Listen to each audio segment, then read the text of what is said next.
The girl on the right. She has the same mole as the girl on the poster. Who is an identity thief?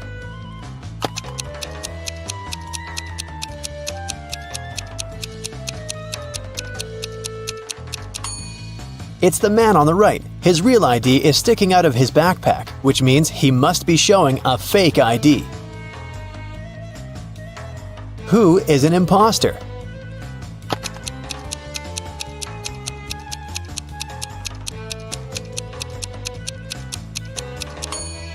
The girl on the left. The script she's reading is turned upside down. It means she only pretends to be an actress. Who is the real thief?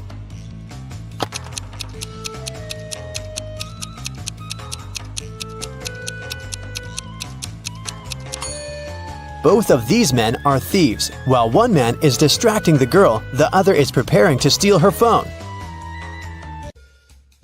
The last will of Mr. Wilson, a rich businessman, got stolen. There were 5 people in the house at that moment: Mr. Wilson's wife, their cook, butler, maid, and gardener. They all told the detective what they'd been doing that evening. Mrs. Wilson was sitting by the fireplace embroidering.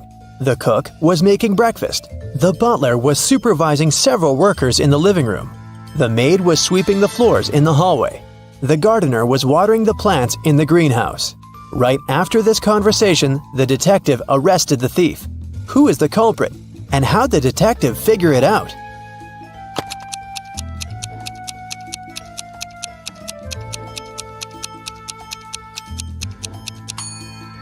The cook is the thief.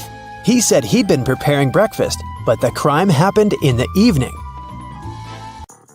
Lily owned a flower store. One day, she got a call from the police. They told her that her shop had been robbed.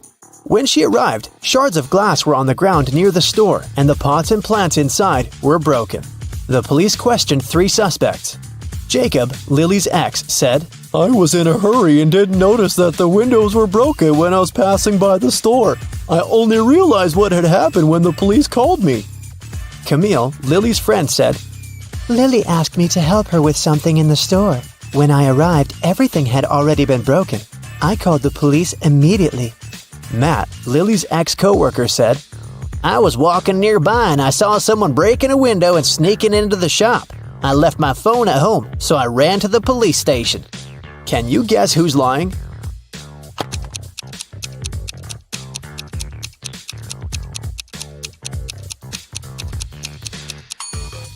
Matt is lying. Shards of glass were laying on the ground, which meant that the criminal had to break the window from the inside. Let's take a little break. Now, you need to think fast. Mary's mom has 4 daughters. One daughter is called April, the second is named May, and the third daughter is June. What's the 4th daughter's name?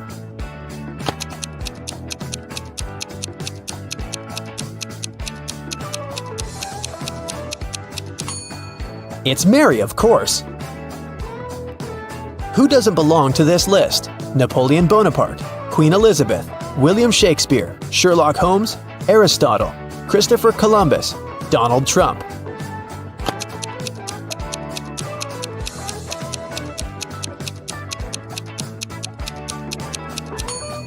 Sherlock Holmes. He's the only fictional character on the list. 8 girls are in the house, and each of them is busy with something. The first one is cooking dinner. The second one is lighting the fireplace. The third girl is playing chess. The fourth one is reading a book. The fifth girl is drawing a picture. The sixth is cleaning up the house. The seventh girl is watering the plants. What is the eighth girl doing?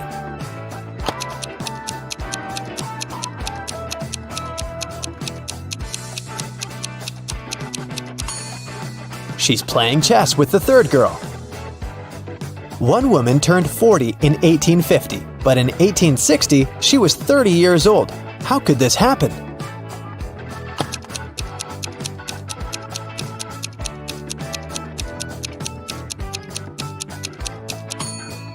This could only happen if 1860 was earlier than 1850, which means that the woman turned 40 in 1850 BCE and 30 in 1860 BCE. An artist was walking in the park when it suddenly started raining. He had neither a hat nor an umbrella to cover his head. He also couldn't hide under a tree because the downpour was too heavy, and still, not a single hair on his head got wet. How can that happen?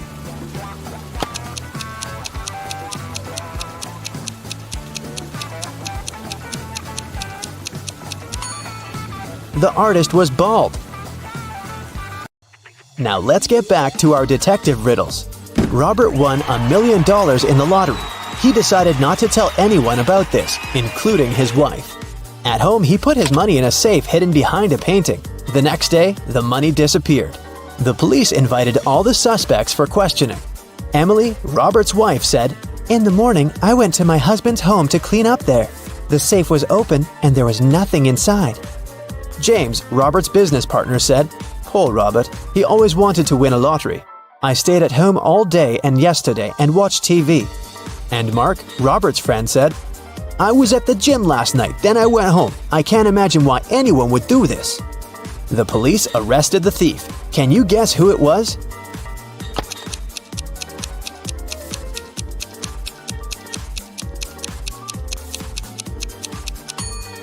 Robert's business partner did this. Robert didn't tell anyone that he'd won the lottery. His wife noticed an empty safe when she entered the office, but she didn't know what was inside. Marina was participating in a figure skating championship. She was a very strong competitor, and many people believed she could win. When the time for a warm-up ran out, all the participants started preparing for the performance. Marina was the first. She was amazing, but suddenly she tripped, fell down, and broke her leg, which made her unable to continue. The investigation revealed that someone had ruined her skates. The police interviewed 3 suspects. Anna said, "I didn't do anything, but I saw Jacqueline and Kate walking into the locker room before Marina's performance. They're the ones who ruined her skates." Jacqueline said, "Yes, I indeed went into the locker room to take my things, but I didn't see Kate there." And Kate said, "Yeah, that's because I've been practicing in the gym until it was my turn. Besides, Anna is lying. I saw her in the locker room." Can you guess who's lying?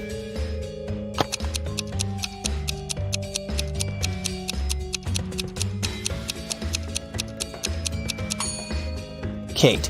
She couldn't train in the gym because the time for the warm-up had been over by the time the competition started. Here's what happened. Kate went into the locker room and ruined Marina's skates. Jacqueline came into the locker room after her, and that's what Anna saw. Jane is afraid that she might have a stalker. She brought some photos of herself and her friends to the police. The police immediately found the culprit. Who is Jane's stalker?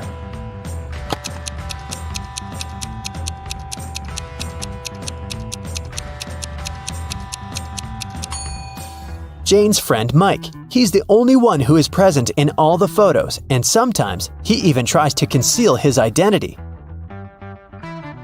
The investigation didn't have enough evidence to prove the suspect was guilty. Detective Reed decided to investigate their house, hoping to find some clues, and he actually did find something. He discovered a secret room. However, it had a combination lock and the word "idea" written above it. Do you have any idea what the code might be?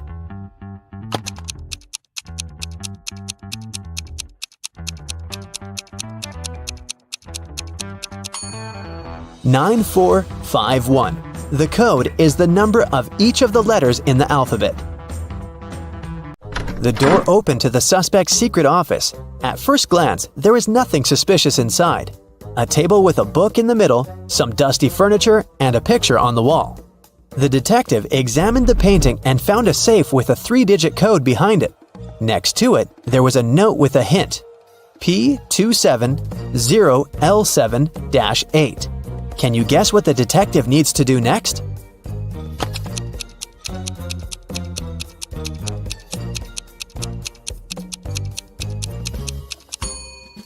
The detective realized that the note meant page 270, lines 7 to 8. He should check out the book on the table. The detective found the necessary lines on page 270. They read, "After wandering through the desert for 4 days and 3 nights, I came across a couple of travelers. They fed me and gave me one of their camels." This is a clue that can help crack the code to the safe. What is it?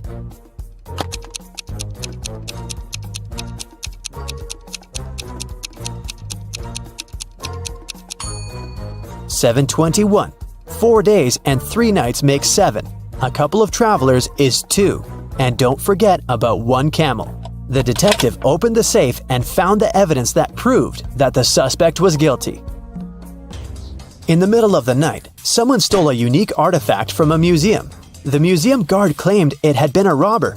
Detective Riddle arrived at the crime scene immediately and questioned the guard. The man said, I was walking around the museum. Suddenly I saw a dark shadow. I called out to them, but they didn't respond. But Detective Riddle noticed that something was wrong with this story.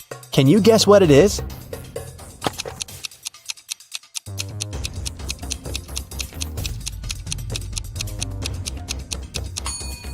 There are only one person's footprints on the floor.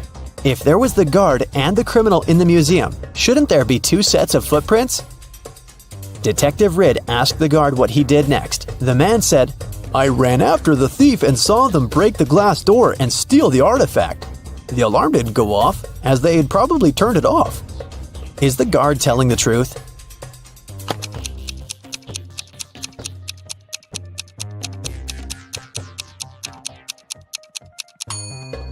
The door is indeed broken, but it's also open. It can only be opened with a key. It looks like someone opened the door to prevent the alarm from going off, and then broke the glass to hide the traces.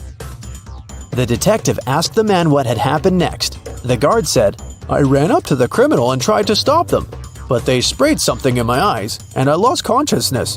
When I woke up, I immediately called the police. Is he telling the truth?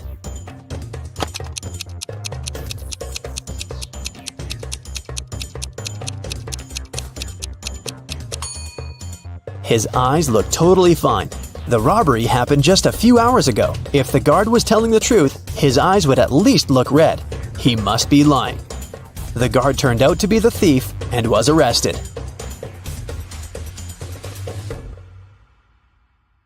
During the math class, Mrs. Stevens had a task for the students. They had to say, what was 3 plus 3 times 3?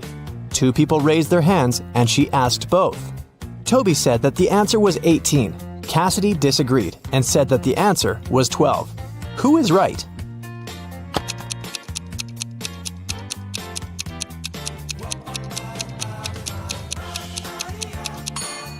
Cassidy.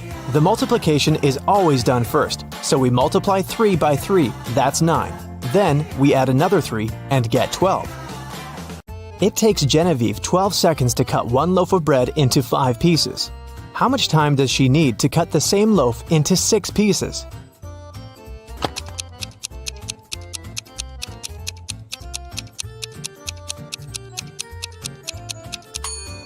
"15 seconds to cut the bread into 5 pieces. She must make 4 cuts. If it takes her 12 seconds to make 4 cuts, it means she makes 1 cut in 3 seconds.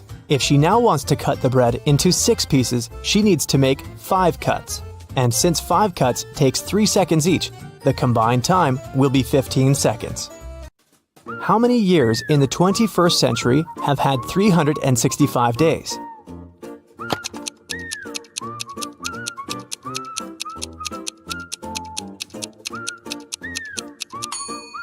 Some of the years did have 366 days, and still, all of the years have had 365. So starting with 2001, it's been 20 years by now. No time to explain, but Tim needs to break into his mom's computer. The problem is that he doesn't know the passcode, but here's a hint.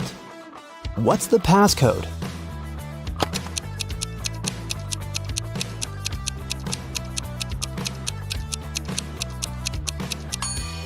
Each consonant in the word equals 200 points, and each vowel takes away 100 points. In the word kiwi, there are 2 consonants that make 400 points. 2 vowels take away 200 points, so the passcode is 200.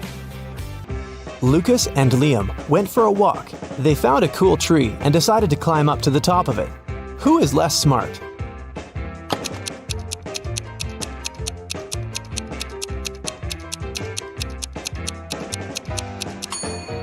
Lucas. The branch he's going to use is about to crack.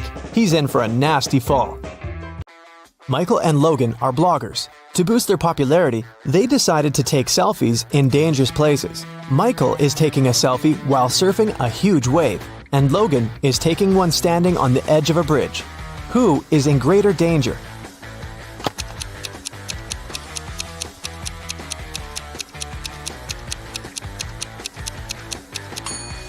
Michael. Logan at least has some people around. They'll notice if something happens and call the emergency services. Michael is alone.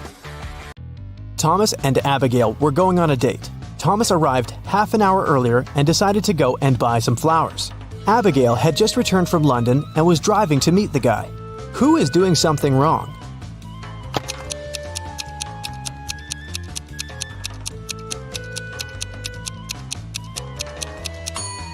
Abigail. She's driving on the left side of the road. Elizabeth and Melanie are getting ready for a barbecue party in the garden. Elizabeth is cooking and Melanie is decorating the garden. Who is not smart?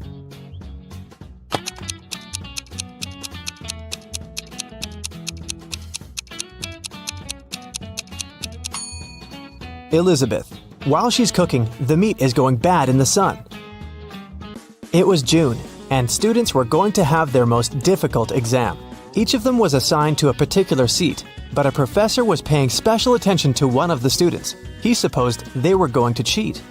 Who was his suspect and why?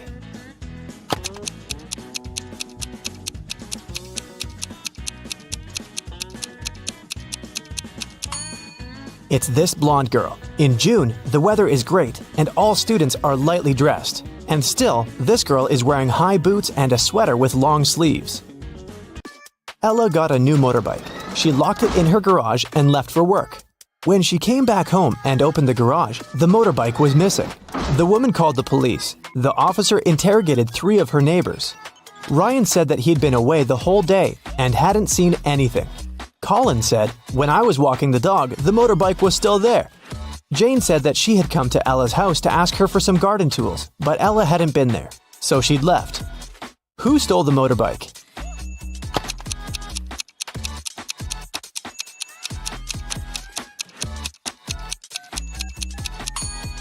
It was Colin. He said he'd seen the motorbike in the garage, but the door was closed, so he couldn't possibly spot the bike. Look at the sequence of letters. What should be the next one?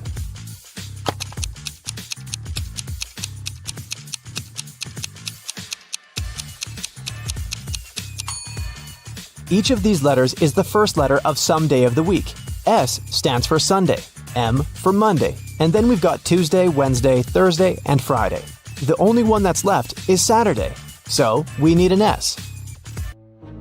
Mark was locked in a dungeon. There were 3 ways out, but none of them looked safe. Behind the first door, there was a huge and strong guard. Behind the second door, there were 3 big and very hungry dogs. Behind the third door, there were many little robots that were ready to charge at Mark at any second. Which way should the guy opt for to get out and stay safe?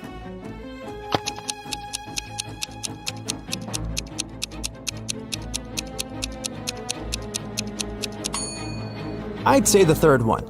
Although there are angry little robots, they're still super small and probably can't cause much harm. Emily woke up in a weird place she'd never been before. She looked around and saw 3 ways out. But there was a catch. Behind the first door, there was an iron block with a motion sensor that would crush everyone who entered the room.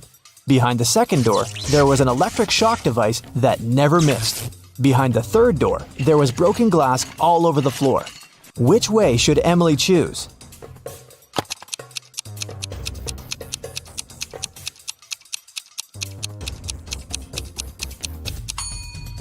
She should pick the third door. She's wearing boots, so walking on the glass is definitely not going to be too hard of a task for her.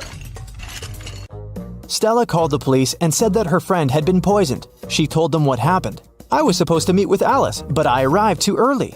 So I went to pick her up at her house. I knocked, but no one answered the door. The light was on, so I knew Alice must be at home. I had a spare key, so I opened the door myself. I found her in the room unconscious with an empty glass by her side." The police officer asked if Stella had touched anything. The girl said she had only touched the door, the glass, and her friend. After that, she got arrested. Why?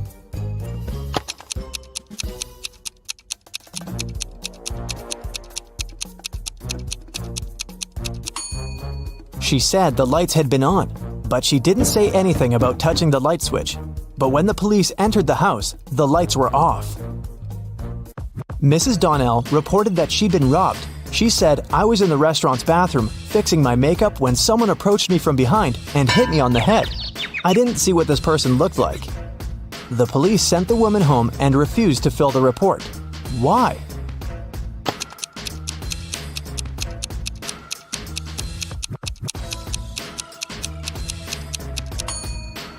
The woman was fixing her makeup. This means she was looking in the mirror. If someone had tried to approach her from the back, she would have definitely seen this person.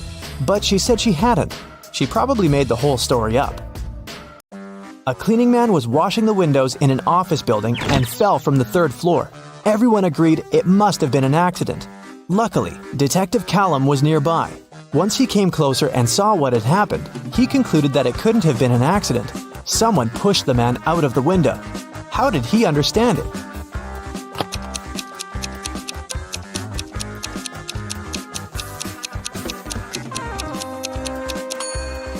Look, the window the guy fell out of is now closed. If it had been just an accident, the window would still remain open. Sophia and Brooke went camping in the forest. Who is less smart?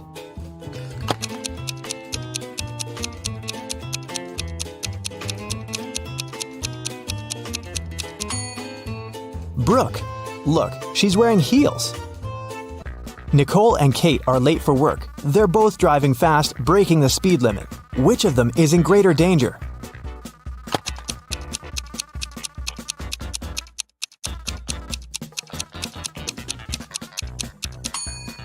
Kate.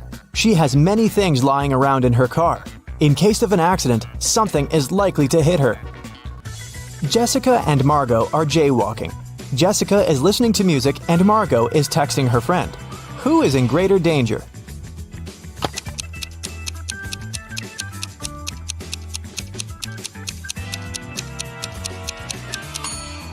Jessica. Although they're both breaking the rules, Margot is doing it in a place where she can be easily noticed by drivers, and Jessica is jaywalking right where the road takes a turn. Drivers might not have enough time to react and stop. Allison and Maddie are doing housework. Allison is hanging the laundry outside, and Maddie is vacuum cleaning the basement. Who is less smart?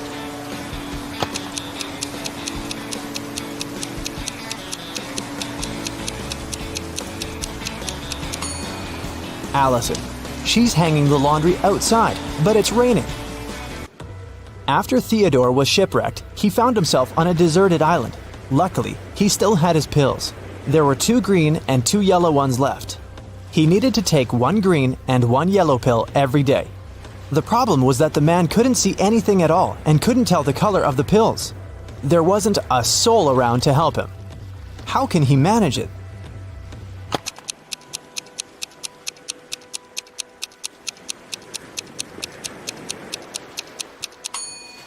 Theodore should break each of the 4 pills into half and eat half of each of the 4. This way, he'll eat exactly 1 green and 1 yellow pill. Camilla and Vivian are sisters. For her birthday, Vivian got a beautiful bracelet.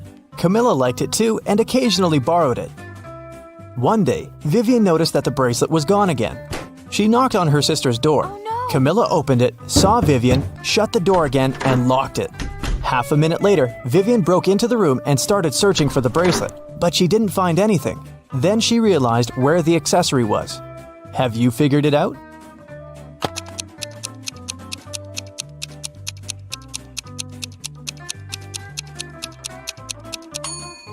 Vivian remembered that when Camilla first opened the door, she had her hair down. But now she has her hair up. She has put her hair in a bun and hid the bracelet there. Vincent got locked in a room with no windows and only one massive door. There's a panel with several buttons on the left and another one with a hint on it on the right. There's also a clock on the wall above the door. Which button should Vincent press to get out of the trap?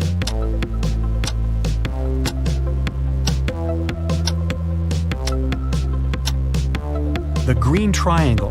The numbers on the panel represent hours. If you connect them on the clock face, you'll get a triangle. The door opened and Vincent got into a dimly lit hall.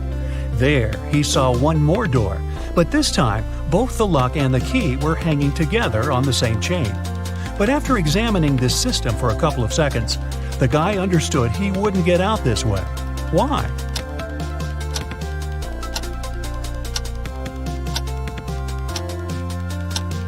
The key has a different pattern. It won't fit in the lock. Vincent needs to look for another way to escape. Then Vincent notices a table standing in a dark corner.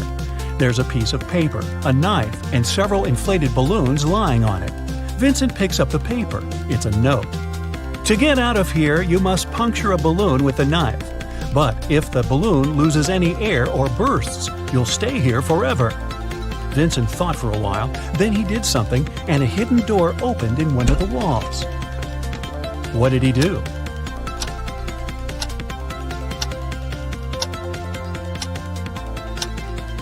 He let the air out of one of the balloons. After that, he easily punctured it with a knife. Detective Marcus and another passerby became witnesses of a car accident. A man, hit by a minivan, was lying on the ground, unconscious. Marcus rushed to the nearest cafe to call an ambulance. When he got back, the passerby told him the man had turned onto his back but hadn't come to his senses. After looking at the scene for a couple of seconds, the detective said, "You'd better return everything you've taken from this man." Why did he say so?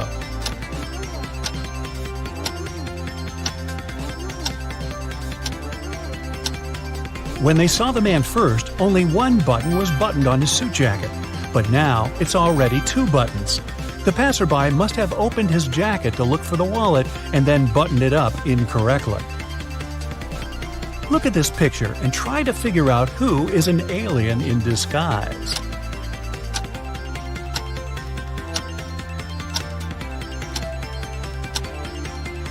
It's the guy in the yellow shirt. He's eating a banana, but he hasn't peeled it before biting on it. He probably sees this fruit for the first time. 3 famous detectives came to a coffee shop to discuss a tricky case. A waiter came up to them and asked, "Does everyone want coffee?" The first detective said, "I don't know." The second detective answered, "I don't know." And the third detective said, "Yes." Do you know what the first 2 detectives ordered?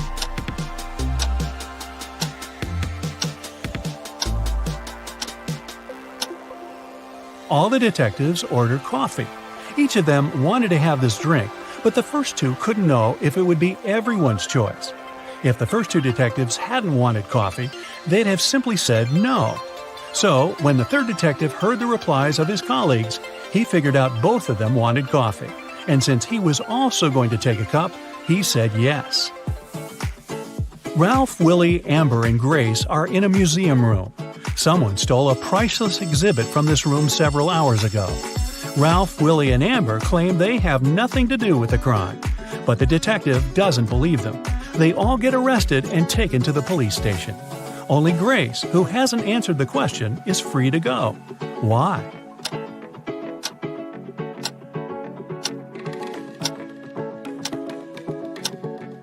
Grace is the detective. Janice was having her morning coffee in a cafe when she heard a car screeching to a halt, then loud shouting. She ran there and saw a man with his bicycle on the ground and a car standing nearby. The cyclist didn't look hurt, and Janice helped him to get up. The car driver came up to them too. The cyclist pointed at the man. "He made me crash by hitting my bike with his car." But the driver said, "I saw him losing control of his bike in the mirror. Then he fell to the ground, and I stopped the car to go check on him." Janice almost immediately understood who was lying. Have you figured it out?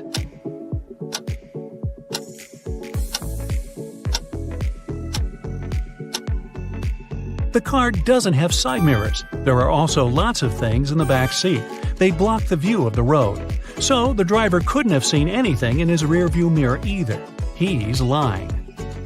One wealthy businessman was famous for always wearing a white hat. But one day, he came to his office with a bunch of fruit on his head.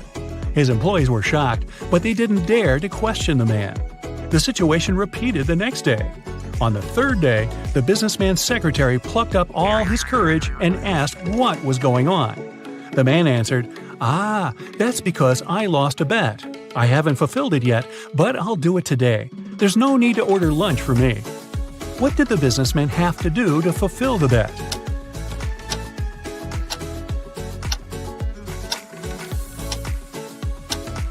When he made this bet, he said, "If I lose, I'll eat my hat." Detective Mark Darson suspected one man of committing a crime. He decided to stake out his house.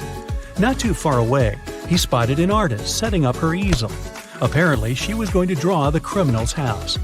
At one point, the detective had to go away to the police station. He asked the girl to call him if she saw someone entering or leaving the house. She agreed.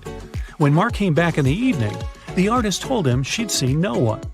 The detective immediately understood she was lying. How did he figure it out?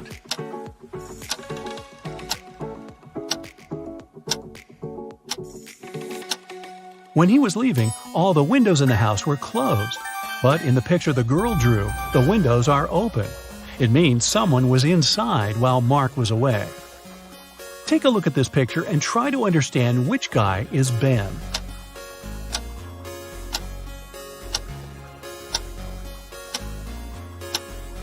Ben is the guy looking for something on the floor.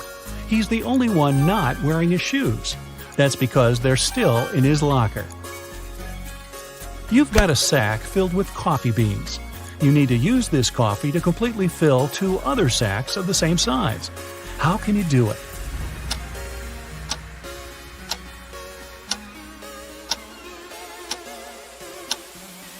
Put one empty sack into the other and fill them with coffee. A large sum of money was stolen from Mr. Green's safe. The police suspect Alan. But Alan says, "I don't know anything about safes or about how to open them. I'm a simple blacksmith." The detective doesn't believe him and asks Alan to prove it. He gives the guy one job-related task. If he copes with it, he's telling the truth. Alan gets 5 different chains. Each of them has 3 links. The detective asks the guy to make one chain out of these 5 pieces, but he can separate and combine only 3 links. In no time, Alan finished this task and was released. How did he do it?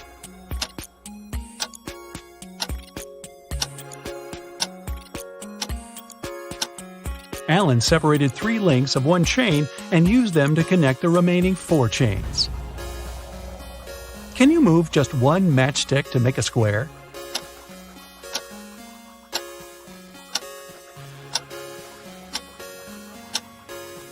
Pull this matchstick up a bit. Here's your perfect square. Mr. Bernard, a famous inventor, lived on the 6th floor of an apartment building. After long months of work, he finally created a time machine. He packed lots of food, water, and other necessary stuff and was ready to test his invention. He set the timer so that the machine took him 500 years back into the past. Mr. Bernard was about to press start when a thought came to his mind. He took the mechanism and carried it to his garage that was on the 1st floor. Why?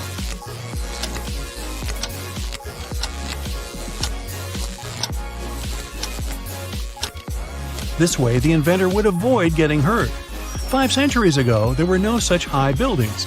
He'd simply fall to the ground from the height of the 6th floor. Look at these guys carefully. One of them lied when he said he hadn't painted the green smiley face on the fence. Which one is it?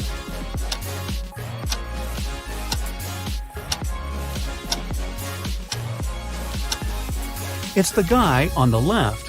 Check out his left hand. Even though it's in his pocket, you can still spot some green paint he'd used. Bruce was walking along the beach when he found a glass bottle. The thing looked old, and the guy spent a long time trying to open it. Finally, he succeeded. To his shock, a genie rose from the bottle. "I'll fulfill your 3 wishes, but you aren't allowed to wish for more wishes." Bruce agreed, but still managed to get more wishes. How did he do it?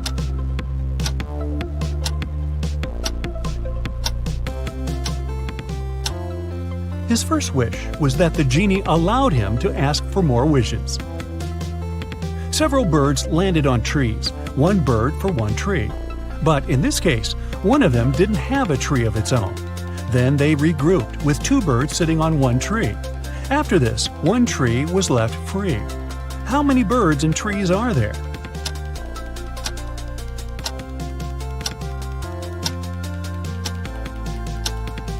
There are 4 birds and 3 trees.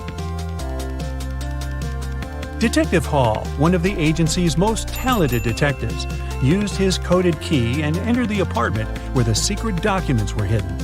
To help him find them, his assistant Clark had left an encrypted note with the exact location of the documents. It looked like this. Detective Hall deciphered the message and found the documents. Where were they hidden?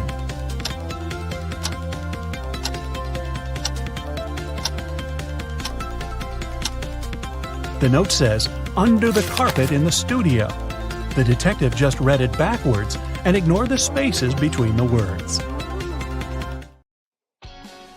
So your friend asks you for a favor and gives you $5 asking to buy something to eat, something to drink, something to feed his cow with, and something to plant in his garden. At the same time, you're allowed to buy just one thing. What are you going to buy?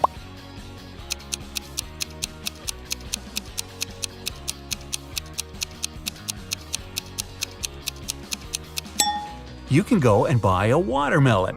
You can eat it, you can drink it, you can feed the cow with the rinds, and as for the watermelon seeds, you can easily plant them in the garden. An egg has to fall 100 feet, but you can't let it break. You can't slow down its fall or cushion its landing. How can you do it?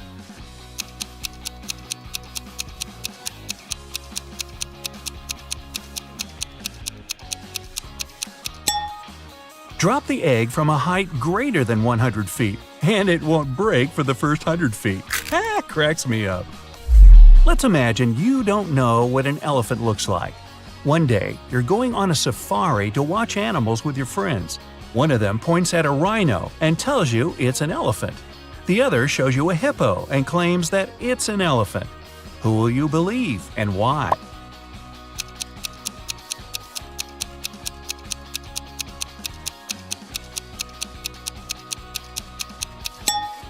The task was to imagine that you didn't know what an elephant looked like, not that you didn't know what a hippo and a rhino are.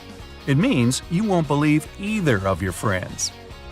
It's fitness day at school, and all the children ran the same distance. Each kid was ranked according to his or her own unique result. Billy turned out to be both the 50th fastest and the 50th slowest runner. How many kids are there at Billy's school?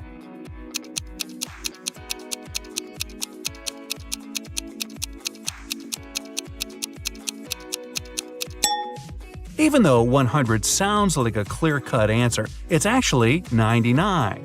Billy is the 50th in the sequence from 1 to 50 of the fastest runners. If he's the 50th slowest, there has to be 99 runners ranked from 50 to 99.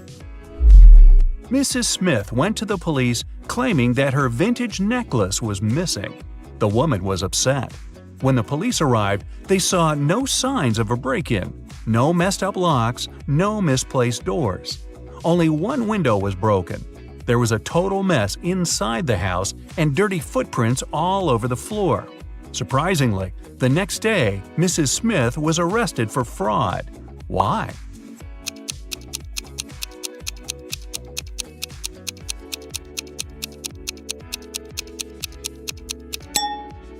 The police were sure that Mrs. Smith lied to them because the window was broken from the inside.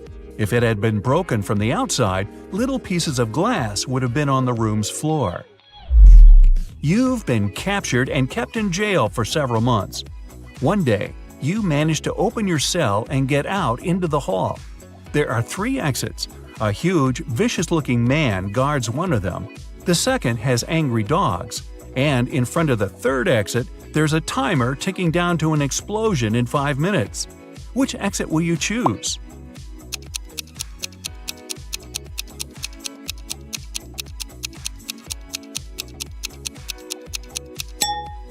Wait until the explosion is over and get out through the third exit. Bill and Joe have had an argument about human body capabilities and made a deal. Bill would go to Antarctica and Joe would travel to the Sahara Desert, where they'll both try to survive for 3 days without any shelter and clothes, but with plenty of food and water. Who has the better chances of survival?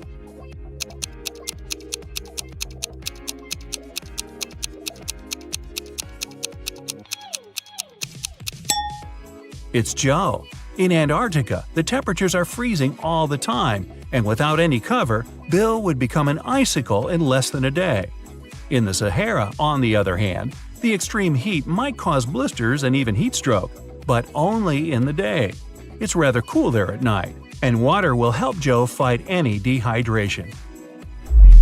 James escaped from prison and ran for the countryside. Suddenly, on a small, deserted road, he saw a police car heading right at him.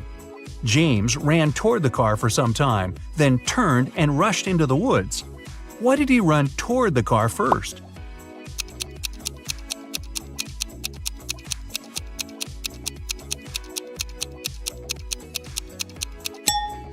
James was in the middle of a bridge when he saw the car. He had to run toward the vehicle to get off the bridge. Newlyweds left for their honeymoon and asked their neighbor to look after their house. When they returned, the woman found out that she'd lost all her expensive jewelry because of a power outage. The woman had hidden her jewelry in a supposedly safe place. The house wasn't robbed. The neighbor was an honest person. The jewelry got lost on accident. What happened?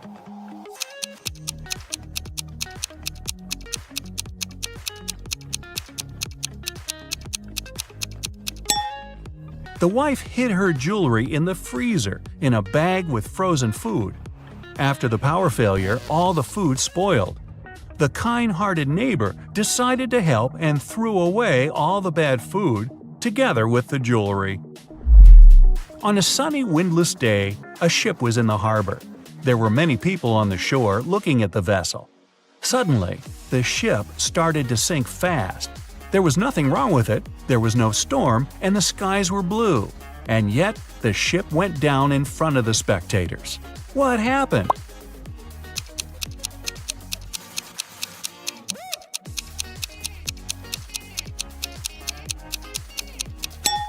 Nothing unexpected.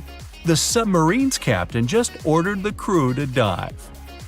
You're playing ping pong when your last ball falls into a 1-foot-deep narrow metal pipe embedded in the concrete floor. How can you get the ball out of the pipe if all you have is your paddle, a bottle of water, and your shoelaces?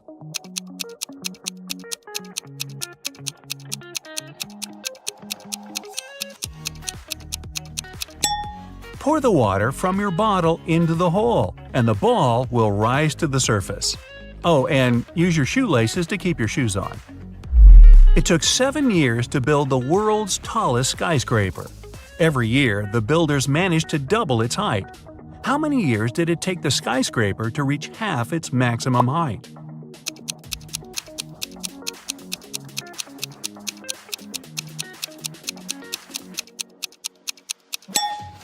Six years. If the constructors doubled the building's height every year, the skyscraper had to be half its final height a year before it was completed. There's a low railroad bridge in your town with a car tunnel under it. One day, you see a large truck sitting right in front of the tunnel and a confused driver walking around. You come up to him and ask what happened. It turned out that the truck is just a couple of inches taller than the allowed height. So if he drives inside, the truck will get stuck. Unfortunately, that's the only way to the driver's destination. How can he get through the tunnel?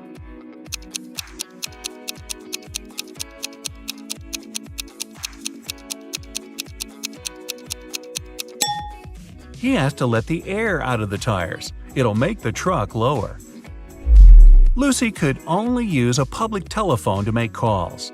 One day, the phone broke. She informed the phone company, but they did nothing. The next day, she came there again and said something. The day after that, the phone was fixed. What did Lucy say?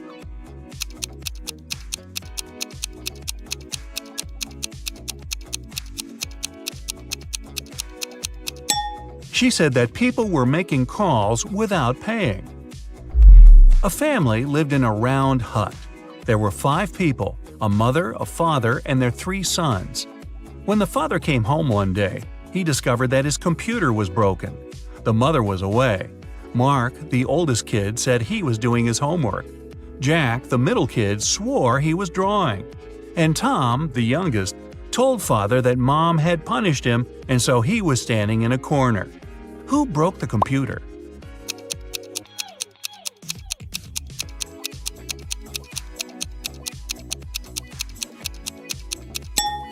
It was Tom, of course.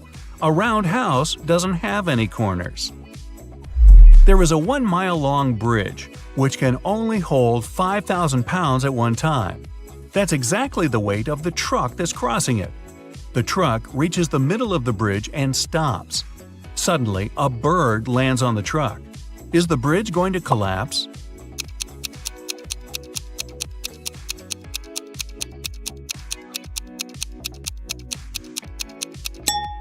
The bridge isn't going to break down because the truck has already used some gas to get to the middle and therefore weighs less than 5,000 pounds.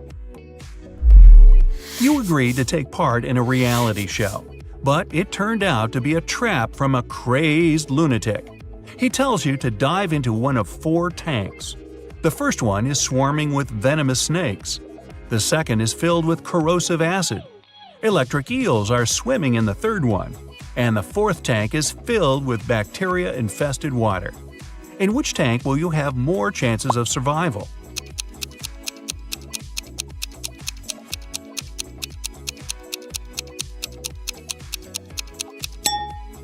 Choose the tank with the bacteria.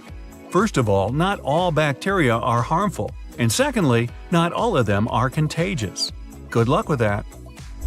Mark got himself a new book to read. The plot was so exciting that he couldn't stop and kept reading the story until late at night.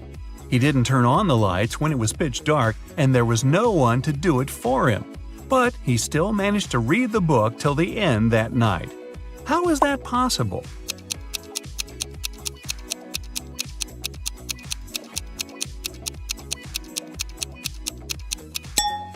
Mark was blind and was reading a book written in Braille. Or he could have just had an e-book. Hey, why not?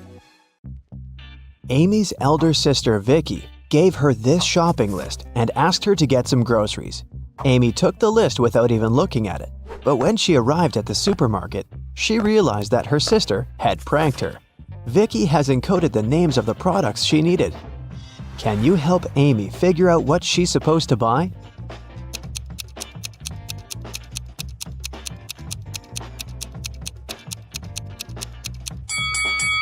Here's the first product. It's blueberry. What about this one?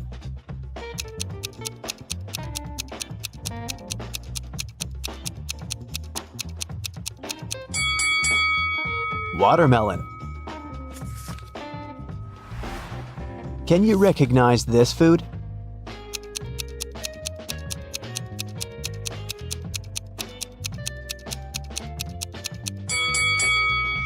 That's right, it's kiwi. Here's the next rebus. Can you crack this code?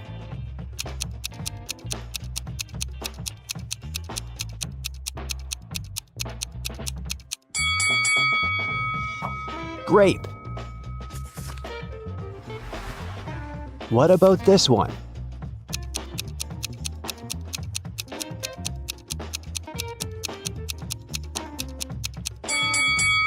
Pineapple. Great job! Next riddle. Any ideas?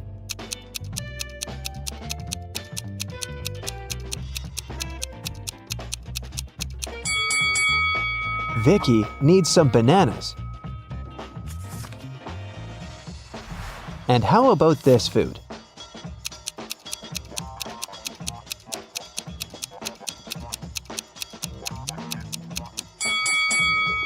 That's right, Amy should buy some oranges. And here's the final product. Can you figure out what it is?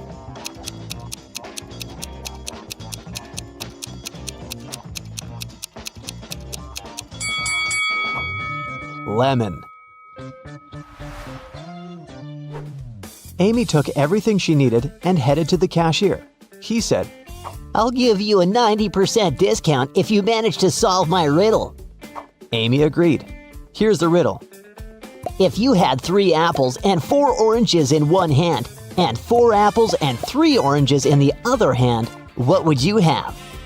Can you help Amy crack this riddle to save some money? Try to think outside the box.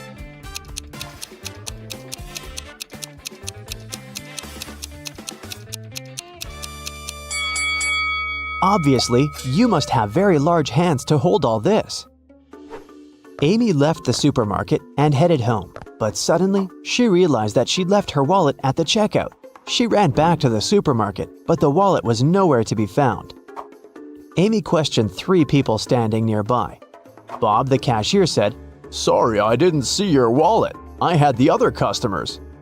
One of the customers, Kim, said, "I think I saw the cleaner take your wallet from the checkout after you'd left." And the cleaner, Nancy, said, Who do you think I am? I need this job to support my family. "Who stole the wallet?"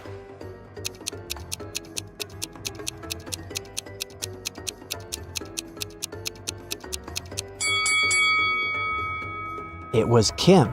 She's holding her own wallet in her hand, but there's also Amy's wallet hidden in her boot. Amy didn't want to waste her time, so she told Kim, "I won't call the police if you give me back my wallet and crack my riddle." Kim agreed. Here's the riddle. Can you name 4 days which start with the letter T? It was Kim's lucky day because she managed to solve this riddle. What was her reply?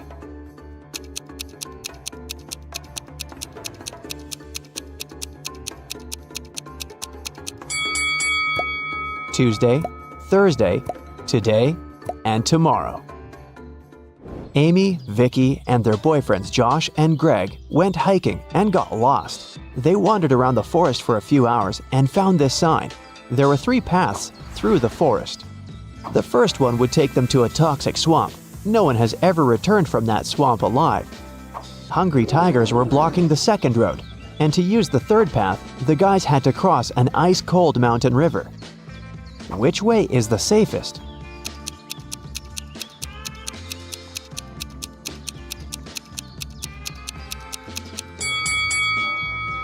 The third one. See this sign? It says the river is only 20 inches deep. They can easily cross it. It got dark very fast. While the friends were still trying to find a way to cross the river, their phones had run out of battery, and they only had 1 torch. The river is too risky to cross without any lighting. If all 4 people started crossing the river at the same time, the torchlight wouldn't be enough. Plus, each person would be crossing the river at a different speed. Amy would need only 1 minute. Vicky would do it in 2 minutes. Josh would need 7 minutes, and Greg, 10 minutes. What's the shortest time needed for all friends to cross the river?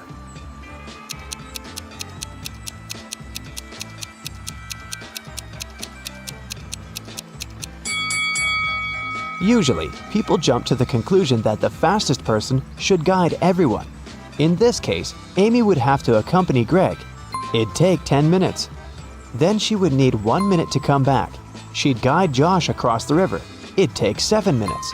Then Amy would spend 1 minute to return for Vicky and make the final 2-minute walk across the river. In this case, the entire process would take 21 minutes. But our task is to minimize the time. That's why we should find a way for the slowest people to walk together. So here's the correct order. Amy and Vicky cross the river, which takes them 2 minutes. Then Vicky comes back. That's another 2 minutes. Greg and Josh take the torch from Vicky and go across the river.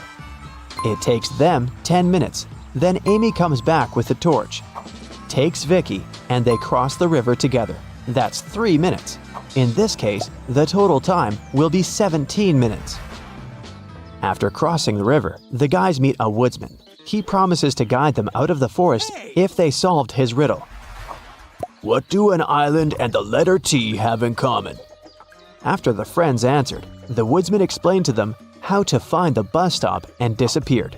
What did they say?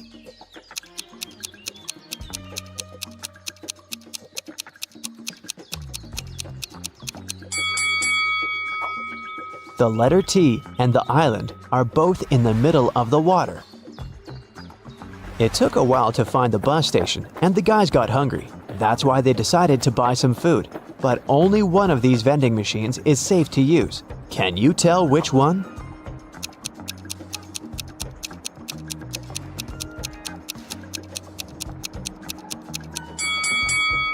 Someone scribbled "cash eater" on this vending machine, so it's probably not working. Cockroaches are crawling all over the food inside this machine. The guys should use the second vending machine.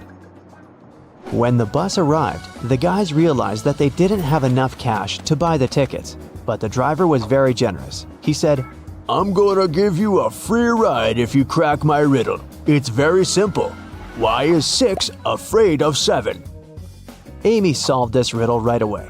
What about you?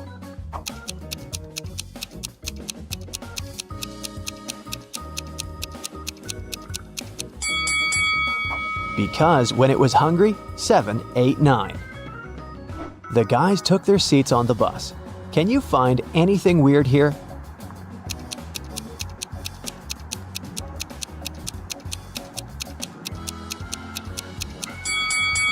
This elderly lady is transparent. She's a ghost.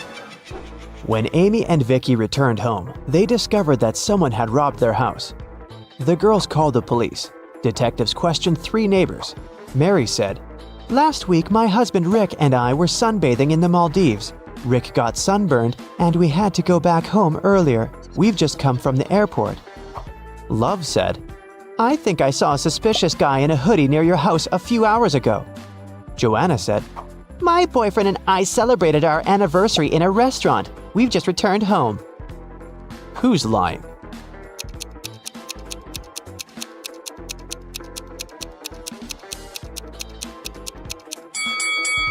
Mary. She said that Rick had gotten sunburned, but now he looks perfectly fine, and he doesn't look tanned either. Amy decided to get a new job to save some money for college. She sent her resume to the local bank and received an invitation for a job interview. The HR manager offered her a riddle to challenge her logical thinking. Imagine you have an unlimited number of coins in your wallet. What's the minimum number of coins you'll need to make sure that each of these coins will touch exactly 3 others? Can you help Amy get the job?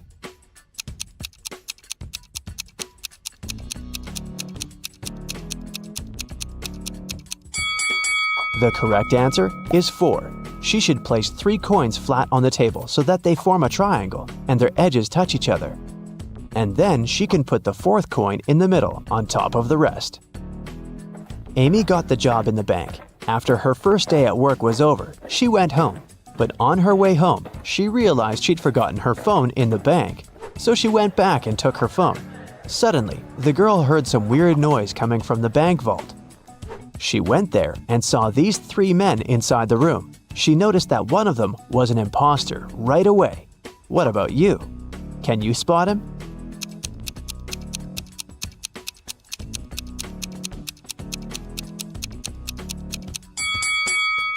The 3rd guy doesn't belong here. Look, he's wearing a police badge. He must be working undercover. The robbers ran away and locked Amy and the police officers inside the vault. Now they have to solve this riddle to unlock the door. They have to find a way to connect these 9 stars by using just 4 lines, all without lifting their hand even once. Can you help them find the right way?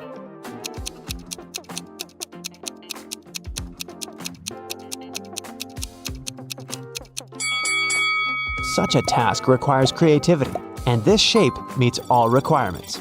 But maybe you came up with something better. Amy bought flowers for her sister's birthday. She was walking down the street holding the bouquet in her hands. Suddenly, a man in a mask ran up to her, grabbed the flowers, and ran to the nearest restaurant. Amy started crying. A patrol car stopped next to her. Amy told the police officer what had happened. They went to the restaurant together to find the criminal. There were 4 men with very similar bouquets. Can you tell who robbed Amy?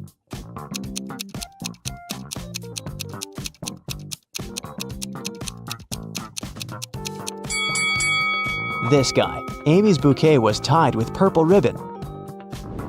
Vicky organized a birthday party.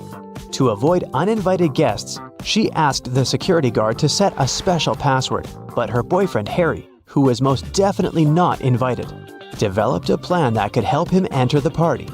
He hid near the door and started to listen attentively. When the first guest arrived, the guard said 12. The guest answered with 6. Then the second guest arrived, and the guard said 6. The guest replied with 3. Harry thought he'd heard enough and walked up to the guard.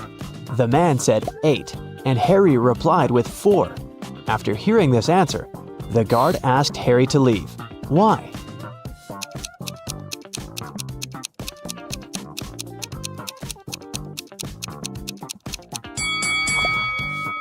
Because the password is not half the number, it's the number of letters in the word.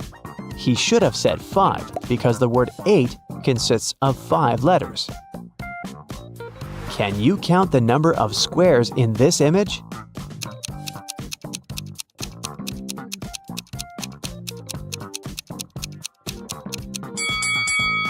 The correct answer is 40.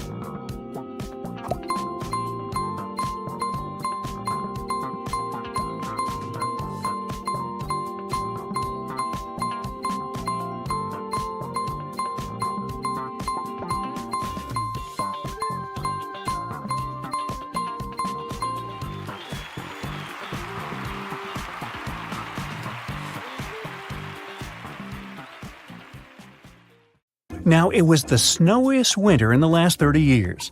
One morning, local police officer Chris was patrolling the area. Suddenly, he noticed a suspicious young lady. She was walking towards the road and carrying 2 heavy bags. Chris asked her what was in the bags. The lady said she had broken up with her boyfriend and packed his stuff to get rid of it. But Chris knew for sure that she was a burglar. How?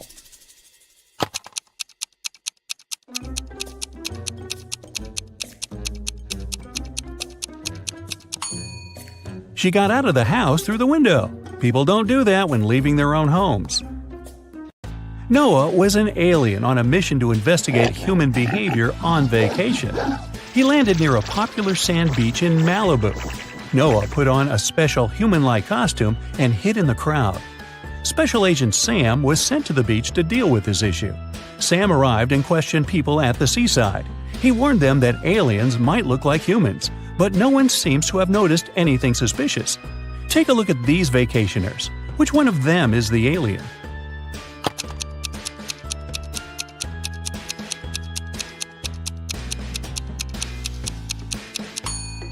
That's right, the guy on the left has 4 arms. Yeah, that's a clue. Agent Sam caught the alien, but Noah changed his appearance and managed to escape. Sam noticed a weird figure jumping inside a train. The man decided to stop the train to check all the passengers. Look at the picture attentively and help Sam find the alien.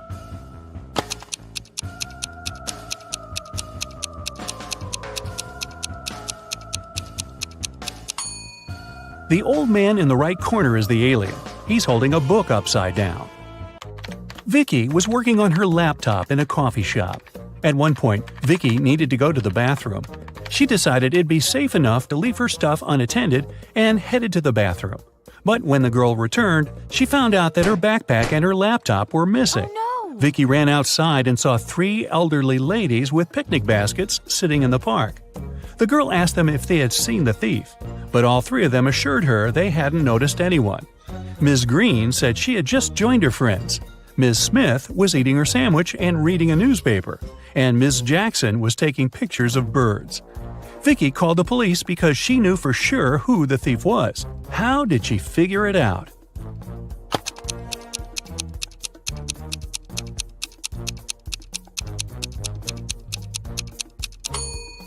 Ms. Green stole Vicky's things. The red backpack strap is hanging out of her picnic basket. Paul stayed late at the library. When he finished studying, he headed home. As he was walking down the dark hallway, he heard a voice coming from the men's locker room. Paul noticed that someone had locked the door from the outside. Paul opened it and saw Tom. The guy had no idea who had locked him in. He went to the swimming pool, but it was closed that day, so he decided to go home. Suddenly, someone turned off the lights and locked him in. Paul promised to find the culprit. The next morning, he questioned his classmates. Courtney said she had been working on her project in the classroom. Josh said, "I swam in the pool for a while and then went to play basketball." Bob was with Courtney, but he left earlier to celebrate his granny's birthday with his family. Paul understood who was lying right away. What about you?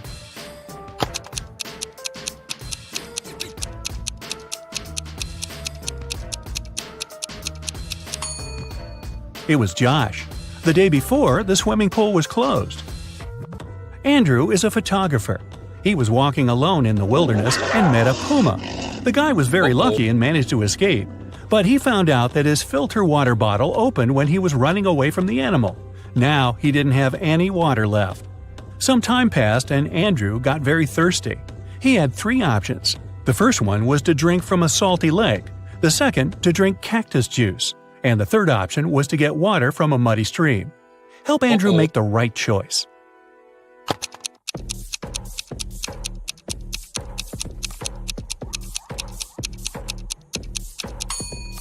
The third option is the least dangerous.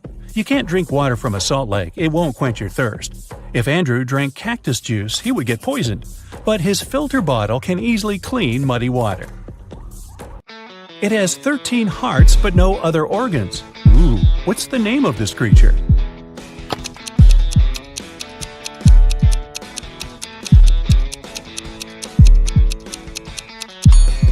It's a deck of cards. What can you catch but never throw?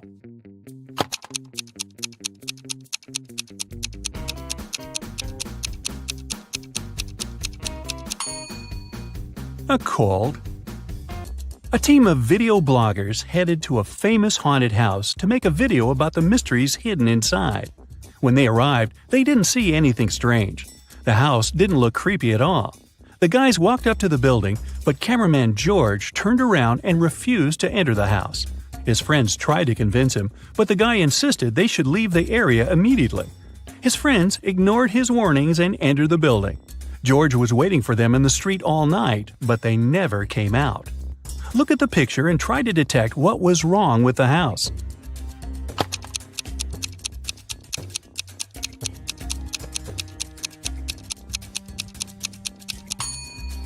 Look at the ground. All footprints lead to the house, but there are no footprints leading away from the building. Ooh. I always run, but I never walk. I have a mouth, but I never talk.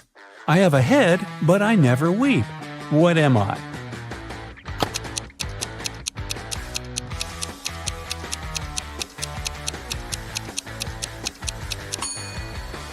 That's right, I'm a river. Look at the picture. Can you spot a burglar?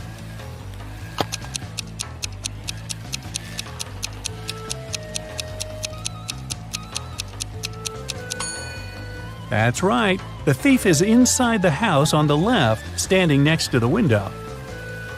One Saturday morning, 2 sisters, Jenny and Maya, played hide-and-seek at home. It was Jenny's turn to hide, and she decided to bring the game to the next level. So she got on her longboard, left the house, and hit the road. Maya counted to 100 and began looking for Jenny. She searched the entire house but didn't find her sister. The teenager started to worry. She went out to the street and decided to ask the neighbors. Alice said she had been mowing the lawn all morning and hadn't seen anyone. Derek said he had been woken up by the sound of longboard wheels. Lisa said she had been on a business trip and had just returned. But Maya knew for sure that one of her neighbors was lying. Who was it?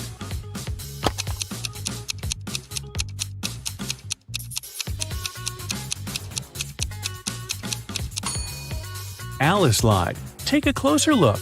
Her lawn isn't mowed. What letter of the alphabet is also an organ in the human body?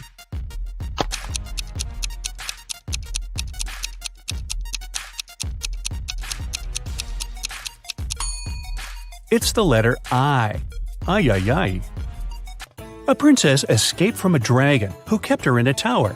She was walking along a dark underground hall with a sand floor when suddenly she saw 3 tunnels. A fire was blazing inside the first tunnel. Toxic acid was dripping from the ceiling in the second tunnel. And the third tunnel was filled with venomous scorpions. 5 minutes later, the princess got to the surface and ran through the forest toward her kingdom. Which tunnel did she choose?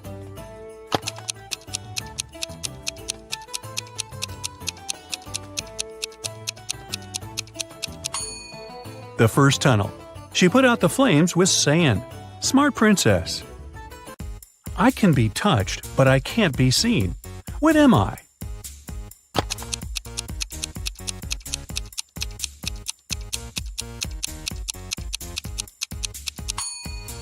The heart is the right answer.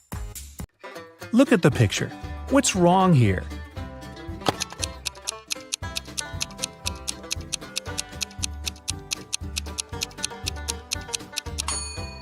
The sign says fresh meat.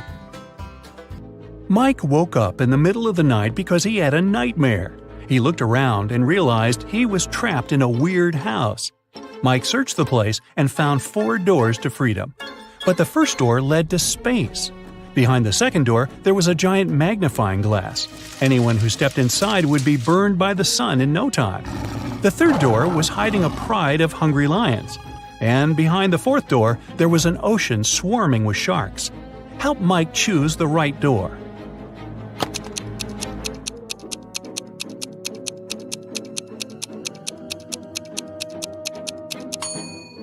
It's the second one. Sun rays aren't dangerous at night, and Mike can easily walk through that door. A billionaire businesswoman, Nancy, arrived at the police station. She was very upset. She said that her daughter Diana had disappeared. The day before, Nancy told Diana she would no longer give her money if Diana didn't go back to college. They argued because the girl didn't want to work or study. After that, Diana went out to get some fresh air and disappeared. Later that night, Diana called Nancy from an unknown number. She said, "Mom, I've been kidnapped. 3 guys put a black bag over my face and pushed me into their car. They want $5 million. We're driving through a desert. The men are wearing bunny costumes." The detective told Nancy not to worry. Diana staged her own kidnapping to get the money. How did he understand it?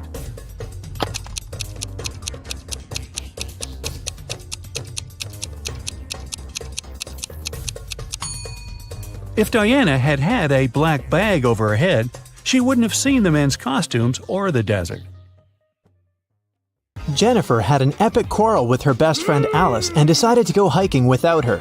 After a long walk, she chose a place to settle down for the night. The next morning, she got out of the tent and found out that all her food supplies were gone. Oh. Take a look at the picture. Can you guess who stole the food?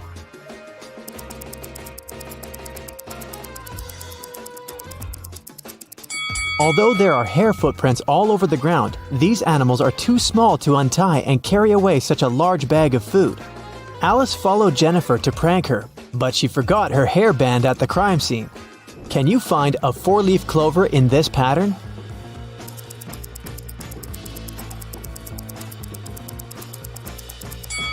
Here it is. Peter got tired of big city life and moved to a quiet village. He opened a small coffee shop. His place gained popularity among local farmers and tourists very quickly. But one night, someone broke into the coffee shop and robbed it. Peter interrogated 4 suspects. Dylan said he'd been out of the city that night. Leia had been cleaning her room all night. Vanessa said she'd been rehearsing a dance for the upcoming New Year's performance. And Jason had been taking care of his cattle. Who's lying?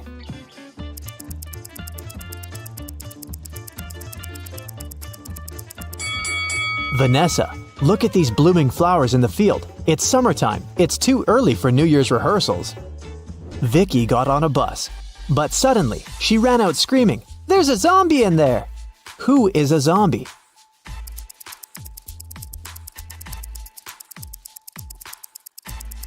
It's the driver. Take a look at his arm. Fred is a fitness coach.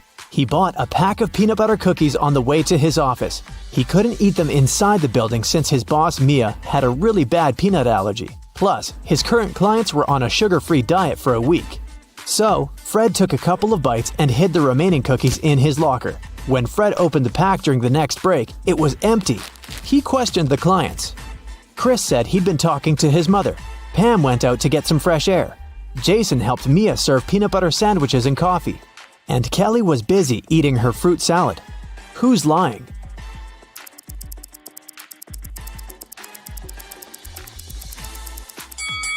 Jason. Mia has a peanut allergy. She wouldn't have come close to peanut butter sandwiches. Can you guess the word by these emojis?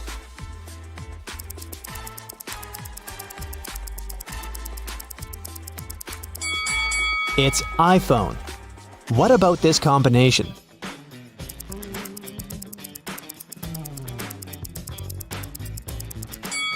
It's airline. And what about these emojis?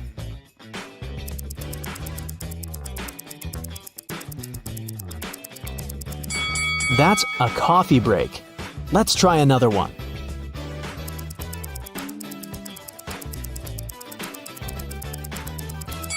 It's bad luck. What about this combination?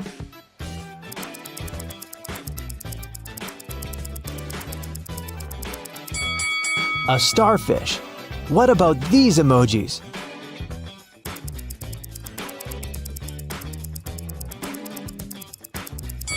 Cornbread. How about these two emojis?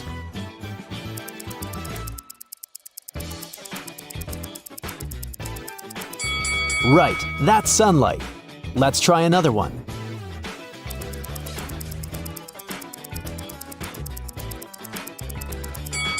Sunglasses. Can you find a snowman among these pandas?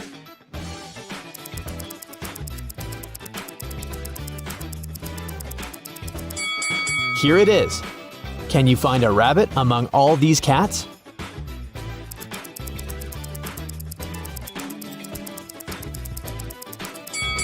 This little guy over here. Someone robbed a bank last night. Its manager doesn't want the clients to know about it, so he hasn't told any details to the press yet. The police have found 3 suspects. All of them have been previously accused of similar robberies. The police officer asked, "What were you doing when the robbery happened?" Stacy claimed she'd gone to bed at 11 p.m. Dan said, "I was bowling with my friends between 1 and 2 a.m. Ryan said he had spent the whole night in a hospital with his granny. Who robbed the bank?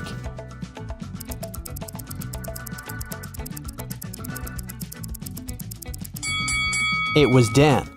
The police officer didn't mention when exactly the robbery had happened. Then how did he know it? Kelly was walking alone in the forest. She found a picturesque spot and began to record a dance for her TikTok, but suddenly she fell into a cave. Kelly looked around and noticed 4 doors. There were hungry lions behind the first door. Venomous insects were hiding behind the second door. Behind the third door, there was a tunnel that was on fire. And there were live wires behind the fourth door. Which way is safe?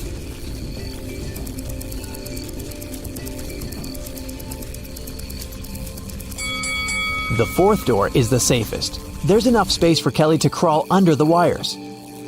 Can you find a panda among these people?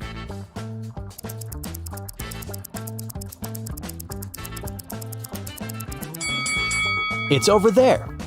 Miss Green recently got the job of a college teacher. She decided to start her first class with a small test. The woman watched her students during the test very attentively and noticed that 3 of them were cheating. Who?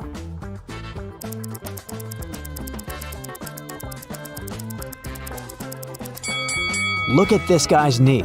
And this young lady is holding a book under her desk. And this young man over here has a bottle with the answers written on it. Can you find the odd emoji?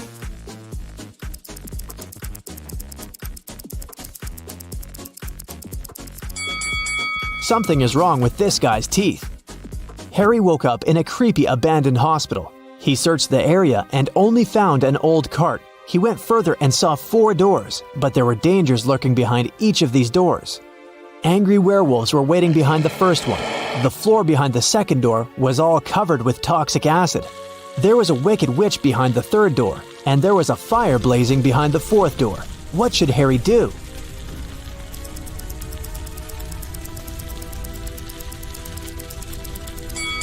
Harry should choose the second door and use the cart to get to safety. Can you find the odd fish?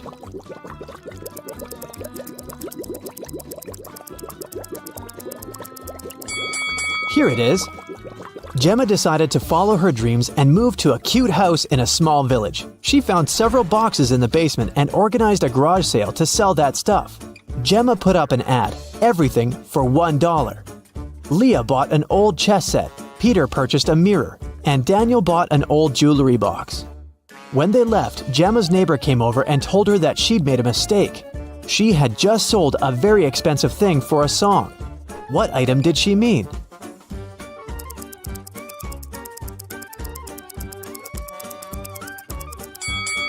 Not the chess set because it's made of plastic, and not the mirror because it's cracked. She meant the jewelry box. Look at how Daniel is carrying it. The thing's heavy and probably filled with expensive stuff. Can you find the odd emoji?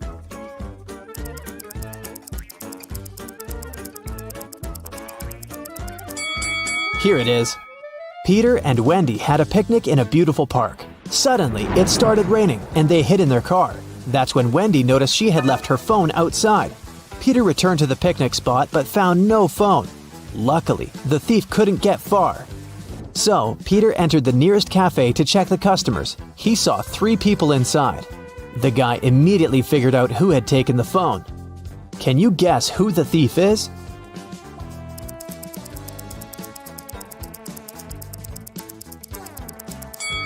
It's the second guy. He's the only one with wet hair and clothes. On his birthday, Jason invited 3 friends on a hiking trip. They found a beautiful wild beach and decided to stay there for the night. In an hour, one of Jason's friends disappeared. They separated to search for him, and the other 2 friends also vanished. Can you guess what happened?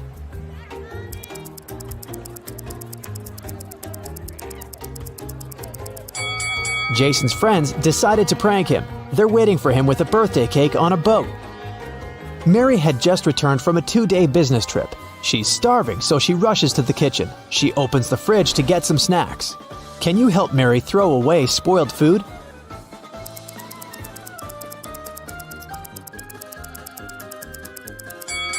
This apple has gone bad.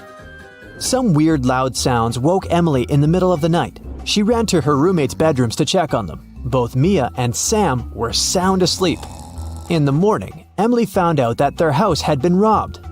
Mia said that she'd been sleeping and hadn't heard anything suspicious. Sam said that he had returned from a party very late and had fallen asleep immediately. Can you guess what happened?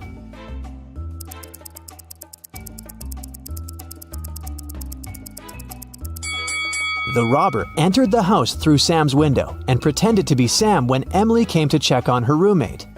And the real Sam returned from the party way later that night.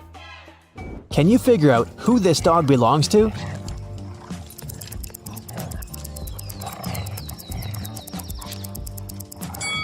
The dog's owner is the woman in the middle. She's the only one who's not trying to pet the dog. What is the sum of these numbers?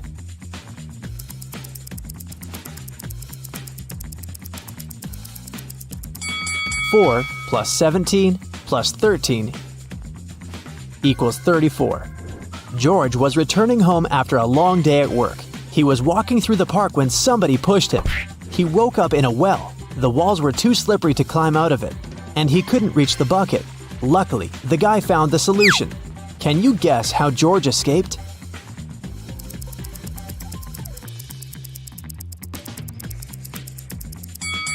He took off his shoes and threw them back into the bucket. The added weight brought the bucket down, and George used it to climb out of the well and escape. An old king doesn't have an heir, but he still has to choose a successor to take care of the country. So he gathered all young men and women in his kingdom and gave each of them a seed. "The person who will grow the largest plant will inherit the throne," he said. 3 months later, all the participants came back to the palace to show their plants. After the king looked at them, he chose a young lady with an empty pot. Why did he pick her?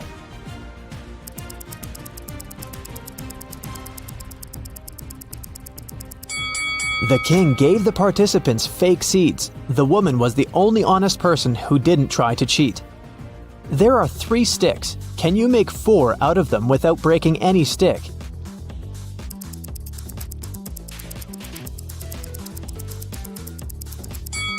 Here you go. A man was doing some repairs and accidentally fell from the roof of a 12-story building. He was not wearing a parachute, but he still survived the fall. How?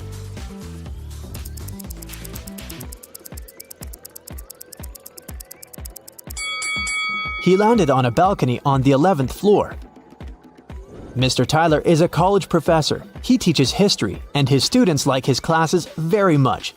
But one day, they decided to surprise Mr. Tyler and put on mummy costumes before his class. When Mr. Tyler saw them, he yells and runs away. Why?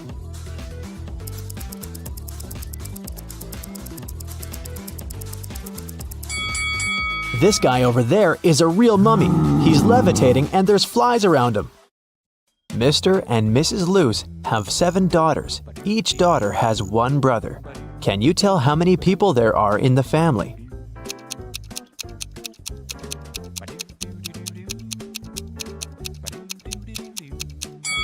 The correct answer is 10. Mr. Luce, Mrs. Luce, 7 daughters, and 1 brother. Dr. Luce is a world-famous chemist. Wow. He has just arrived in London to attend an international science seminar. The next morning, the lab cleaner found Dr. Luce unconscious on the floor. One of the 6 lab assistants poisoned the chemist. The names of the 6 assistants are Austin, William, Oscar, Leo, DJ, and Robert. To solve this case, lab managers called the local detective, Mr. Smith. Dr. Luce left this mysterious note on the table.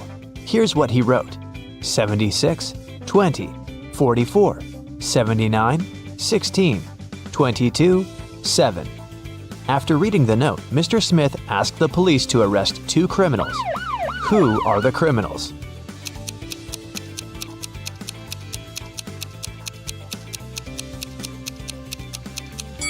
Oscar and Dustin. Remember that Dr. Luce is a chemist? He encrypted the names of his enemies using the periodic table hanging on the wall. Dr. Luce got better and returned to his work in the lab. He invited a young scientist, Oscar, for a job interview. His resume was too good to be true, so Dr. Luce decided to check Oscar's logical thinking. He offered Oscar to solve this number puzzle. Oscar cracked this task right away. What about you? Here's a little hint. You should read this puzzle from left to right and from top to bottom. Question 1. What are the next 2 rows of numbers? And question 2. Why?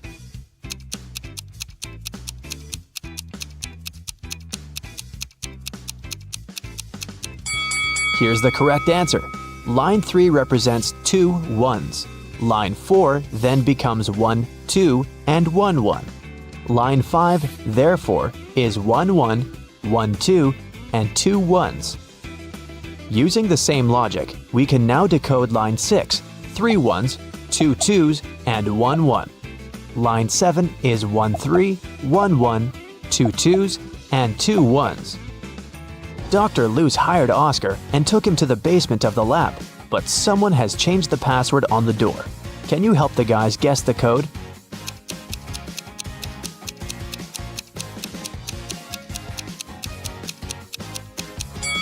This rebus is a hint. The correct password is summary. Dr. Luce offered one more riddle to his new employee.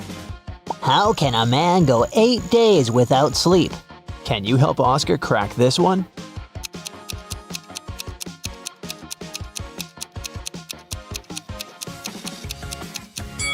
The correct answer is easily, because people sleep at night. In the basement, Dr. Luce found out that someone had stolen his latest innovation, a superhero costume. Oh no! He had questioned 3 suspects. Jack, the cleaner, said, I've been cleaning the floor in the hallway all morning. I haven't entered your office yet. Peter, the lab assistant, said, I was working on my own project, and besides, I don't have a key to your private office. And Dr. Luce's wife, Helen, said, You never tell me anything about your work. How would I know what to steal? Dr. Luce took fingerprints from the closet where the costume was.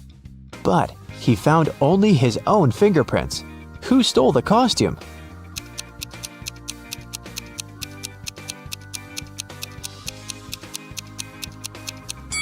It was Helen. She's the only one who's wearing gloves. Oh. After a short interrogation, Helen confessed that she had sold the costume to Dr. Luce's major enemy, Dr. Phillips. Dr. Luce went to his lab to take his invention back. A creepy guard stopped Dr. Luce at the entrance and asked for a password. Can you help Dr. Luce find out the code? See the sign on the wall? You should rearrange these letters to spell just a single word.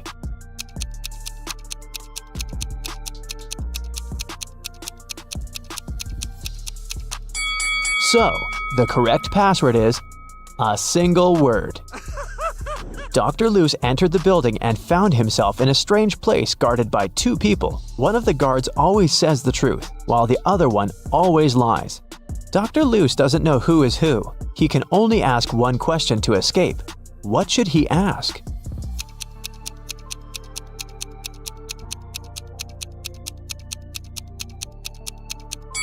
If he asks the guard who always tells the truth, he would tell that the other guard would point to the dangerous door. And if he asks the guard who always lies, he would tell the opposite door of the truth-telling guard and point to the dangerous door. In either case, both guards will point to the dangerous door, and then Dr. Loose should just choose the other door. Dr. Loose entered the room and saw this group of scientists. Can you spot anything weird in this picture?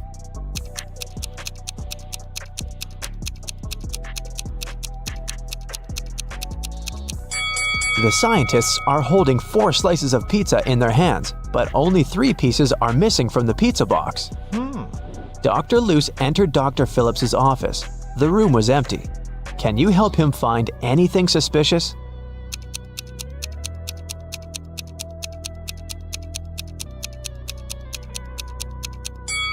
Someone is hiding in the ceiling vent.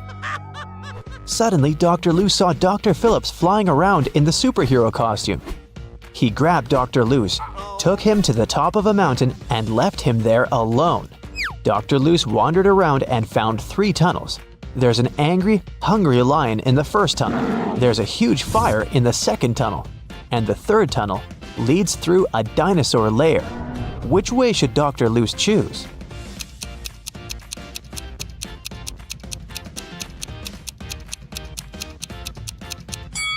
The third one.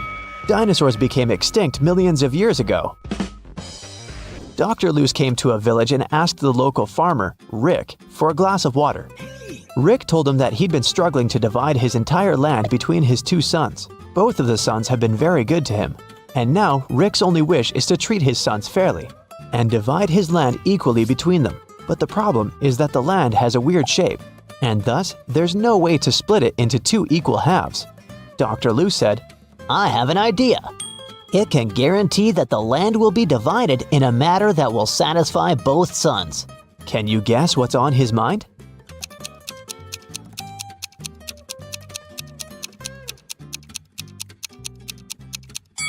All Rick needs to do is ask one of his sons to divide the land into 2 parts and tell him that the other son will have the choice of selecting one of those 2 halves. In this manner, both of them will avoid any tricks and divide the land equally. Dr. Loose was sitting at the local restaurant. He was sad because he'd lost his wallet during his adventures. He noticed a man next to him pulling a wad of $100 notes out of his pocket. Dr. Loose turned to the rich guy and said, Hey, I have an amazing talent. I know almost every song that has ever existed.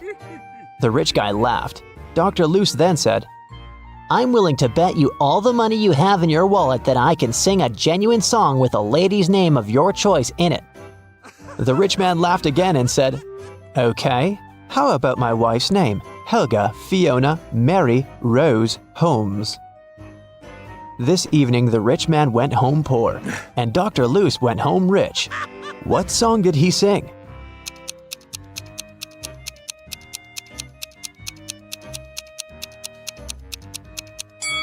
The Happy Birthday Song. The villagers told Dr. Loose mystical legends about the local forest. He liked creepy stories and decided to go there and see it for himself. He set off at night and soon got to the forest. He noticed a small shop nearby. The seller said, Hey bro, don't go to this forest unequipped. Take this magic potion. It will make any creepy monster fall asleep for 10 hours. Dr. Loose took 1 bottle and continued the journey.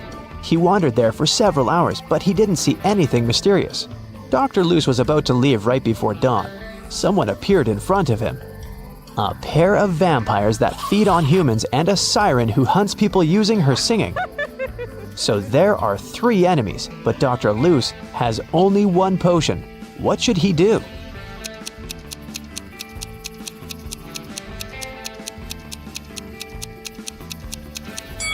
The sun will rise in a few seconds and vampires will run away. That's why he should pour the potion at the siren. Dr. Luce found an abandoned castle. As soon as he entered, someone locked the door. Dr. Luce found 3 ways out, but all of them were dangerous. The first path was full of hungry wolves. It was impossible to get through. The second passage was guarded by 5 vacuum cleaner robots that were reprogrammed to hunt down humans. And the third passage was filled with molten lava. What door should he choose?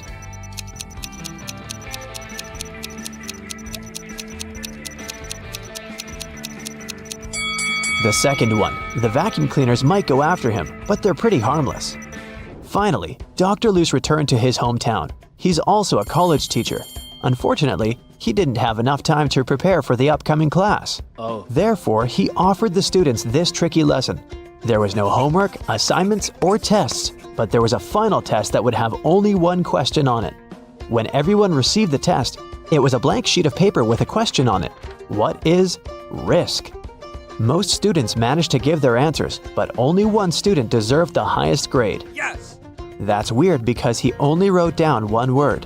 What did he write?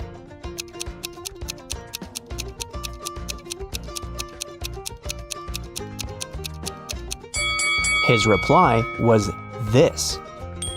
Dr. Luce went on a business trip to Vienna. He felt very nervous because he was about to meet a lady he used to date in college, Jane. She's also a scientist who's currently working on immortality pills. That's why she asked Dr. Luce to come over and help her. As soon as he entered her office, he knew that something had gone wrong. 3 zombies were standing in the room. Can you tell which one is his ex-girlfriend?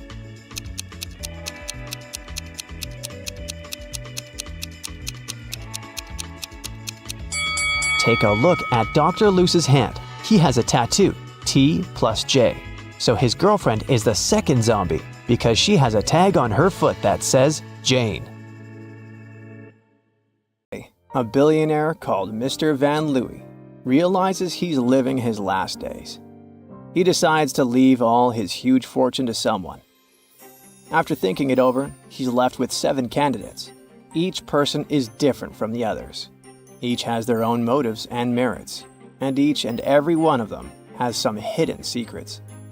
Before making the final decision, Mr. Louis decides to listen to the candidates' life stories to figure out who truly deserves the inheritance. But keep in mind that not everything is as it seems, and sometimes it's the loveliest people who hide the darkest secrets. But before we eavesdrop on the conversations the billionaire is having with his nearest and dearest, let's sneak a peek at the characters and life stories of these people. The first on the list is 40-year-old Alex, Van's eldest son.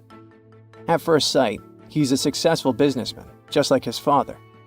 Since childhood, he's always been trying to please Mr. Louis, and now he's sick and tired of his image of a good son. It might be the reason why his business is in deep crisis, and the situation is so bad that the word bankruptcy has already been whispered. But is Alex desperate enough to do something unforgivable? We'll see. Maria is 35 years old. She's the middle daughter and a talented artist. Unlike her elder brother, she's always been independent, which caused a rift between her and Alex. But even though she looks cheerful and carefree, she's in debt and currently experiences too much drama in her life.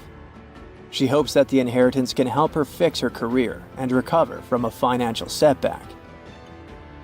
John, Mr. Louis' 33-year-old youngest son, is disabled. But despite the limitations of his own body, he's a doctor, and a good one at that. He is devoted to his profession and spends most of his time in hospital helping people. Van has known his best friend, Helen, since they were kids. Helen is 65 years old, and she's been with him through many ups and downs. At the moment, she's working as a volunteer, helping those in need. She hopes she'll get the inheritance. She's always speaking of opening her own shelter for homeless animals. Peter, who is 50 years old, is Van's trusted business partner and confidant, who has always helped Mr. Louis in all his endeavors. Peter seems to be dedicated to his work, and it might even be true. But his true intention is to take over Van's company after the man passes away. Is Peter eager enough to speed up this process? We'll see, I guess. Anna is 28 years old, and she's Mr. Louie's housemaid. She's been working for him since she was 20 and has earned a reputation of a modest and hard-working young woman. Anna has got a small son, and she dreams that he will study in the best college in the country. That inheritance could come in handy. And finally, we've got Max, Mr. Louie's bodyguard, who is 37 years old. Even though he's extremely charming, Max seems to be the black sheep, since he spent 7 years in jail when he was younger. No one but Mr. Louie knows the real depth of his crimes. Max seems to regret his past and does everything to make amends. Now, let's sneak into the billionaire's bedroom, where he speaks to all these people in turn. When Alex enters, his father doesn't waste a second. I know about the problems with business you're experiencing. I don't think leaving you all my money will save the day. Alex objects. I must admit that my company is nearing bankruptcy, but what you don't know is I have my own charity fund, which needs a lot of funding. I really need this money to keep helping people. Maria carefully enters her father's bedroom and greets him.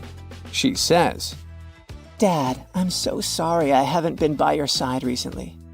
The billionaire remarks, Yes, I know you've been very busy with your social life.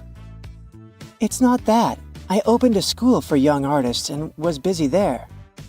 Is this explanation enough to excuse a daughter neglecting her father? We'll see. John slowly and clumsily enters his father's room. He heavily sits in the chair near Van's bed. Dad, I'm so sorry to hear about your state. If only I could help you. Mr. Louie interrupts him. Even if you could, you wouldn't, because you're the reason for my condition. John is terribly shocked. What are you talking about? Don't play innocent. Now I know you've been poisoning me for years. You've got access to rare medicines and you use it to your advantage. Exasperated, Van Louie invites the next visitor. Helen enters with a sad expression on her face. My dearest friend, I'm so sorry to see you like this. I'm also sorry I didn't visit. I was busy at the volunteer center. But the billionaire doesn't seem to be happy to see her. Do you think I don't know about your gambling addiction? I know what you want to spend my money on after I pass away. Definitely not on an animal shelter. After all that shouting, Peter feels nervous. He suspects that Van knows about his plans and dishonest schemes. And he's right. But what he hears next makes him freeze. Peter, my loyal partner. I know you wanted to lay your hands on my business, but I also know that recently you've abandoned this idea. I'm aware of all those cases in which you negotiated with our clients to save the company and its reputation. I know that you spent your own money to solve the issues my business had. Thank you. When Anna enters the room, Mr. Louie smiles kindly. How is your son? I know you're dreaming of getting that inheritance to help your kid. I also bet you want to lead a luxurious lifestyle and drive an expensive car. But you must understand that I have my own children and I need to take care of them. Anna exclaims, Of course, I understand, Mr. Louie. I don't need all those riches. My only wish is for you to get better. Eventually, Max comes to talk to Van. Hey, Mr. Louie, I feel so bad about your condition. How can I help you? You've helped me enough, Max. You have literally saved my life countless times in drastic situations. But now, you can be sure that I won't reveal your secrets. I'll take them with me to the grave. After talking to each of the candidates, Mr. Louie was left deep in thought. Should he leave his money to his eldest son, whose life was dedicated to pleasing his father? Should his daughter get the inheritance? Despite her image, she's actually bringing a lot of good to this world. Should Van forgive his youngest son, or should he report him to the police? Should he help Helen? After all, despite all her flaws, she's his oldest friend. Should he reward Peter? Or should he help Anna ensure a bright future for her kid? Maybe he should show Max how much he appreciates his loyalty. The billionaire is at a loss. He drinks his medicinal tea and finally comes to a conclusion. He slowly and with great difficulty gets up from his bed and shuffles to the door. He opens it and sees 7 people.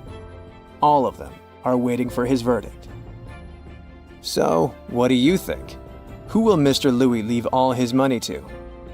Think twice, or maybe even thrice, since there are many worthy candidates.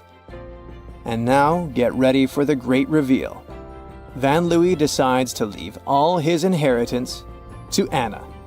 All because the billionaire is actually the father of Anna's son. Now the little guy and his mom don't need to worry. The kid will get the best education. A bright future awaits him. What Mr. Van Louis doesn't know, though, is that the boy's father is actually Max, the charming ex-criminal who stole Anna's heart many years ago. I have a math workout for you today, but first, let's have a little warm-up. How many ducks do you see in this picture?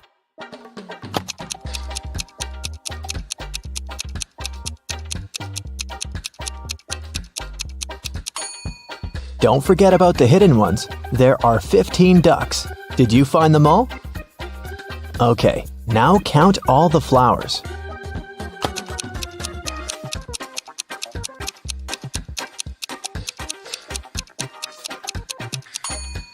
Right, there are 17 of them.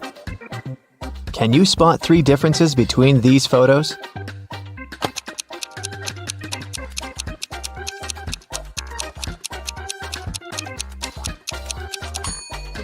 Here they are. And another one. There are 3 differences again. Do you see them?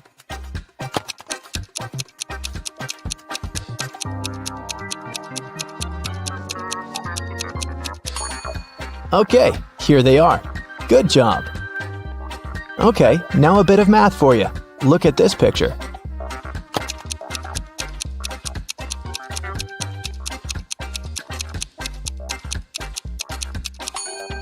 The only number multiplied by itself that gives 25 is 5, so this shape equals 5. This way, the other shape from the second equation is 4. 4 and 6 make 10, so the red circle equals 6. Then, 5 multiplied by 6 gives us 30.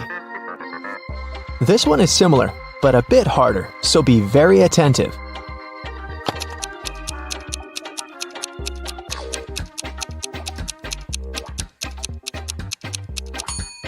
Okay, 3 pairs of sneakers make 30. Then 1 pair equals 10. Then 1 cat with a whistle must be 5. In this case, 2 whistles equal 4, so 1 whistle is 2. Now the last one. A pair of sneakers is 10. We know that a cat with a whistle is 5, but this kitty doesn't have a whistle. But since a whistle is 2, the cat without a whistle must be 3. And a whistle equals 2. So, it's 10 plus 3 multiplied by 2, which is 16. Ava and Dakota are sisters. When Dakota was 18, Ava was half her age. Now that Dakota is 26, how old is Ava?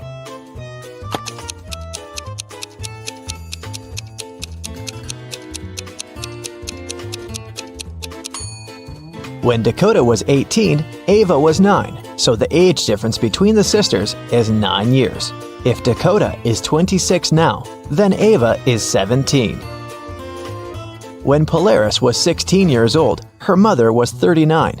If Polaris's mom is twice her daughter's age, how old is Polaris?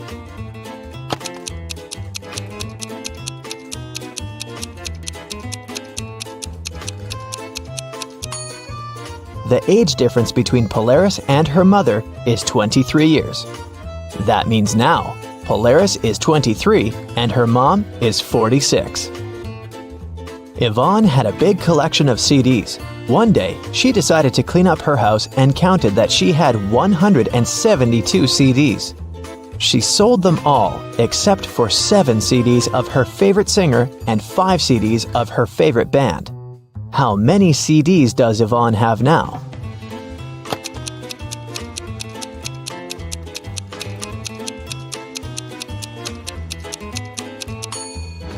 Well, if she gave up all but 7 plus 5, it leaves her with 12 CDs. In PE class, all students were standing in a circle. If the 5th student was exactly opposite the 12th student, how many students were in the circle?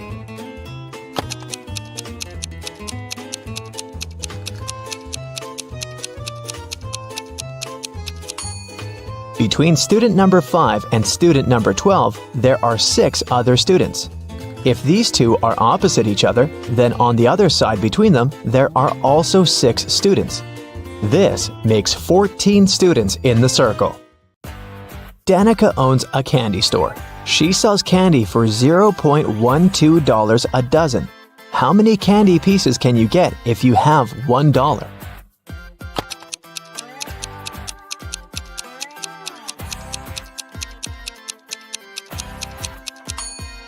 $0.12 for a dozen mean that one candy costs 1 cent. So if you have $1, you can get 100 candies.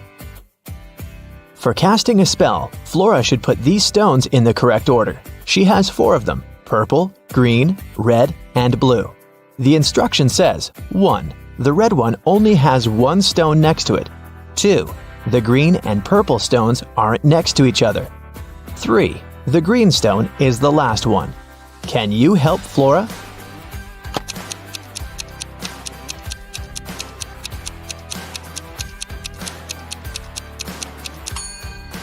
If the red stone only has 1 other stone next to it, then it's either the first one or the last one. But since green is the last one, then red is the first one.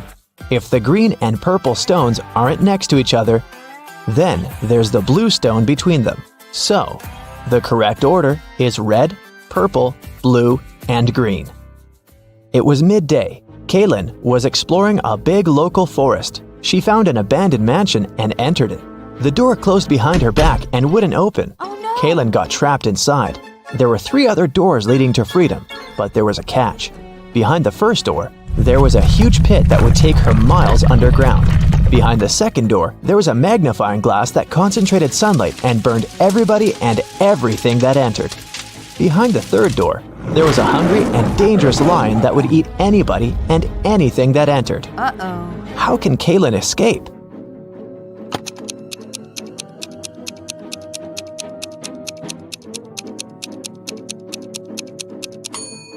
Kaylin should wait until sunset. When the sun goes down, the second door with the magnifying glass won't be dangerous anymore. Amelia, Belle, Chloe, and Della are identical quadruplets who always prank people. One day, one of the girls' teachers had to let Amelia leave the class early. She had a doctor's appointment, but the woman wasn't sure which girl was Amelia. The quadruplets had decided to help her. Here is what they said. Amelia is one of the girls standing in the middle. No, Amelia is one of the girls standing on the sides. I'm Amelia. I'm not Amelia. 3 girls lied and 1 told the truth. Who is Amelia?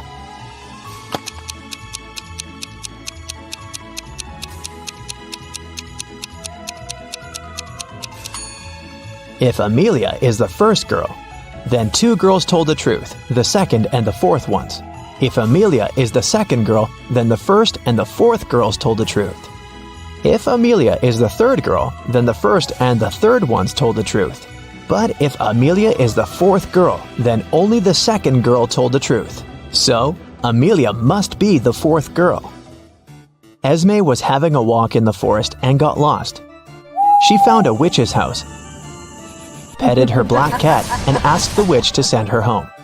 The witch wanted to play a game. If Esme won, she'd send her home. But if Esme lost, she'd have to stay with the witch forever.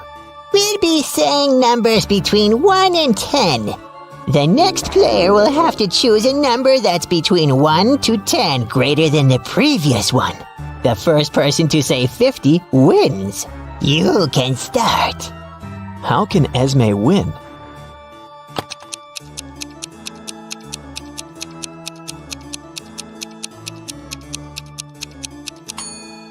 If she wants to say 50, she needs the witch to say a number between 40 and 49. So, before 50, she has to say 39. If she wants to say 39, the witch has to say a number between 29 and 38. So, Esme has to say 28, and before that, 17, and before that, 6. So Esme must start with 6 and then say 17, 28, 39, and 50. Cassidy woke up in a dungeon and couldn't remember what happened to her. She needed to get out, but the door was locked and required a password. Can you guess what the password is?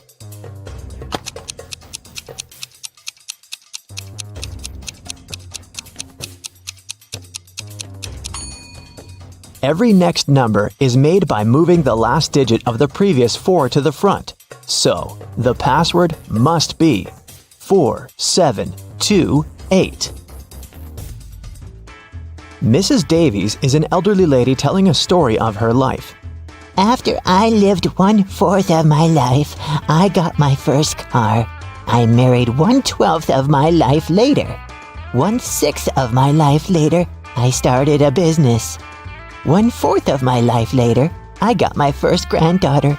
She just turned 18. How old is Mrs. Davies?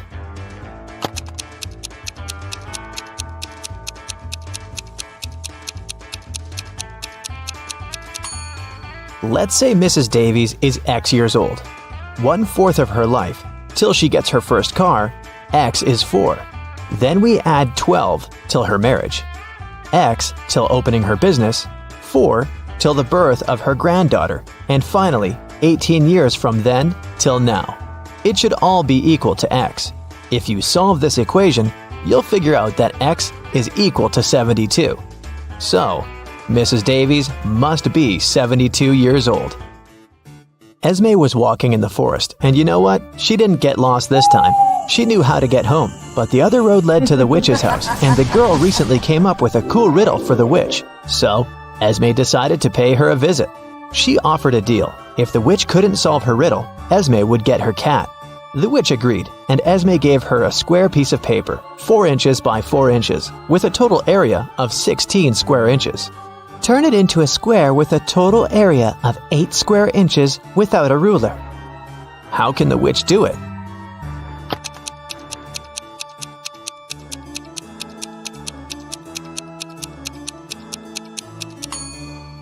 The witch should fold the 4 corners of the square towards the middle. This way, she'll get a square that is exactly twice as small as the original one.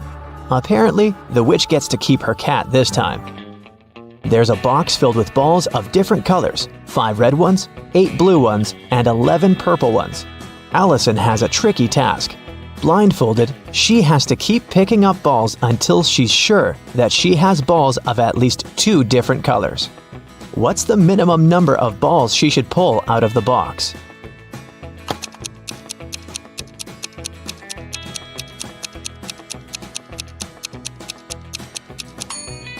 In the worst-case scenario, Allison will be picking up balls of the same color until there are no more of them left in the box. The majority of balls are purple, so if she picks up a purple ball every single time, it'll be 11 balls. And only after that will she get a ball of a different color. So, she should pick up 12 balls. Harry wakes up inside a simulated reality. An AI voice tells him that he needs to complete a series of tasks in order to get back to his normal life. 3 doors are projected in front of him. The first has a huge hammer that smashes anything that passes by it. The second door leads to a corridor filled with electric pipes. And behind the third door, there's broken glass all over the place. He has 2 seconds to choose one of the doors. Which one should he pick?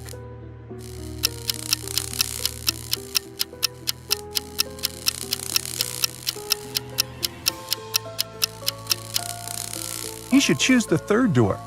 Since he's wearing shoes, he'll be all right. He goes through that door and ends up in a cage. Inside, there are 3 rescue buttons. The red button will open the cage immediately, but it also simultaneously opens a cage with a hungry lion. The blue one will open the cage in 10 minutes, but it will also open hundreds of water pipes. The orange button will open the cage in 5 minutes, but it will also set the place on fire.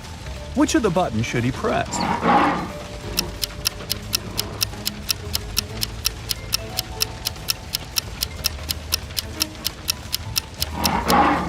He should press the blue one. I mean, since it's a cage, it won't fill up with water. As soon as his cage opens, he is free to swim away. Then he finds himself at a crossroads. There are 3 different paths, and he needs to figure out which one to take. The first path is filled with smoking coal. The second path has frozen ice all over it.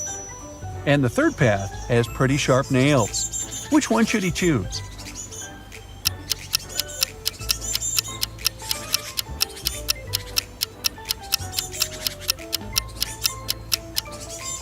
He should definitely choose the middle path.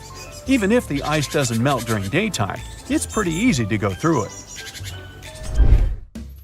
It looks like Harry is doing pretty well, so the AI controlling the game decides to make the task a bit more difficult. It projects a scene where Harry is now in a hotel lobby. He has to figure out which of the lobby guys won't help him with his luggage.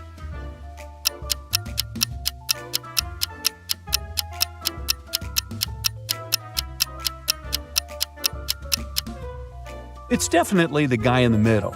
If you look closely, the guy is transparent, which means he's probably a ghost. He can't touch physical stuff, so he won't be able to help Harry. Suddenly, the weekend in this virtual reality, and Harry is taken to a cabin in the mountains. There are 4 friends waiting for his arrival. They have a fun time, but at the end of the weekend, the cabin catches fire. One of his friends did it. Take a look at the image. Can you figure out who did it?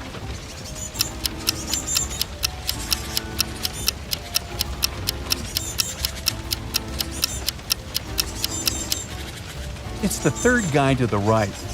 He has a tiny gasoline bottle hanging from his belt. Harry suddenly appears in what looks like a wedding ceremony and discovers he's the one getting married. 2 women appear in front of him. They are dressed the same, but they both have their faces covered with veils. He needs to figure out who his true bride is. Can you help him out here?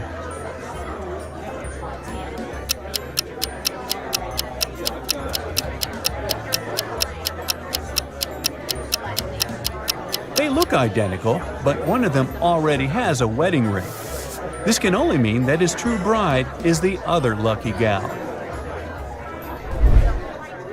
For his next challenge, he's taken to a restaurant where a waitress shows him 4 glasses. Each glass is filled with the same liquid, water, and has an object inside of it. The waitress asks Harry which glass has more water than the rest. Take a look at the image. Can you figure out the correct answer?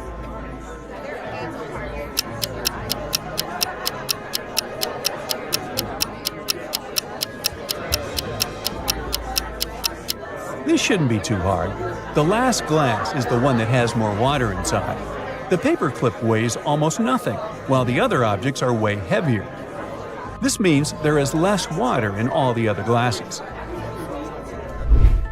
Harry's doing great thanks to you. Now look at this image. There are 3 people about to parachute out of an airplane. Help Harry figure out who is in graver danger here.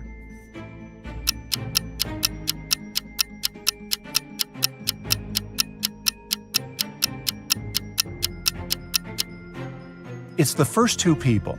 You see, there's a heavy bottle in the last guy's backpack. If it falls down, it can break the other's parachutes. Uh-oh. Harry's stomach starts to growl after so much hard work, so he asks for some food. The AI controlling the game decides to create 2 chefs to bake him 2 different cakes. But here's the catch. Only one is safe to eat. Take a look at both of these delicious-looking cakes. Which one is safe?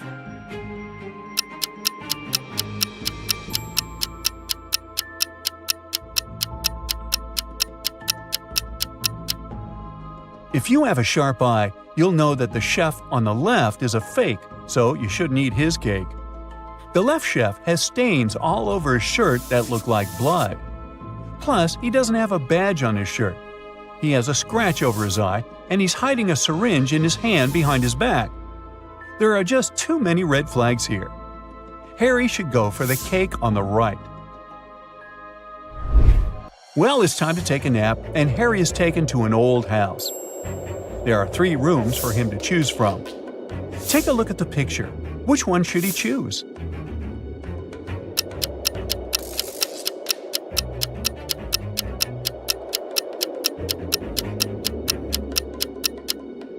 Well, so you see the hidden scenarios behind the curtains in the first room? That's a big no-no. As for the third room, notice how the AC is set to cold even though it's snowing outside. No to that, so he should definitely pick the second room. To sweeten things up a bit, Harry was enrolled into a baking competition. He was introduced to 3 judges, and they each told Harry what their favorite cake was. The first judge expressed his love for chocolate pies. Judge number 2 said he loved berry pies more than anything in the world. And Judge 3 said he was fond of pecan pies, also pronounced pecan. Harry immediately knew one of them was lying. Can you tell who?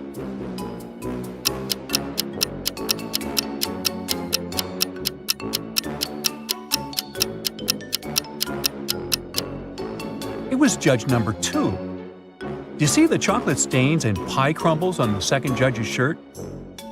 That could only mean he was enjoying a slice of chocolate pie before arriving at the competition venue. Harry needs to enter a new realm of the game, and for that, he needs to go through what looks like an airport. He didn't have any luggage with him, but he still needed to go through a security check. He went through the scanner, but he beeped every time he passed through it.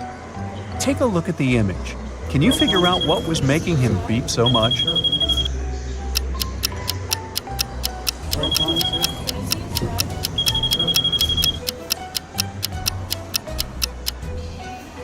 It was the necklace chain dangling from the pocket of his jacket.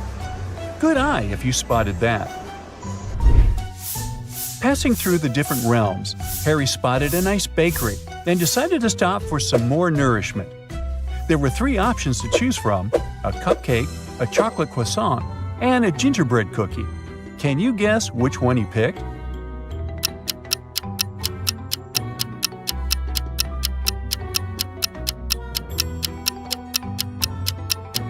You don't need to be a genius to see that Harry is using gingerbread cookie socks. He loves them so much, which is why that's his usual pick. Harry arrived at the gate of the new realm, and there were 2 creatures guarding it, a lion and a unicorn. There was a little sign saying that the lion lied on Mondays, Wednesdays, and Saturdays, and that the unicorn lied on Tuesdays, Thursdays, and Sundays. Harry asked to get inside, and the lion said he needed to answer one of the riddles. He told Harry that he lied yesterday, and the unicorn said he also lied yesterday. Can you help Harry figure out which day of the week was yesterday?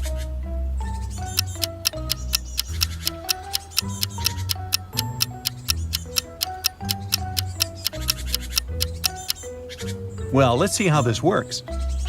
From what the magical creature said, they were both lying on the same day. So the only possible answer to this riddle is Saturday. If we consider yesterday was Saturday, that means the lion was telling the truth and the unicorn was lying.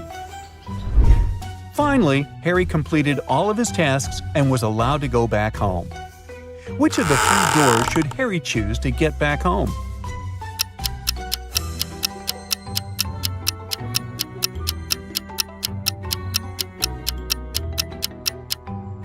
Well, let's see. He should choose the door in the middle. It has a house emoji on it, which will probably take Harry directly back to the comfort of his home. So Patricia came home after a long day at work. She was exhausted and hungry. On the doormat, she saw a white envelope. The girl picked it up and went inside. Then she carefully opened the letter.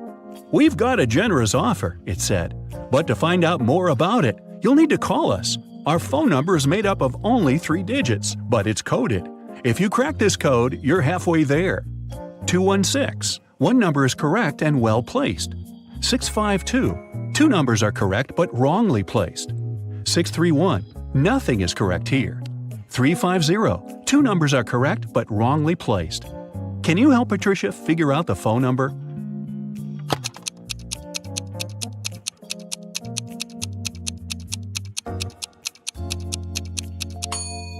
Patricia managed to crack the code. The number was 205. She was a bit nervous, but still dialed it. A strange synthetic voice answered her. We invite you to take part in a game. If you win, you'll get $100 million. If you lose, no one will hear from you again. Only your quick thinking and logical skills can help you win. You've got 60 seconds to decide. Such a sum of money would solve all of Patricia's problems. That's why, despite the scary prospect of disappearing forever, she agreed. As soon as the words "I agree" left her mouth, the girl was teleported into a small room. She was barefoot, dressed in a strange pale blue gown. In the middle, there was a table with different objects lying on top of it. Find the answer to the riddle and choose the correct object, the same synthetic voice said. It's hard when it's dry and soft and smooth when it's wet. What is it?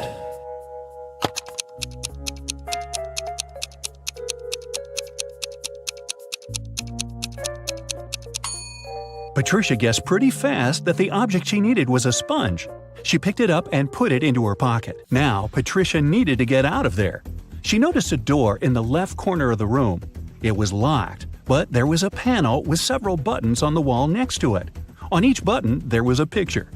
Suddenly the voice said, "I'm very large, but I look very small. Once night falls, I'm admired by many. What am I?"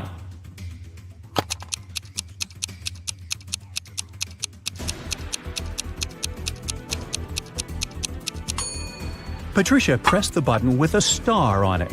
The door slowly opened. Behind this door, there was a long corridor with 3 other doors. Behind the first one, there was a puddle of toxic liquid that was dangerous to people. Behind the second door, there were hungry crocodiles. And behind the third door, there was a huge abyss. What should Patricia choose?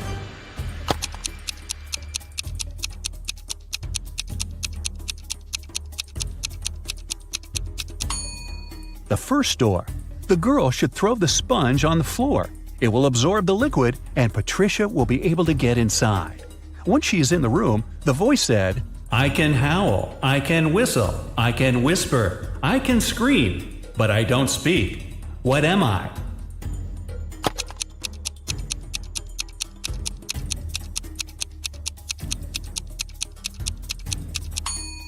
Soon the girl figured out that the correct answer was wind.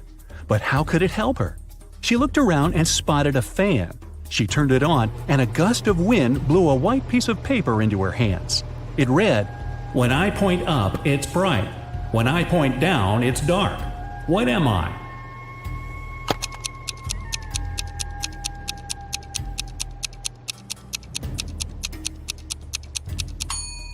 The answer is a light switch. Patricia looked around the room and indeed spotted a little light switch hidden in the corner. As soon as she pressed it, a large screen appeared on the wall. Patricia saw 4 people. They were in a grocery store. Who stole a watermelon? The voice asked.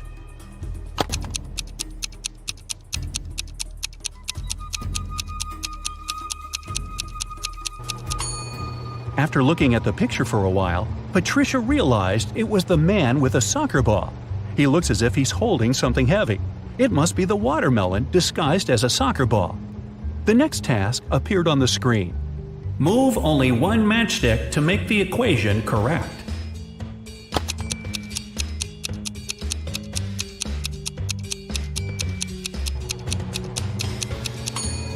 Patricia managed to figure out the answer quite fast. The next riddle to appear on the screen was a detective one. The police knocked on Dylan's door late in the evening. They had a search warrant. They accused the guy of stealing a big sum of money from a bank. Dylan claimed that he hadn't left the house all day. One of the police officers searched around his living room. What evidence did the police find that led to the man's arrest?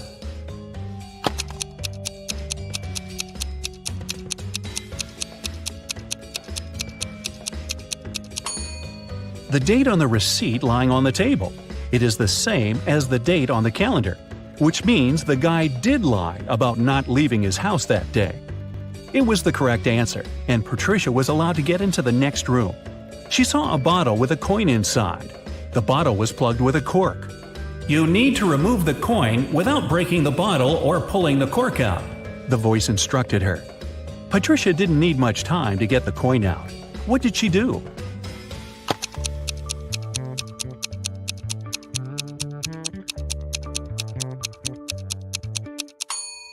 She pushed the cork into the bottle and shook the coin out. The task solved, Patricia moved to the next room. The only thing she saw inside was a glass of orange juice on the floor. It seemed to be half full, but the girl had to figure out if it was really so. She wasn't allowed to pour the juice out of the glass or use any measuring tools. Then how could she do it?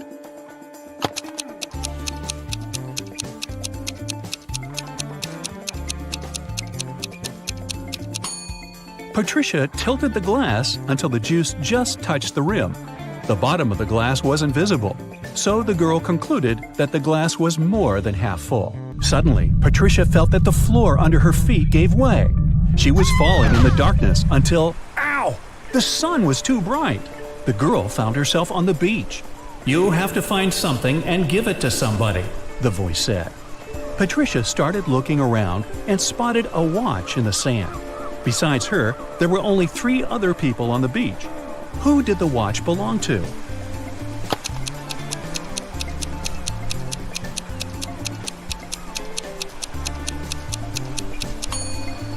This guy's watch is in his jeans pocket. The tan line on this girl's wrist doesn't match the shape of the watch. It means the watch belongs to this elderly man. Patricia gave him the watch and, in return, received 2 photos. Find 3 differences between these pictures, The voice instructed her.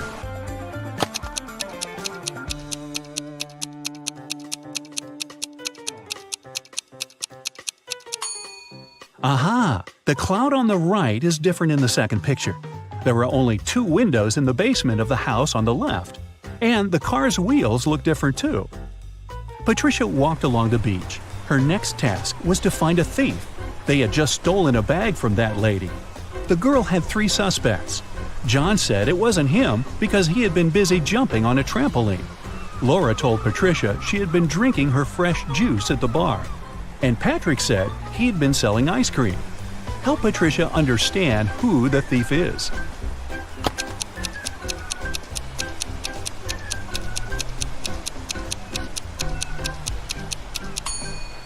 It's John. His alibi is fake.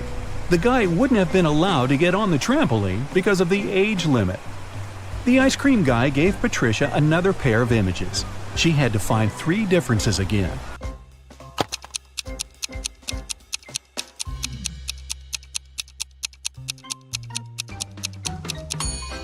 This whale is missing 1 tooth. The octopus in the second picture looks quite sad. And the sea stars are different colors. Suddenly, a guy ran up to Patricia. He said one of his friends had stolen his smartphone. They were all camping on the beach, and each of them had their own tent. The guy, named Lucas, woke up early and went for a swim. When he came back, his phone was gone. Patricia questioned Lucas's friends. George said he woke up very early too, but he was staying in his tent talking to his girlfriend. Liza said she had stayed up late playing a game on her phone. That's why she had just woken up. Kira also claimed that she had been fast asleep when Lucas went swimming. Who took the guy's phone?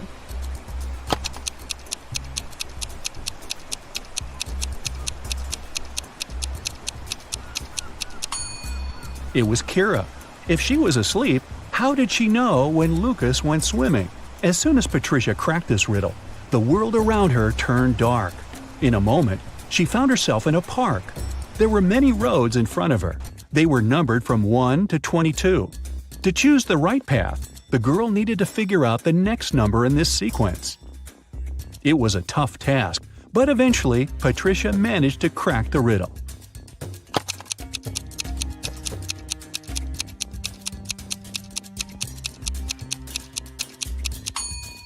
These numbers are the only ones that don't have any other vowels but E. The girl walked along road 20. Suddenly, she saw a guy lying on the ground. His bike was in the bushes. Patricia helped him to sit up. The guy, Oliver, told her, "I was cycling through the park when someone threw a stone at me. I fell down and blacked out." Patricia had 4 suspects. Miranda said she had been on a morning run and hadn't seen anything. Ron said he had taken his dog for a walk and they had been in another part of the park. Michael and Amanda said they'd come to have a picnic and had been busy with the food. Who is lying?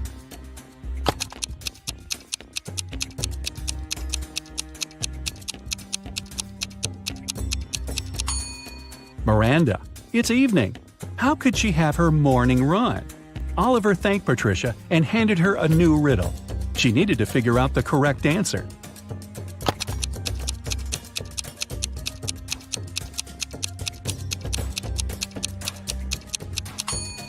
The girl understood pretty soon that the correct answer was 15. She kept walking and soon found herself at a busy crossroads. Several cars had met at an intersection, creating a huge traffic jam. If one car was removed, the rest of them would be free to move their way. Which car would you get rid of to solve the problem? The voice asked. However hard she thought, Patricia just couldn't figure out this riddle. She started panicking. Her time was running out. "The blue one!" she shouted. And it was the wrong answer. She felt she was falling, and then nothing.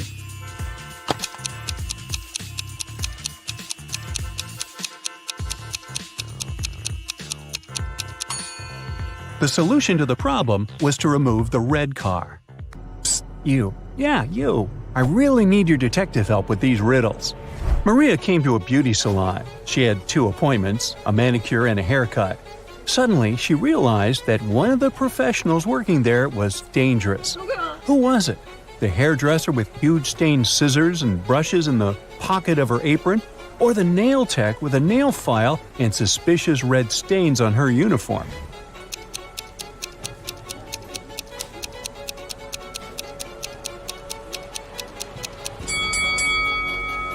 Look at the manicurist more attentively. In her bag, you'll notice a knife, a rope, and a tape. She's definitely dangerous. Look at these people waiting for their flight at the airport. Can you figure out which of them is a dog owner?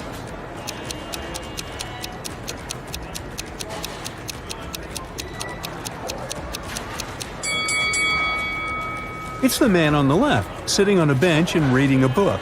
Have you been attentive enough to notice he's got a bone in his bag? It must be a gift for his pooch. Now look at these guys. One of them is a zombie. Can you figure out which one it is?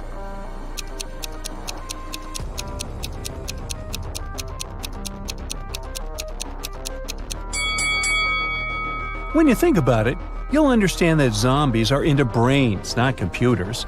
Plus, the guy on the right has a weirdly shaped palm.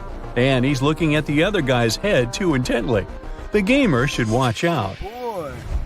Now, this might look like a lovely family portrait, but not all people depicted here are actually human. Can you figure out which family member is a ghost?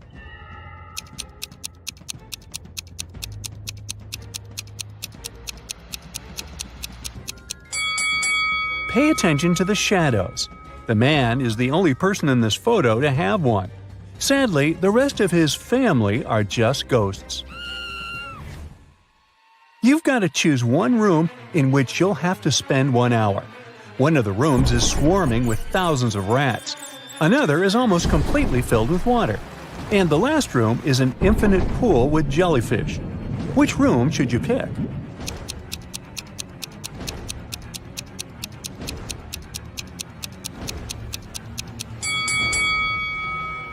The second room is the safest option. If you manage to stay close to the surface, you'll be able to breathe since there's a bit of space between the ceiling and the water. Oh, yes. Look at these hybrid animals. You're about to fight one of them. Think twice before picking your opponent. The wrong choice may cost you your life.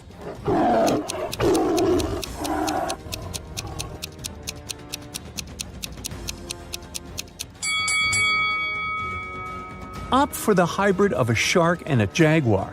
Such a bizarre creature won't be able to breathe on dry land, and you'll just need to wait a bit before the jury announces your victory.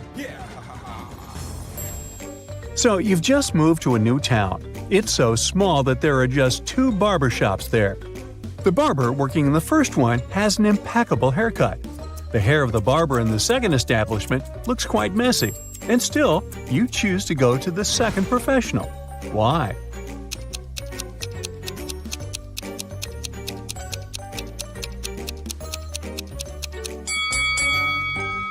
Well, if there are just 2 barbers in the town, it means the second barber gave the first one his perfect haircut. Look at these ladies attentively.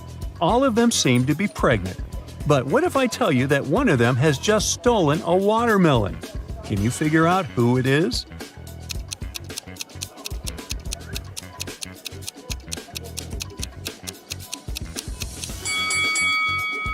The first lady has a visible belly button. The second one doesn't hold her belly at the moment, so it must be real.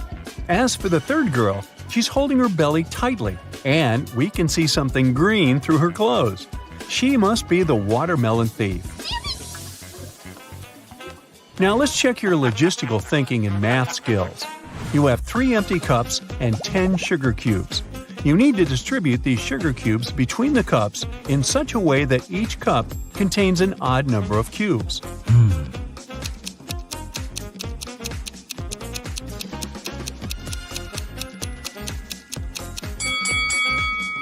All you need to do is put 3 cubes in the first cup and 3 cubes in the second cup. After that, place the remaining 4 cubes and the second cup in cup number 3. This way, the first cup will have 3 sugar cubes, which is an odd number. The second cup will have 3 sugar cubes too. As for cup number 3, it will contain 7 sugar cubes, 4 of its own and 3 from the second cup. You have a box with multicolored marbles. All but 2 of them are red, all but 2 are blue, and all but 2 are green. How many marbles are there in the box?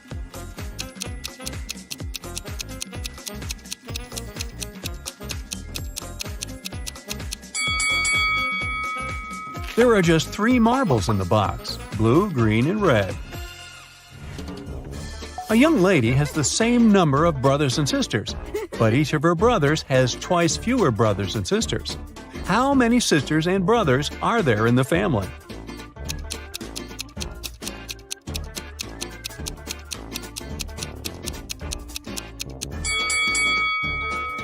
There are 4 girls and 3 boys in the family. Once, a man decided to go on a fishing trip with his friends. He asked his wife to pack some things for him: a fishing rod, a fishing box, some clothes that would be enough for a week, and his favorite pajamas. The wife did so. After the man returned, he entertained his wife with funny stories about what had happened during the trip. Suddenly, he asked why his wife hadn't packed his pajamas. The wife immediately understood that her husband was lying to her. He hadn't been on a fishing trip. How did she understand that?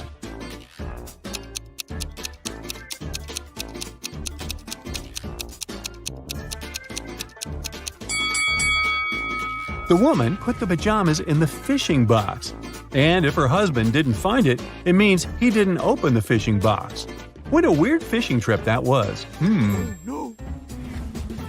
Jack is participating in a challenge. He's made it to the last stage, which takes place in a desert. If he succeeds now, he'll win $1 million. Jack needs to get a key out of one of 4 pots. On top of the first pot, there's a bowl filled with a strong acid. The second pot is covered with a bowl full of venomous spiders. In the bowl placed on the third pot, Jack sees a raging fire. A viper is curled up in the bowl covering the fourth pot. Now Jack isn't allowed to drop the bowls to the ground or turn them over. Which pot should he choose?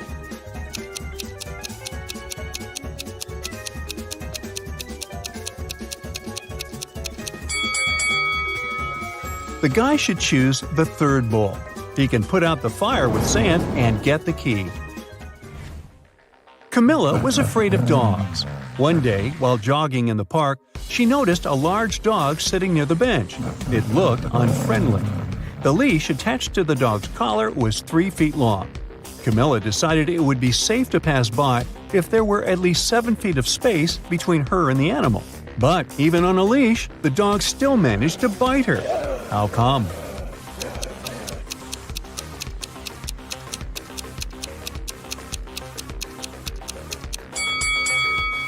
Well, the leash wasn't tied to anything. Kevin, a security guard in an amusement park, found a boy standing near a roller coaster. The kid said his name was Nick. He didn't know where his father was. Kevin took Nick to his office and made an announcement. Soon after that, two men showed up at the door. The first exclaimed that he and his son had been in a cafe.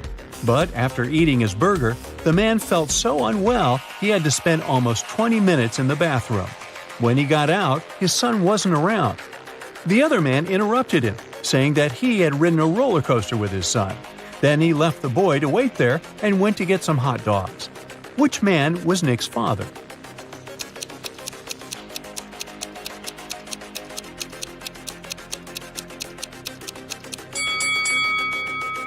Nick is too young to ride that roller coaster. Look at that sign stating that only those older than 14 are allowed to have a ride. It means the second man is lying. The boy's dad is the unlucky guy with food poisoning. A bank manager was missing. The only suspicious thing the police found was a note left on his office desk. There were 4 numbers on it. His colleagues, John, James, and Otto, claimed they had nothing to do with this disappearance, but the police thought otherwise. Who did they suspect?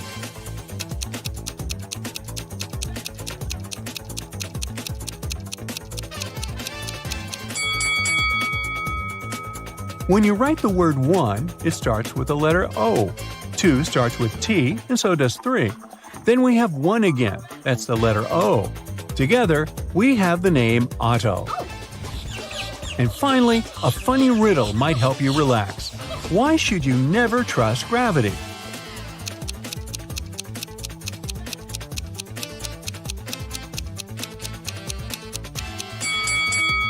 Because gravity will always let you down. Have a good one! At first, you'll be a Sherlock trainee. Look carefully at the pictures and pay attention to the smallest details to solve the riddles. Which one of these students has 3 mothers?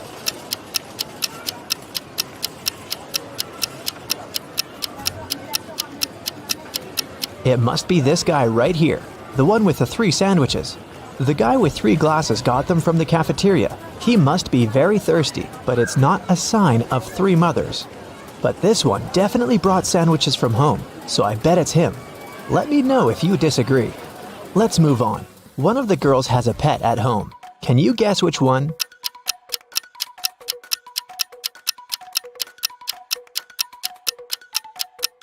It's the girl in the middle.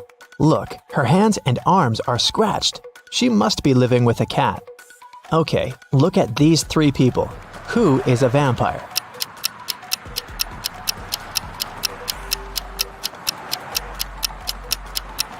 It's this guy. See, he doesn't cast a shadow. Something's wrong.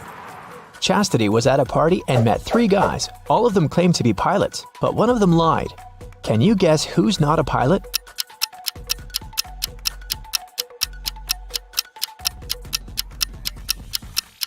Pilots must have perfect eyesight. This guy is wearing glasses, so he's not a real pilot. Look at these 3 students. One of them is left-handed. Can you figure out who exactly?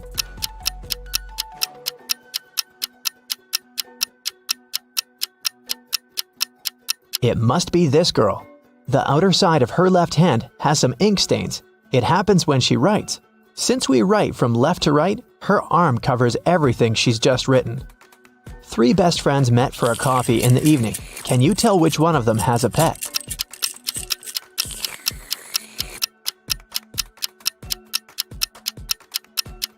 Look at this girl's bag. There's dog food in there, so she probably has a dog at home waiting for her. This one is super easy. 3 sisters came to visit their parents. One of them got engaged while she was away. Can you tell which one?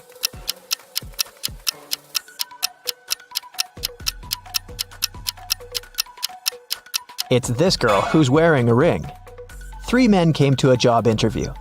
The company didn't want to hire fathers because they needed full commitment for the first year. All men said they were single and had no families, but one of them lied and actually had a daughter. Which one?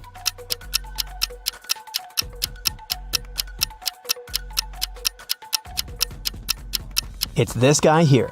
Why would he wear a pink scrunchie on his wrist if he wasn't making his daughter's hair right before the interview?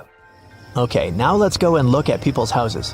Here are the bathrooms of Daryl and Tiberius. Which one of them has a girlfriend?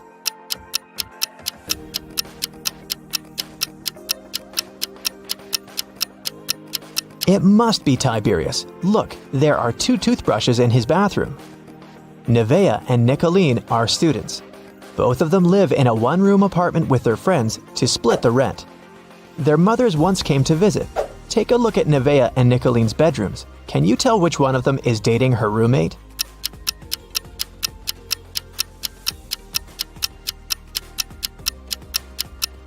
It must be Nevaeh. In Nicolene's bedroom, there are 2 single beds, and in Nevaeh's bedroom, there's just one big bed. Look at these 3 friends. One of them isn't really a human, but which one?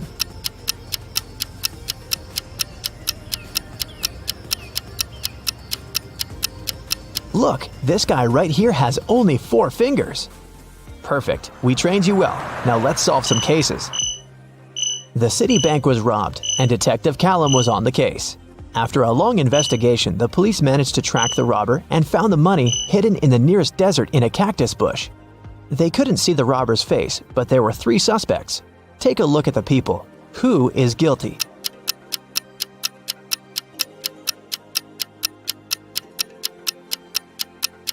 It's this man. Look, he has many scars on his arms and hands. He must have gotten them when he was digging the money in the cactus bush. A group of friends asked Billiam if he wanted to join them on a hike that weekend. He said that he couldn't because he had broken his arm. The next day in school, Billiam, indeed, appeared with a broken arm. So he stayed at home and his friends went hiking. On Monday, the friends met in school again. Billiam said that he had just stayed home watching TV. His friends told him about the hike and asked why he had lied about the broken arm. Why did they decide that his arm wasn't really broken?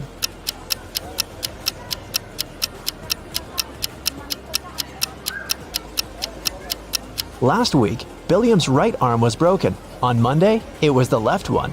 He must be faking it. Mr. Tucker called the police and reported that he had been robbed. Detective Callum arrived at his place and found Mr. Tucker tied up to a chair. Mr. Tucker said that he had been sleeping when someone wearing a mask had broken into the room. They took him right out of the bed, tied him up to the chair, and then took all the savings he was keeping in the wardrobe. When they left, he managed to call the police because his cell phone was in his pocket. Still, Detective Callum didn't believe him. Why?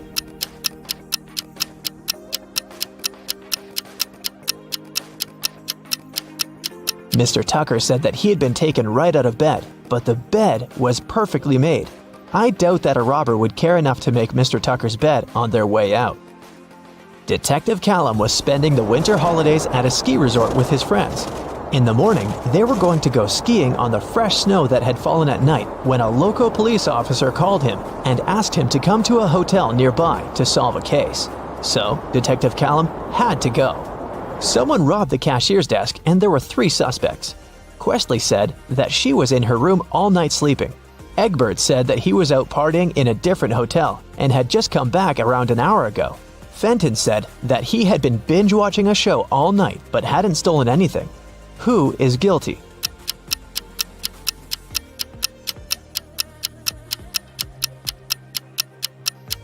It was Egbert. If he had just returned, he would have left his footprints on the fresh snow, but there were no footprints leading to the hotel as Detective Callum was walking there. And the name Egbert will make anyone suspicious. There was a car accident in the suburbs, and police arrived to investigate the case. The driver went into a cliff right where the road was taking a dangerous turn. The car turned around, and he was pushed out of it and got stuck nearby. He had his cell phone on him, so he was able to make a call. A police officer helped the driver out and asked him to show what was in the trunk. The driver gladly opened it with his keys. In the trunk, there was his suitcase, some instruments, and a spare tire. The police officer said that the accident had been staged. Why?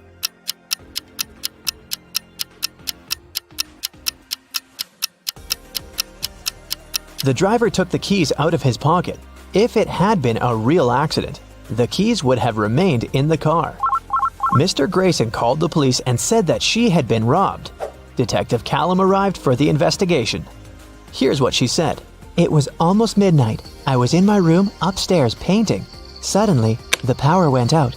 There was no light or electricity, and I could only see the streetlights outside. Then, the stationary phone rang. I was scared, so I didn't pick it up. I stayed upstairs, and in about 10 minutes, the light came back.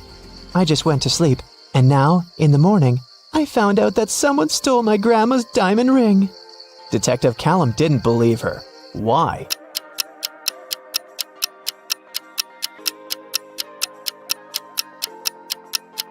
If the lights and the electricity were out, how would a stationary telephone ring?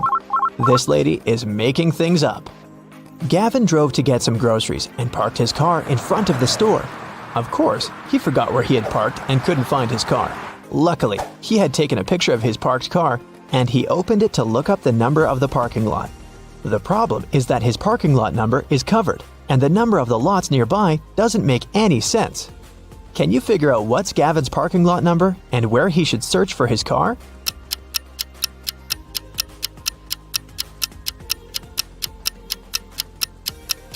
The numbers are just turned upside down in the photo. The numbers are 86 through 91, and his car is parked in 87.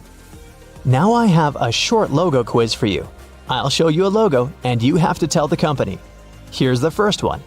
Do you recognize it?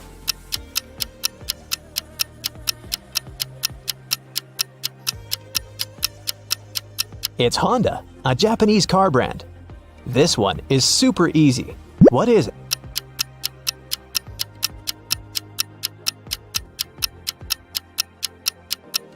This is Pepsi, of course. What about this cute crocodile? Does it ring a bell?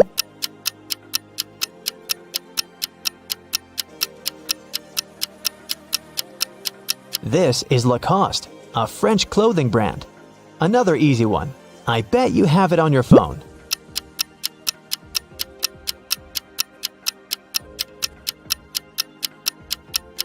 Yes, of course. That's Spotify. What about this one?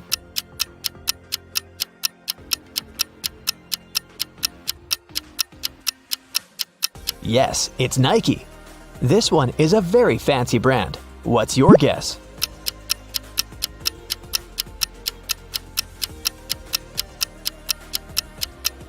That's Louis Vuitton. Okay, another one for you. It's harder, but you've got this. What's your call?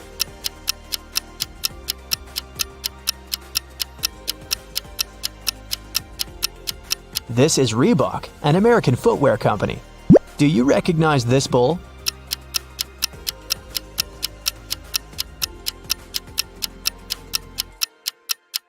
Is a Lamborghini logo.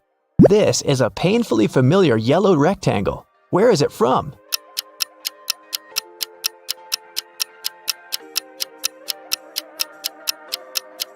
That's the National Geographic logo. Portia and Vinette live in a country where postal services are super unreliable. Everything sent by post is stolen from the package. How can Portia send his wife, Vinette, a diamond ring if both of them can buy locks, but don't have keys from each other's locks?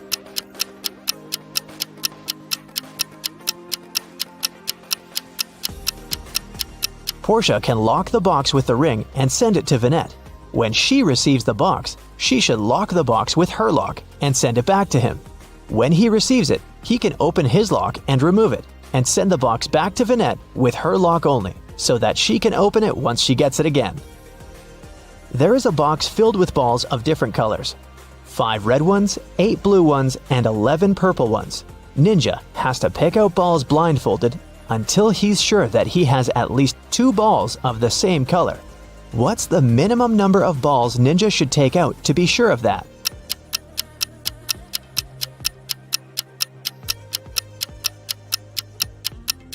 Worst case scenario, he'll be picking out the balls of a different color every time. There are 3 colors, so if he picks out 3, they might all be different. But if he picks out 4, then the additional one for sure will match one of the existing colors. So, Ninja should pick 4. Who is wanted?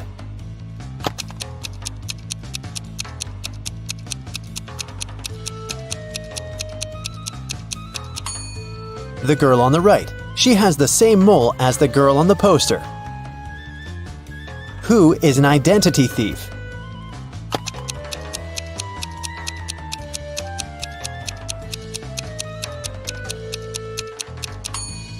It's the man on the right. His real ID is sticking out of his backpack, which means he must be showing a fake ID. Who is an imposter?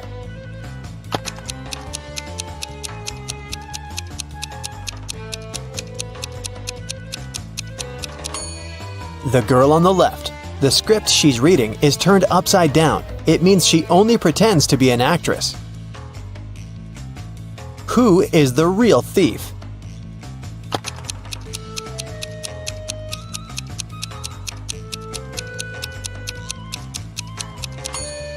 Both of these men are thieves. While one man is distracting the girl, the other is preparing to steal her phone.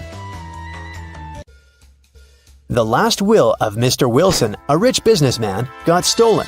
There were 5 people in the house at that moment: Mr. Wilson's wife, their cook, butler, maid, and gardener. They all told the detective what they'd been doing that evening. Mrs. Wilson was sitting by the fireplace embroidering. The cook was making breakfast. The butler was supervising several workers in the living room. The maid was sweeping the floors in the hallway. The gardener was watering the plants in the greenhouse. Right after this conversation, the detective arrested the thief. Who is the culprit? And how'd the detective figure it out?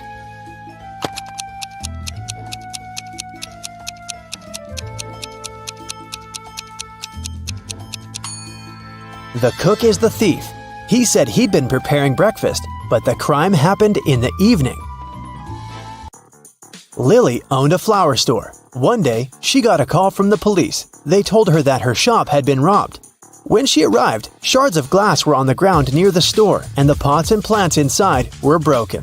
The police questioned 3 suspects. Jacob, Lily's ex, said, "I was in a hurry and didn't notice that the windows were broken when I was passing by the store. I only realized what had happened when the police called me." Camille, Lily's friend, said, Lily asked me to help her with something in the store. When I arrived, everything had already been broken. I called the police immediately. Matt, Lily's ex-coworker, said, I was walking nearby and I saw someone breaking a window and sneaking into the shop. I left my phone at home, so I ran to the police station. Can you guess who's lying?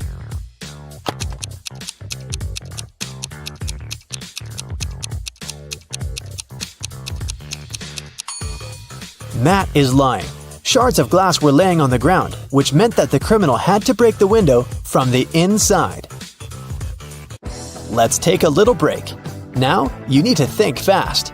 Mary's mom has 4 daughters. One daughter is called April, the second is named May, and the third daughter is June. What's the 4th daughter's name?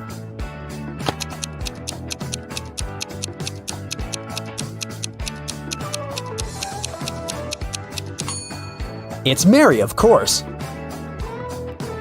Who doesn't belong to this list? Napoleon Bonaparte, Queen Elizabeth, William Shakespeare, Sherlock Holmes, Aristotle, Christopher Columbus, Donald Trump.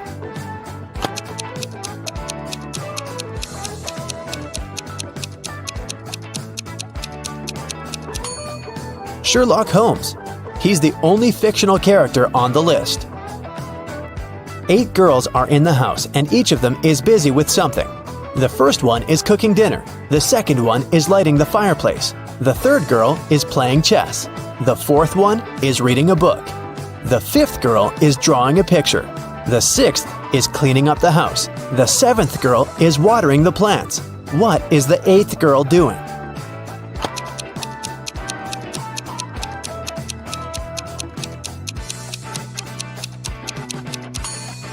She's playing chess with the 3rd girl.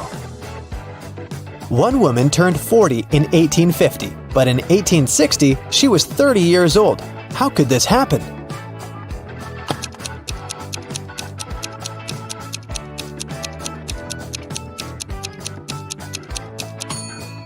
This could only happen if 1860 was earlier than 1850, which means that the woman turned 40 in 1850 BCE and 30 in 1860 BCE. An artist was walking in the park when it suddenly started raining. He had neither a hat nor an umbrella to cover his head. He also couldn't hide under a tree because the downpour was too heavy, and still, not a single hair on his head got wet. How can that happen?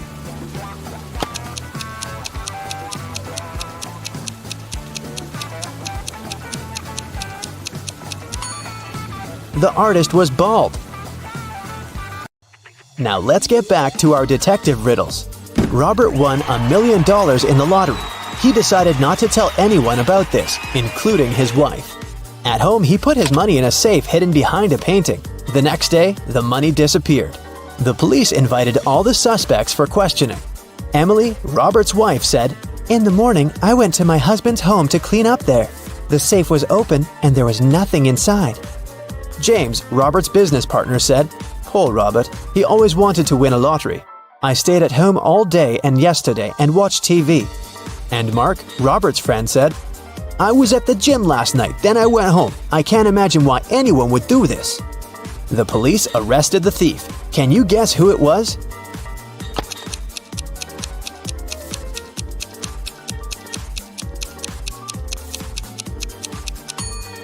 Robert's business partner did this. Robert didn't tell anyone that he'd won the lottery. His wife noticed an empty safe when she entered the office, but she didn't know what was inside. Marina was participating in a figure skating championship. She was a very strong competitor, and many people believed she could win. When the time for a warm-up ran out, all the participants started preparing for the performance. Marina was the first. She was amazing, but suddenly she tripped, fell down, and broke her leg, which made her unable to continue. The investigation revealed that someone had ruined her skates. The police interviewed 3 suspects.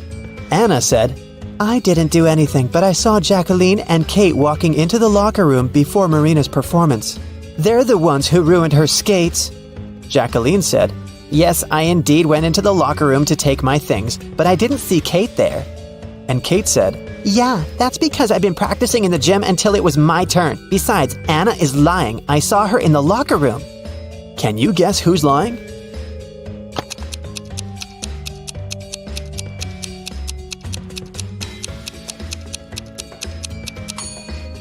Kate. She couldn't train in the gym because the time for the warm-up had been over by the time the competition started. Here's what happened. Kate went into the locker room and ruined Marina's skates. Jacqueline came into the locker room after her, and that's what Anna saw. Jane is afraid that she might have a stalker. She brought some photos of herself and her friends to the police. The police immediately found the culprit. Who is Jane's stalker?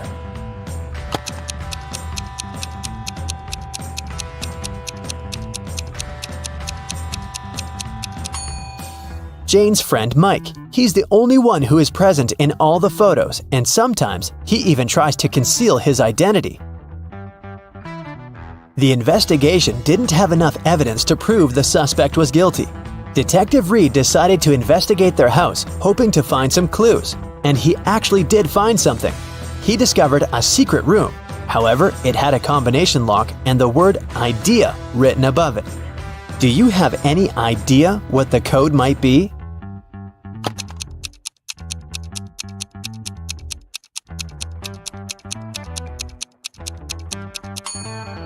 "9451. The code is the number of each of the letters in the alphabet. The door opened to the suspect's secret office. At first glance, there is nothing suspicious inside. A table with a book in the middle, some dusty furniture, and a picture on the wall. The detective examined the painting and found a safe with a 3-digit code behind it. Next to it, there was a note with a hint. P270L7-8. Can you guess what the detective needs to do next?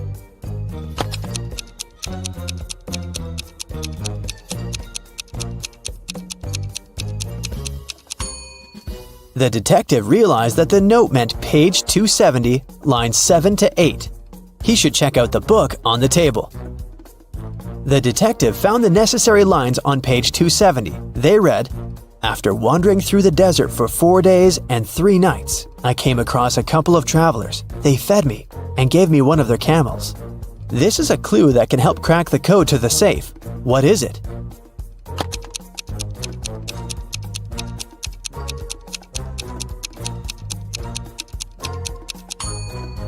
721.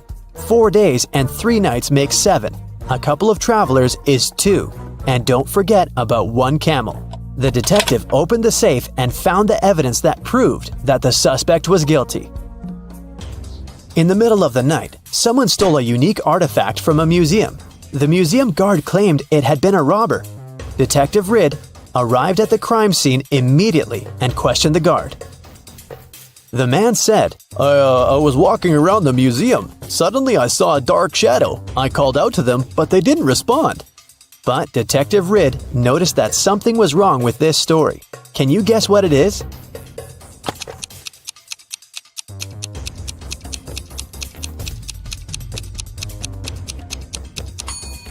There are only one person's footprints on the floor.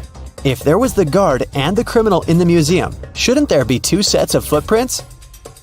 Detective Riddle asked the guard what he did next. The man said, I ran after the thief and saw them break the glass door and steal the artifact. The alarm didn't go off, as they had probably turned it off. Is the guard telling the truth?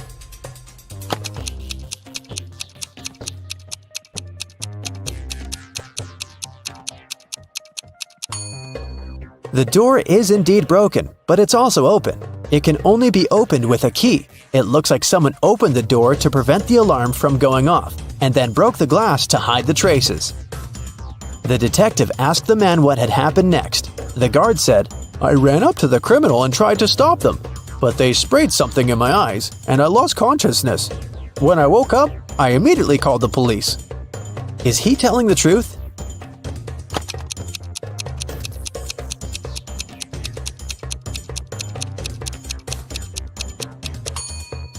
His eyes look totally fine. The robbery happened just a few hours ago. If the guard was telling the truth, his eyes would at least look red. He must be lying. The guard turned out to be the thief and was arrested.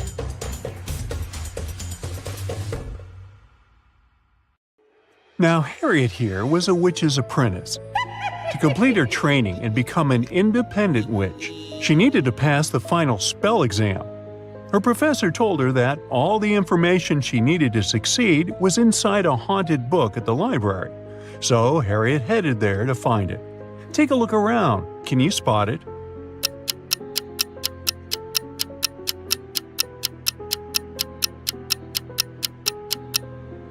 Sure, all the books look old and creepy. It's a magic library after all. But only this one's pages are flipping on their own. It must be the haunted one. As soon as Harriet touched the book, a furious ghost came out of its pages and yelled, "How dare you wake me up from my peaceful slumber? Answer me this, or I'll show you horrors that'll make you wish you were a ghost too. I dance on graves when no one is watching. My steps silent and my breath cold. What am I?"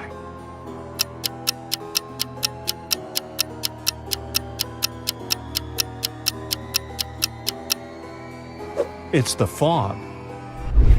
Benny and Jack were extreme sports enthusiasts. During spring break, they joined the Airbender Skydivers camp to learn how to skydive. It was finally their turn to try the simulation to test their instincts and readiness for real-life emergencies. Take a look at them inside the vertical wind tunnel and tell me who would survive if this was the real thing.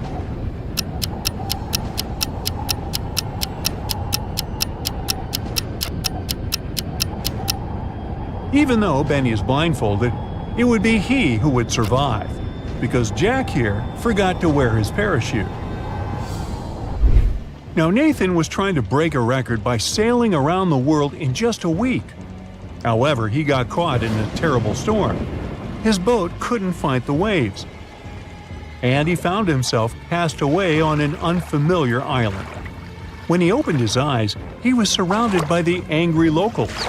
They couldn't decide how to punish him for disturbing their peace, so they gave him 3 options. They could send him to a cave infested with tarantulas, throw him in a pit filled with venomous snakes, or feed him to the hungry tigers. Which should he choose?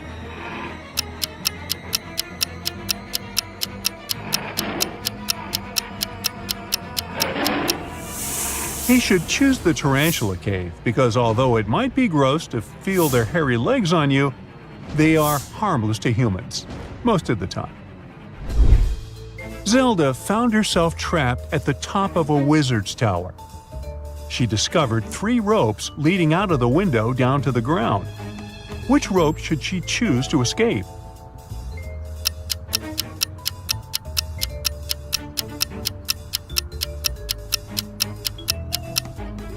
The first rope looks thick and sturdy, but see this sharp brick that it's wrapped around halfway down? That will likely cut it under Zelda's weight. On the other hand, if you take a closer look, you'll see that the second rope is no rope at all. It's a long snake. So that leaves her with the first rope.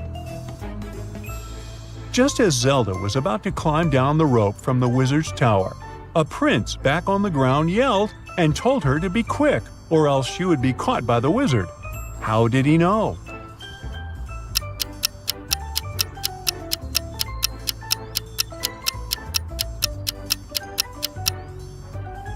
Take a look at this area on the tower.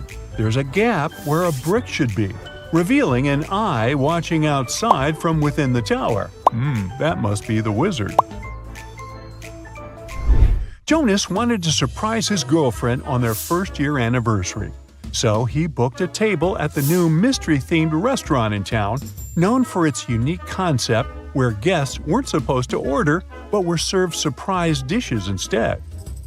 After they were seated, 3 waiters approached their table. Each had a covered dish on their food cart, and Jonas and his girlfriend had to choose one. But Jonas thought one of the waiters looked suspicious. Who is it?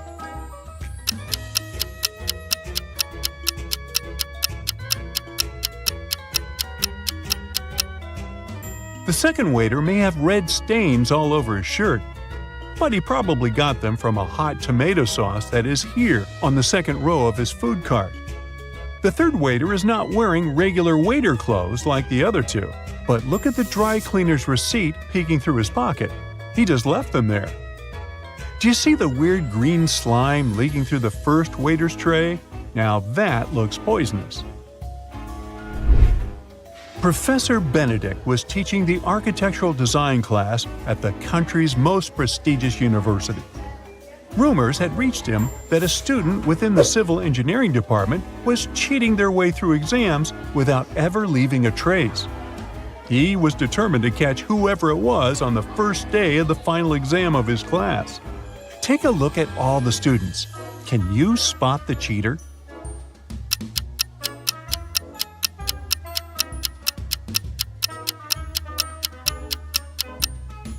You think it's this girl with the ponytail because she has a calculator on her desk, right? Wrong. See the note on the blackboard? It says calculators and rulers are allowed. But check out the ruler the Ronald Weasley-looking guy in the back is holding. It's not a regular one.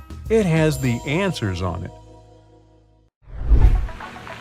Audrey and Henry were driving across the country for their friend's wedding. As night fell, they began to feel tired and decided to find a place to rest.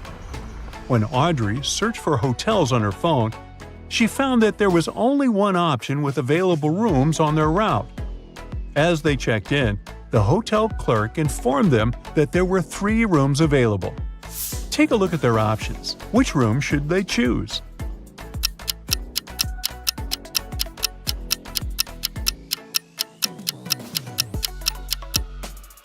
The first room has a leak in one corner of the ceiling, which is an immediate deal breaker. And check out the wardrobe in the second room. One of its doors is slightly open, and through the gap, you can see eyes peeking out. Somebody's hiding in there and watching the room. Ew, creepy. So they should choose the third option. Max went deep-sea fishing, aiming for a big catch. Things were great until he hooked a huge monstrous fish that just wouldn't let go. During the struggle, he lost his balance, hit his head, and fell overboard. The current swept him to a deserted island where he found a boat, a raft, and a hot air balloon as potential escape options. Which one should he choose?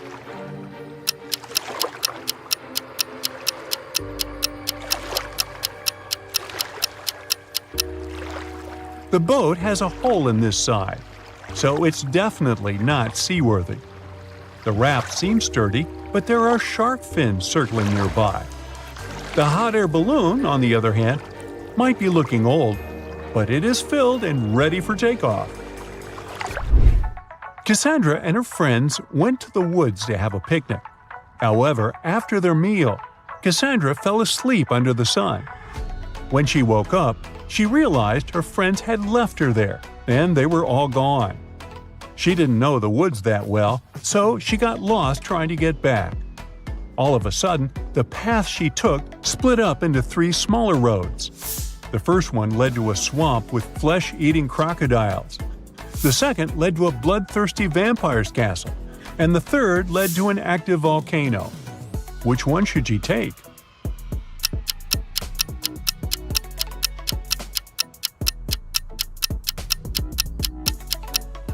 She should pick the second path, because take a look at the sky. The sun is still up and shining bright, so the vampire can't hurt her. After leaving the vampire's castle safely behind, Cassandra found herself in the dampest, darkest part of the woods. Suddenly, she spotted something strange. Can you see what that is?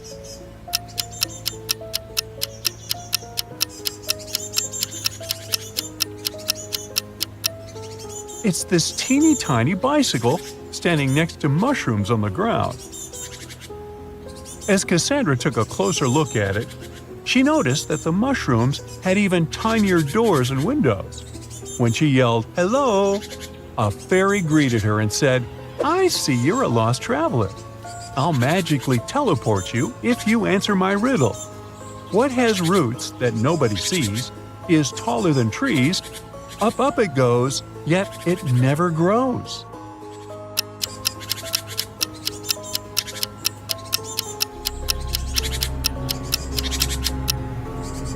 The answer is a mountain. Now Simon got a call that he accepted to become a contestant on the new quiz show. So, you want to be rich? When it was his turn to compete, he made it to the final question, which was, how is it possible that a person's birthday is in January, but they celebrate it in the summer? Can you help him win the grand prize?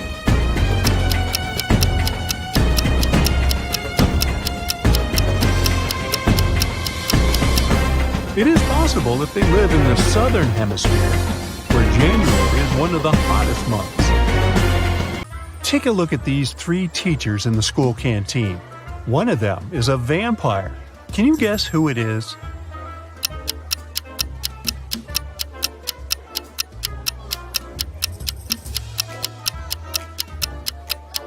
Check out carefully what they eat. The third lady has some garlic, so she can't be a vampire. The second lady has taken a bite of food from her tray, so it's most likely hers. But the first guy's food is still untouched, so he must be just bringing it to someone else. Vampires don't really need food. They feed on blood, so that salad is of no interest to him. The Smiths family, Ginger, Ross, and their kids, Polly and Bob, had a celebration and exchanged gifts. But somehow, all the cards got lost. And since all the gifts were packed in boxes of the same size, the only thing that differs is color. Can you figure out to whom each gift belongs?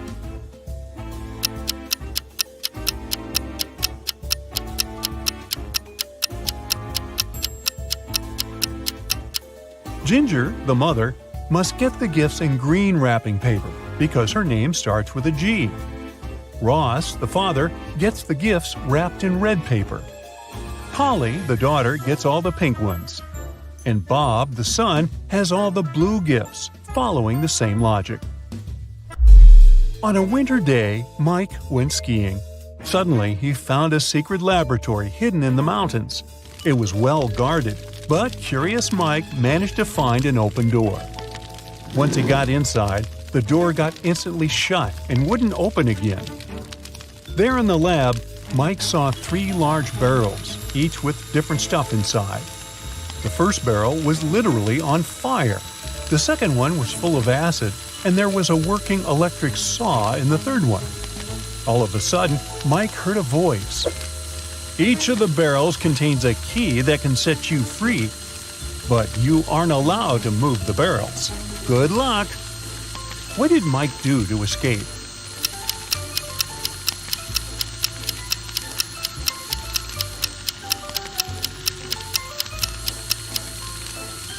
Hey, it seems like this lab wasn't well heated.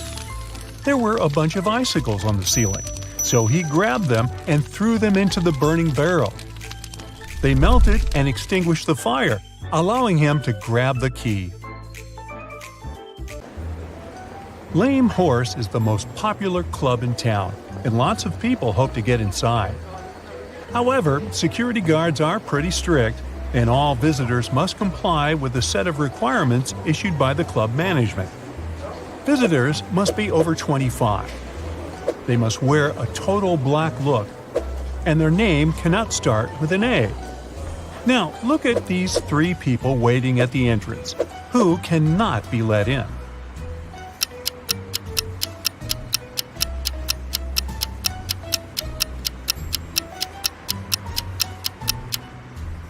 Well, look at their IDs closely. We have Ivory, who's 27. She's also dressed according to the rules. Now, here's James. He's 24, and he's wearing a red t-shirt. Out. The last person is Dylan. He's got a total black look, and it seems like he's 30. But his ID is surely fake. How can someone be born on February 31st? So, only Ivory can enter the club. Josh wanted to surprise his girlfriend and buy her a present of her dreams. But he wanted to make it a surprise, so he couldn't ask her what exactly she wanted. He decided to check out her favorites on a website she always used for online shopping. But her laptop asked for a password. Still, Josh managed to unlock it. How did he do it?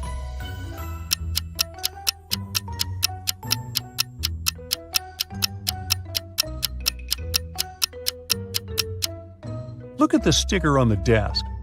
It looks like a bunch of misspelled words. But each typo actually helps figure out the password. O in laundry, extra I in table, extra I in mice, V in the word answer, and extra E in the word cat. Altogether, it's olive. Chastity, Chris, and Jacob are at the counter near an airport gate. All of them claim they must be on the flight to Houston. But the airline employee says there's only one seat left. The computer has frozen, and he can't check the list of passengers to verify their claims. So he can only check their boarding passes and try to understand which one is real. Can you help him?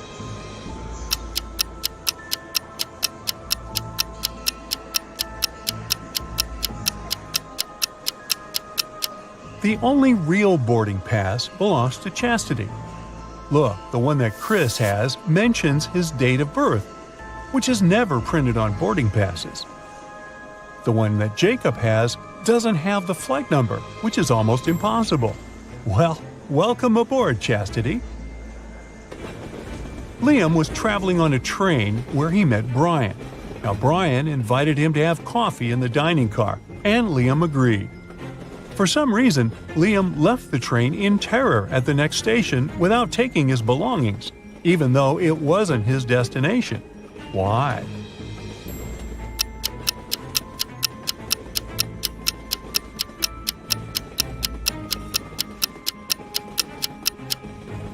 The thing is, on the way to the dining car, Liam spotted something he couldn't see while seated.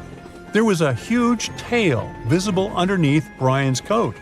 He couldn't be a human, and having coffee with him could cost Liam his life. Ashley decided to change her hairstyle and headed to the nearest hair salon. There were 3 hairdressers available. Which one is safe?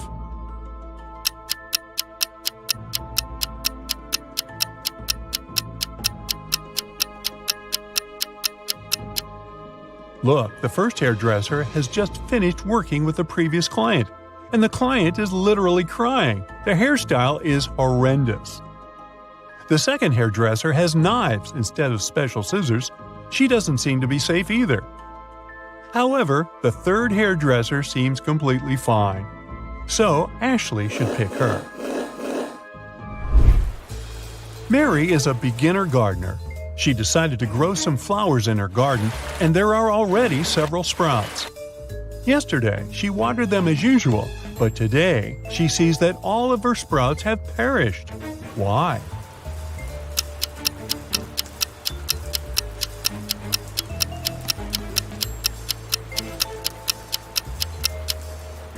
Mary should have checked the weather forecast. Yesterday, the sky was covered with gray clouds. It was going to rain. So the flowers got a double portion of water, which is bad too. Mary should have covered her plants instead.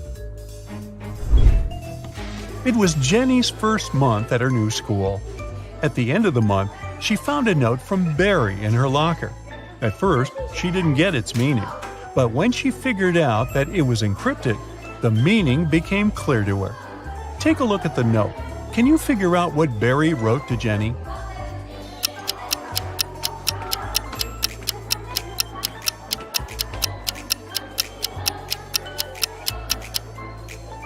To decipher the note, you need to understand that the numbers correspond to the placement of the letters in the note. The first letter is I, the second is L, and the eighth is K. Now keep doing this until you decipher the whole thing. The note says, I like you. It looks like Jenny has an admirer. Martha is standing on one side of a river and her cat is on the other.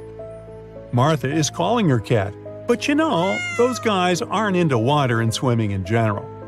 However, the cat immediately starts crossing the river without getting wet. There are no boats or bridges. How is it possible?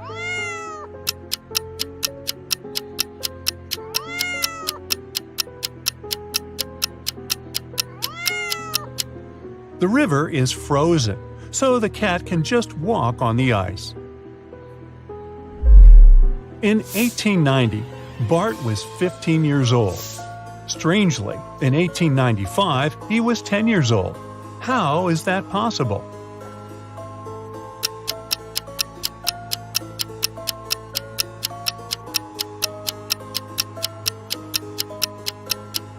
The thing is, Bart was born in 1905 BCE. The calendar worked the other way around back then. Linda and Porter were walking in the woods when they saw an old hut. They walked inside, but the door through which they entered suddenly vanished into thin air. Instead, 3 new doors appeared in front of them. Behind the first one, there were venomous rats. Behind the second door, arrows with poison on their tips were flying across the room at head height. And the third door hid a 30-foot deep pit. Which door leads to freedom?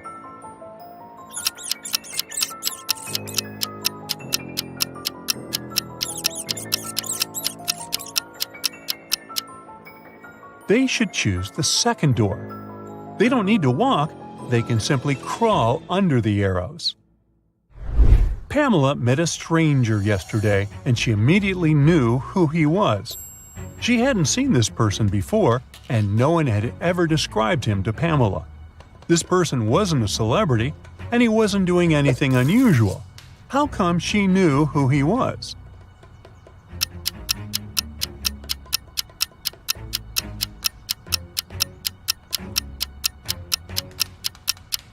The man was Pamela's friend's twin brother. Anna went grocery shopping and bought a lot of products that needed to be stored in the fridge, like meat and cheese.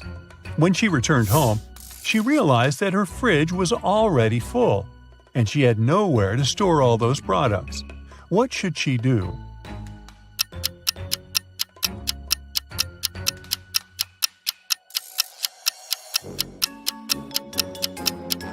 Anna needs to reconsider the way she stores stuff in her fridge. For example, rice and cookies don't need to be kept there. Once she takes all the unnecessary stuff out of the fridge, she'll have enough space to store the dairy products and meat. Blue ocean, golden sand, green palm trees, fresh fruit. This place is like a paradise. It's good that Luke finally went on vacation. He's sunbathing, drinking cocktails, and enjoying life. Such a perfect day. Maybe too perfect. Luke's smile disappears. Nothing is real. 2 signs indicate that Luke is dreaming right now. What are these signs?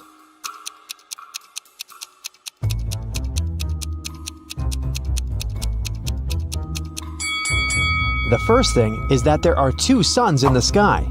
The second sign is that the ocean has no waves. Luke gets scared. He realizes he's sleeping. At this moment, a giant kraken comes out of the ocean. It stretches huge tentacles towards Luke and screams out like a siren. How can Luke escape from it? Where should he run?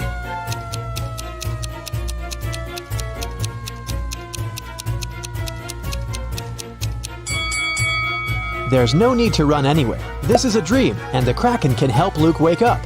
The monster grabs the guy, and he opens his eyes and realizes he's in a laboratory. He was caught a few days ago. A group of people have been conducting strange experiments on him all this time. It wasn't the kraken he heard, it was a real siren. Flashing red lights illuminate the lab. The room itself is a mess. Lots of stuff on the floor, overturned tables.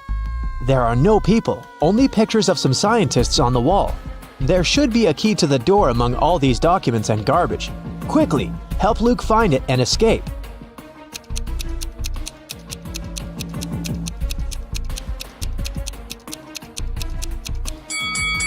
And the key is hidden, not here. It's not needed. The door isn't locked, see? Luke is about to leave the lab, but wait, what does he need to take with him? Look around the room. He can only take 1 item.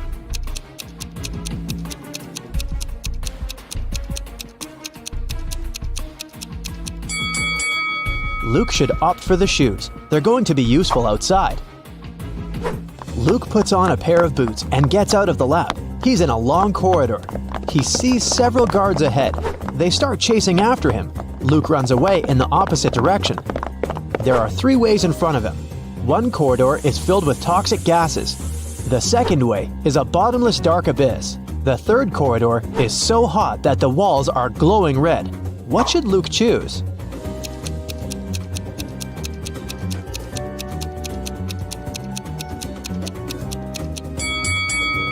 The second hall with a chasm. See how the light gets reflected from the abyss? This means there's a glass floor covering it, and Luke can walk on it. Luke runs through the second hall and finds himself trapped. Several guards are standing there and everyone is looking at him. It seems like there's no chance of getting out, but wait a minute, the guards are not dangerous. Why?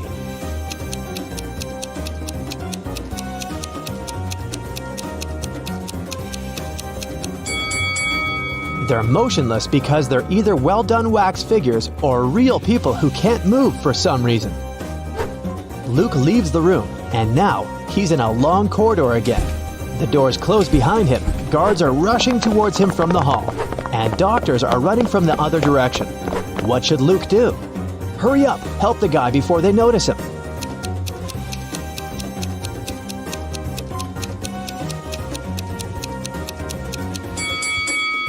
Do you see a laundry basket? There are white coats there. Luke should dress up as a doctor and walk past the guards. The guy enters one of the many doors and finds himself in a large room for experiments. This is where they keep their test subjects. There are several locked cells with people sitting inside. They ask Luke to release them. Unfortunately, he can only free 1 prisoner. But who? A werewolf is locked in that cell. An electrical human is in another. A seemingly ordinary girl is locked in the third one. In the furthest cage, there's a guy with a shark's mouth.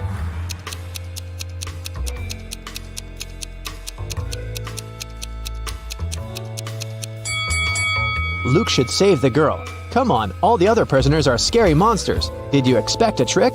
Sometimes the simplest answer is the right one. Luke opens the cell. The girl's name is Jessie, but she doesn't want to go with Luke. She doesn't believe him. Why?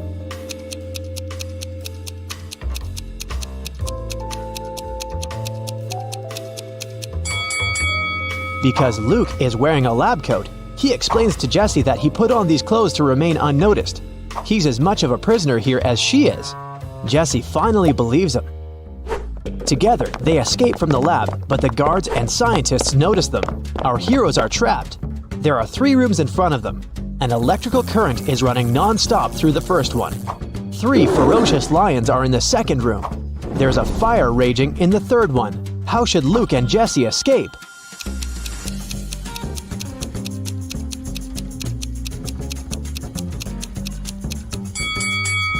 They don't have to enter any of these rooms. In the corridor above them, there is an open ventilation hatch.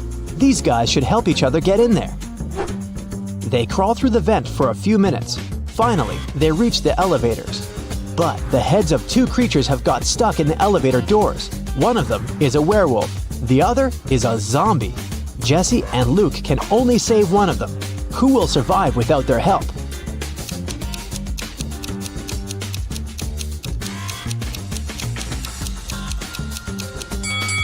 The guys save the werewolf because the zombie is no longer alive anyway. He can survive even without his head. The werewolf runs away while Luke and Jessie get into the elevator. The laboratory is located deep underground, so they go 40 floors up. The doors open, and they find themselves inside an old hut. Our heroes go outside and see a winter forest. Jessie and Luke run forward as fast as they can. They hear dogs barking and people screaming. The scientists are chasing them. The guys come to a crossroads. The first way leads to a lake. At the beginning of the second road, there's a sign, "Beware of wolves." The third road leads to a high cliff. Where should they go?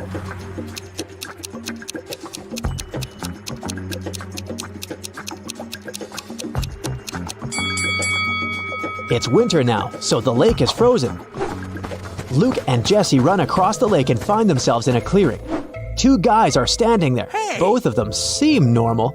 They ask Luke and Jessie if they can come along. Luke feels that one of the guys is not who he claims to be. How can he figure out which one it is?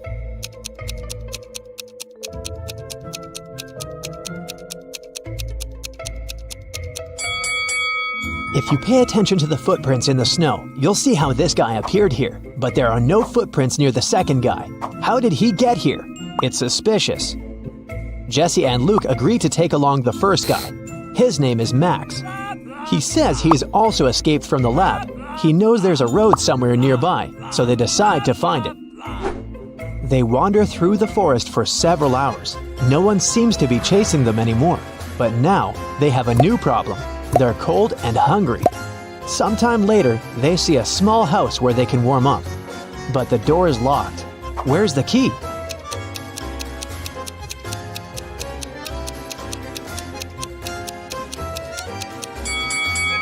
See this scarecrow next to the forest? The key is in its hand. The guys open the door and find food and clothes. They rest, eat, and get warmer.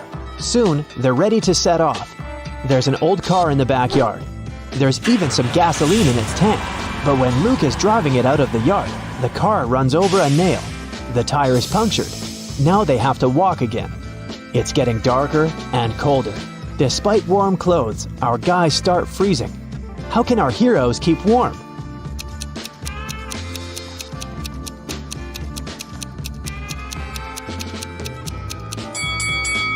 There are old dry leaves, moss, and grass under the snow. Luke, Jessie, and Max put all this inside their clothes. Yeah, they stain their t-shirts and sweaters, but they also create an additional layer of protection against the cold. Finally, they're near the edge of the forest. Through tree branches, the guys see a road illuminated by moonlight. They're saved. Now they only need to catch a car. Max, Luke, and Jessie walk along the highway and finally see headlights. Luke raises his arm to stop the car. A small pickup truck is slowing down. The driver rolls down the window and asks if the guys need help. Jessie quickly tells him everything that has happened to them. The driver asks them to get in the car, but Luke doesn't want to. He's sure that this man is one of the bad guys. How has Luke figured it out?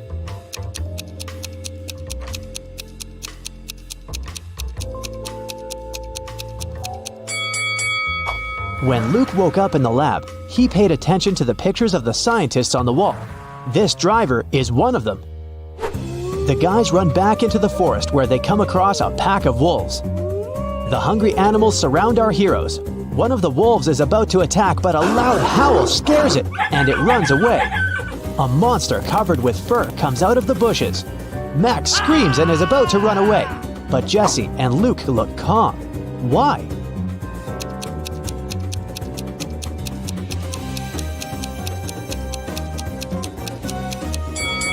Because this is the werewolf our heroes rescued from the elevator. They follow the monster. It leads them to a safe place. This is a small village hidden deep in the forest. Creatures that don't look like humans live here. Werewolves, bird people, merfolk, and humanoid trees. They used to be people, but the scientists changed the structure of their DNA. Now these creatures are going to destroy the laboratory to take revenge. While Luke, Jesse, and Max are resting, you have time to check your score and find out how useful you've been in this adventure. 0 to 3 points. Luke wouldn't have gotten out of the lab if he had listened to you. It's still difficult for you to get out of tricky situations. Maybe you were too nervous. Or perhaps you should work on your ability to focus. 4 to 7 points. You've been helping the guys get out of trouble pretty well, but still, this is not enough to become a team leader. You'll definitely get better after a little more practice. 8 to 11 points. You can find a way out of almost any difficult situation and deal with any problem. Just a bit more, and you will become a perfect leader. 12 to 15 points. You're a real hero. You can successfully overcome any difficulties and lead large groups of people. Don't lose your focus. It'll help Luke and his friends in their next adventures. 16 to 17 points. You're the best of the best. Problems don't scare you, they entertain you. Mike has recently left his job. He's looking for a new, more exciting one. But so far, all his attempts have brought 0 results. Can you tell how many job interviews he has failed by looking at his apartment?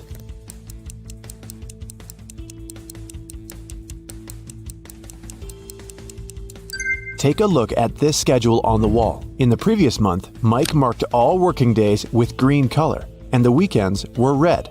At that time, he most likely still had his job. And the current month has 6 stickers with the letter I.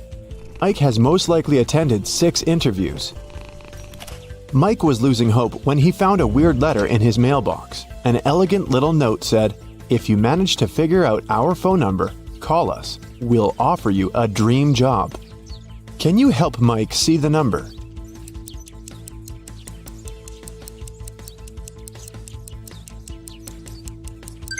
It's 713819. Mike called this number. A mysterious voice asked him to solve a riddle. I make 2 people out of 1. What am I? In a minute, Mike received an official invitation to his dream job interview. What did he answer?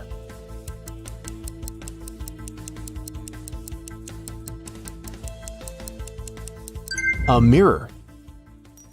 When Mike arrived at the meeting location, he found a large, gloomy building in the middle of nowhere. The door slammed shut behind the guy's back as soon as he got inside. Mike found himself in a hallway with 3 doors. He noticed a boat, an insect spray, and an astronaut suit on the floor. The same mysterious voice said, "You can choose only 1 tool and 1 door. Good luck." There are venomous spiders behind the first door. A hungry lion is waiting behind the second door. And finally, there's a swamp emitting toxic fumes behind the third door. What should Mike choose to pass this test and stay alive?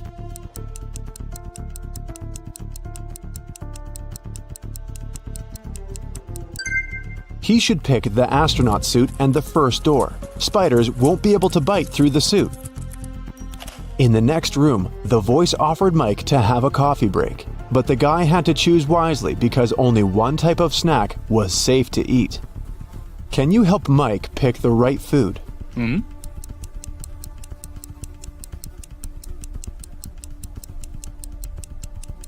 There are human nails in the cupcakes and cockroaches in these chips.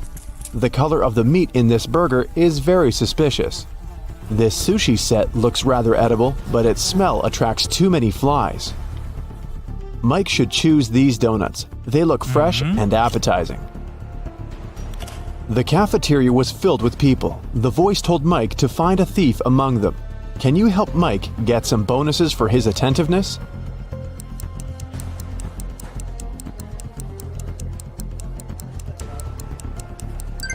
This woman over there is the thief. She's hiding spoons in her pocket.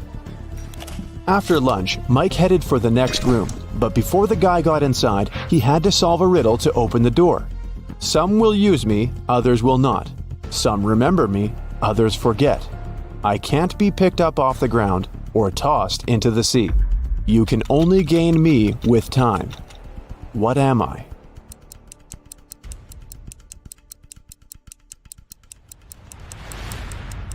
The correct answer is knowledge. Mike entered a beautiful party hall filled with people in costumes and masks. The voice told Mike to go find one ghost, one zombie, and one thief among these people. Look at this crowd very attentively. Can you see them?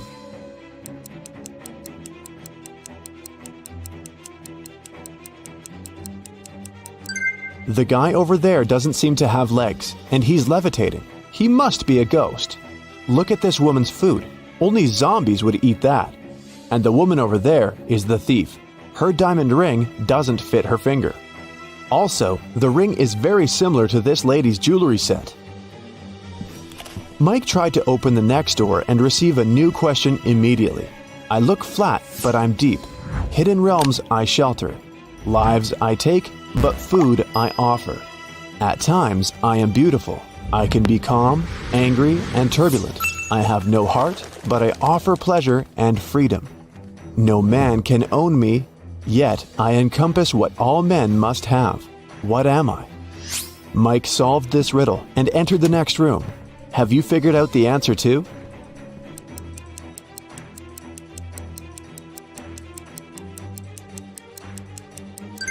The correct answer is, I'm the ocean. Mike saw the next door, but whatever he did, he couldn't open it. He spotted an electronic lock on the door and a map of a maze on the wall. The voice said that Mike must solve the riddle to open the door. Can you help?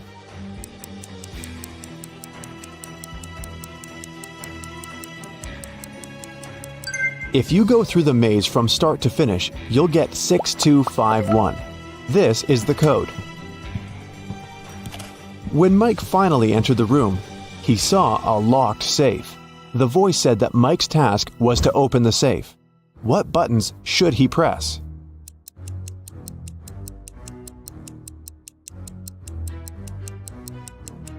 The puzzles present three colors: pink, white, and brown.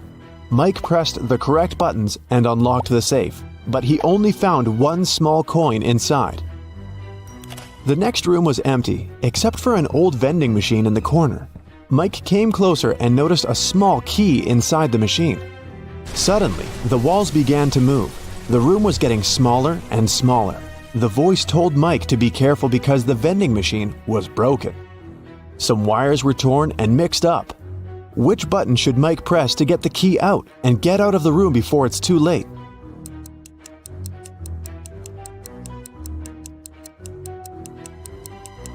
Mike should use the coin from the previous challenge and press the fourth button. Then the voice asked Mike to find the odd image in this pattern. Can you help the guy?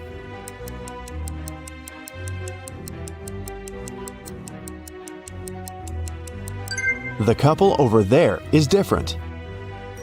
In another room, Mike met a nice elderly lady, Miss Jason. She was very upset because someone had broken into her apartment. Mike's task was to find the robber. He inspected the crime scene and questioned 3 witnesses. The cleaning lady, Sarah, said that she'd finished her work at 11 p.m. and left. Billy, a passerby, said that he'd seen a suspicious man in a mask in Miss Jason's window.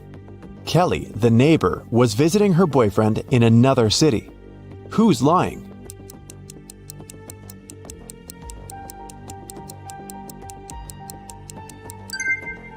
Billy. He's a passerby and just met Miss Jason. Then how come he knows which window is hers?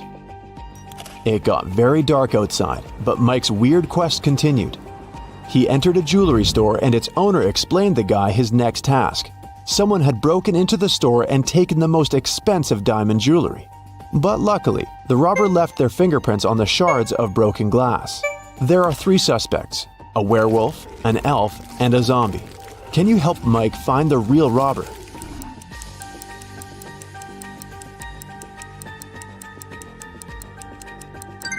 It was the elf. He's the only creature among them with human-like fingerprints. Another door led Mike into a creepy lab. There, he saw a mad scientist playing a strange game with his patients. He asked them to choose between 2 pills. One of them was a harmless capsule with vitamins, while the other one was a sleeping pill. Somehow, the scientist managed to get the harmless pill every time he played this game, and his opponents always fell asleep. How was this possible? And what should Mike do to pass this test?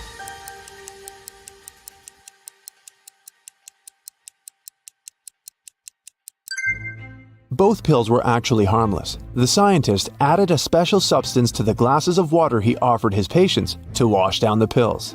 So, to stay awake, Mike should switch the glasses or simply refuse to drink any water. The next door was locked, but Mike saw 6 buttons with the images of a candle, fire, gloves, scissors, an apple, and a light bulb. The voice said, "I was carried into a dark room and set on fire. I wept, and then my head was cut off. What am I?" 1 minute later, Mike was already walking towards his next challenge. What button did he press to open the door?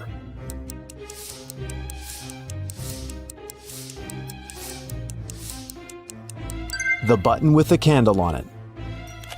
Suddenly the lights went out. Mike slipped and fell into a swimming pool. Someone turned the light on again and Mike saw 3 identical ladies in the pool. All 3 of them looked like ordinary women and claimed to be human. But in reality, 2 of them are mermaids. How can Mike find the real woman among them?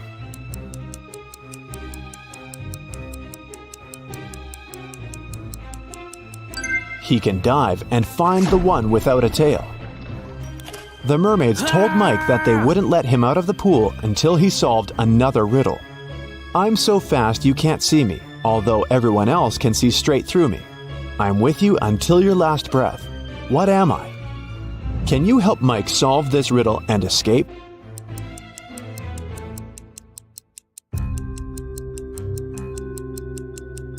The correct answer is the blink of an eye. The mermaids let Mike go, and he entered the next room. On a huge screen, there were 2 guys. The first one was taking a selfie with a tornado. The second one was standing under an umbrella in the middle of a thunderstorm and taking pictures. Mike had to decide whose behavior is riskier.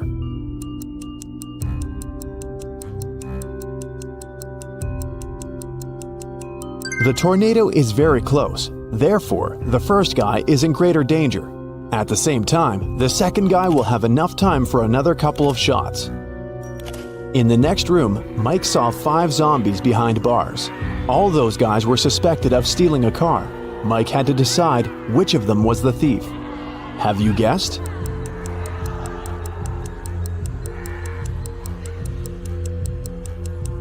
The guy on the left is sweating a lot, and zombies don't sweat and don't drive cars. He must be the thief. He's just wearing zombie makeup. Mike entered a kitchen. His task was to decide how many people lived in the house. Can you guess?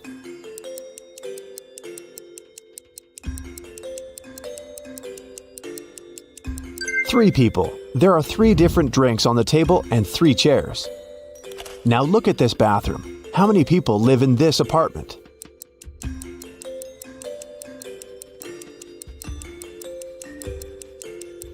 Just 1. Take a look at this lonely toothbrush. And how many people live in this place?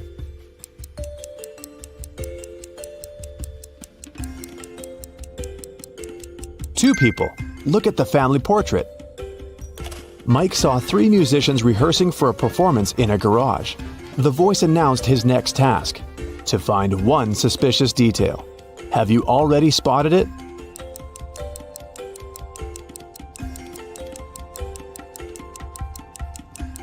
There's something wrong with this fire extinguisher. Finally, Mike found himself in an ordinary street. The voice said they had only one last question. What's the time? Mike had to choose between 3 options: 7 a.m., 3 p.m., or 11 a.m. Can you help Mike figure out the right time?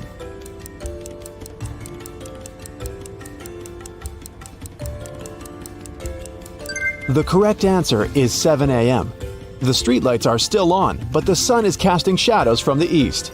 Congratulations, Mike, you're hired. Esme was having her regular walk in the forest and got lost. After wandering around for a while, she found the witch's house. She walked in, petted the cat, and asked the witch to send her home. The witch had a question for her. If Esme answered correctly, she'd be free to go home. If not, Esme would have to stay with the witch and the cat. My grandma was born in 10 BCE. How old did she turn in 100 CE?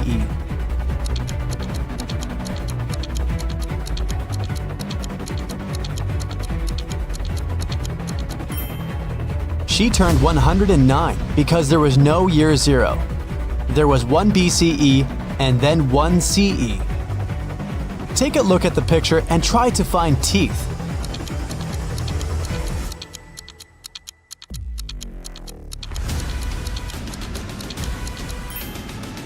Here they are. Can you find the odd emoji?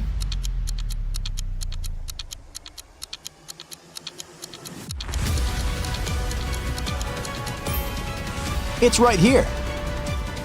Okay, here's another one for you. Which emoji is different?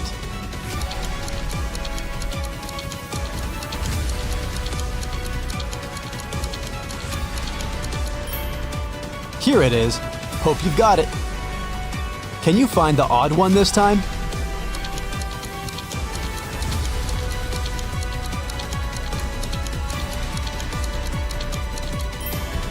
Here it is. A group of students was having a history lesson. They used a time machine to observe different periods of time. When the teacher left them for a minute, the students used the time machine without permission and were taken to different times. Take a look at the pictures and try to find our time travelers. Can you see a student here?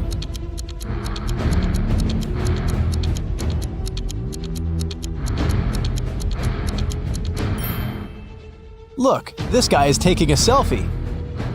Okay, the next one. What can you say?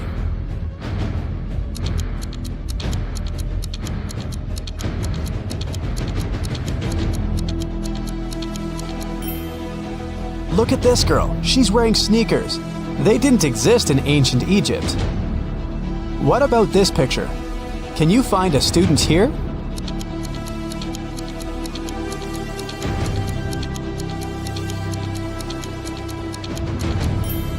Look, this guy is drinking soda. Finally, the fourth one. Can you find a time traveler?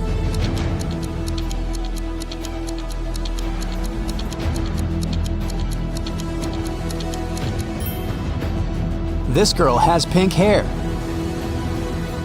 Now, take a look at the picture and try to understand what's wrong with it.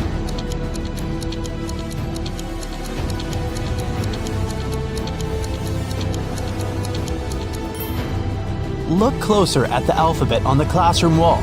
The order of the letters isn't correct. E and F have been switched.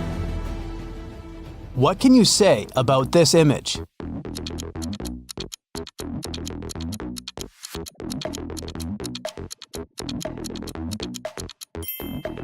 Yeah, the skyscrapers definitely don't belong here.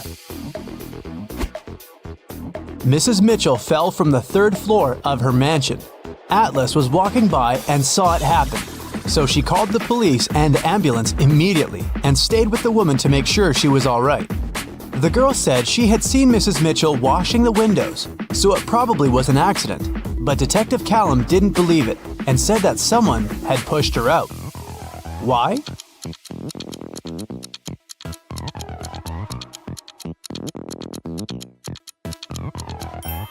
The window she fell out of is closed. If it had been an accident, the window would have remained open, but someone closed it. One late evening, someone robbed the arcade. There were 3 suspects: Ginny, Cyrus, and Charles. Ginny said she had indeed been to the arcade that day, but she was innocent. Cyrus said she had a date that day. She looked at the clock hanging on the wall and left the arcade at 6:30 p.m. Charles said he had been busy playing and hadn't seen or noticed anything. Who's lying?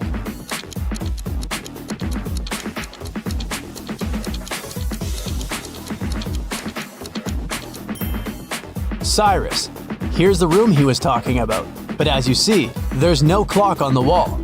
Another one for you. Be attentive.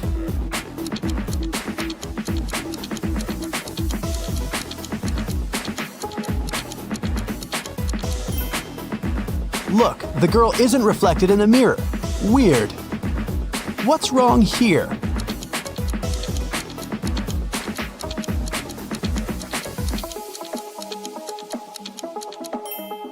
The calendar claims there are just 30 days in August.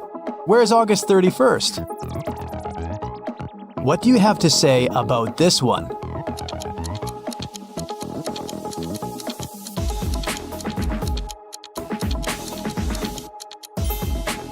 It's morning, but there are stars in the sky.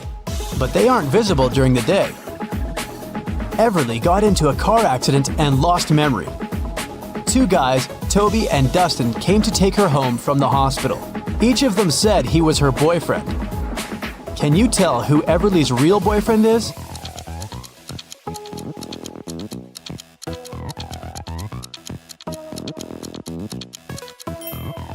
It's probably Dustin. He has Everly's name tattooed on his arm. Lyra woke up in a dungeon and couldn't remember what happened. The girl saw a door, but once she walked towards it, the wall started to move. Lyra could get out, but she needed to type in the 6 remaining digits of the passcode. Can you tell what the passcode is?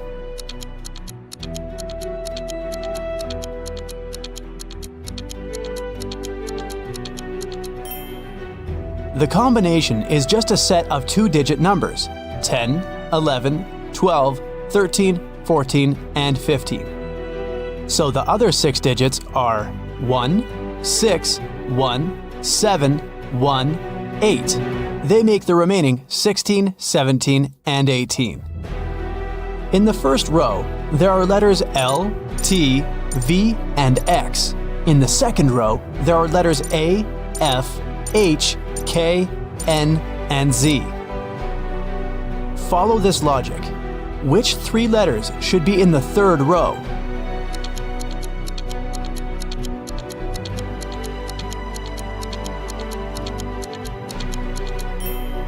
The letters in the first row all require 2 straight lines to be written, and they're in alphabetical order. In the second row, the letters are also in alphabetical order, and they are made of 3 straight lines. So, in the third row, there should be letters that require 4 lines, and they should be in alphabetical order too, which means these 3 letters are E, M, and W. Antarctica, Australia, Africa, Asia, and Europe. Can you tell what's similar about the names of these continents?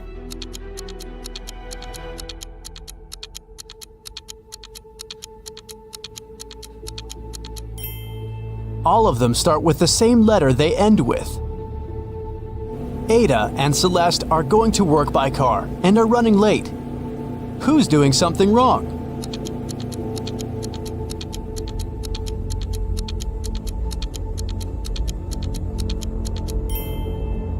Ada, she isn't wearing a seatbelt. Leo and Liberty are going on a date after Liberty has spent a month in London. The woman is driving to the restaurant, and Leo has already arrived and is waiting for her. Who is doing something wrong?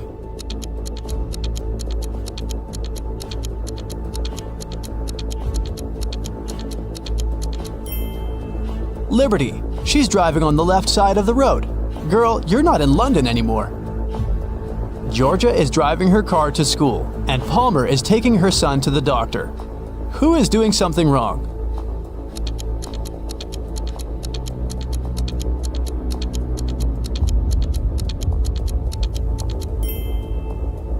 Georgia, there's a cat wandering around in her car. The animal can get spooked, and then it may scratch the driver or hide under the pedals. It can lead to an accident.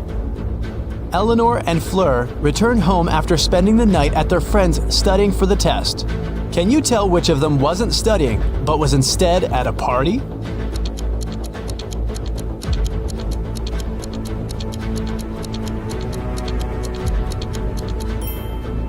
I'd say it's Fleur. She's wearing a dress, high heels, and evening makeup. A college soccer team played 6 matches in the season. They won 2, drew 2, and lost 2. In total, they conceded 2 goals and scored 3. What are the results of all 6 matches?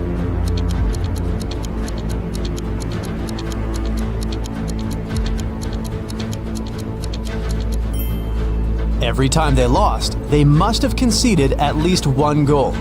They lost 2 matches and conceded 2 goals, which means they conceded 1 goal in each match. The score of these must be 0-1. We're out of conceded goals, so the score of the 2 matches that ended in a draw should be 0-0. Now, we're only left with the 3 goals and 2 winning games.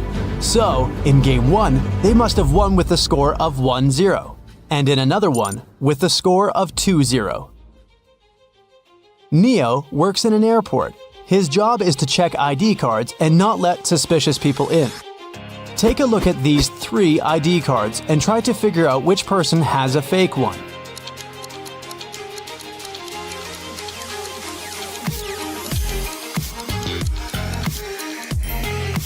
The second ID looks suspicious.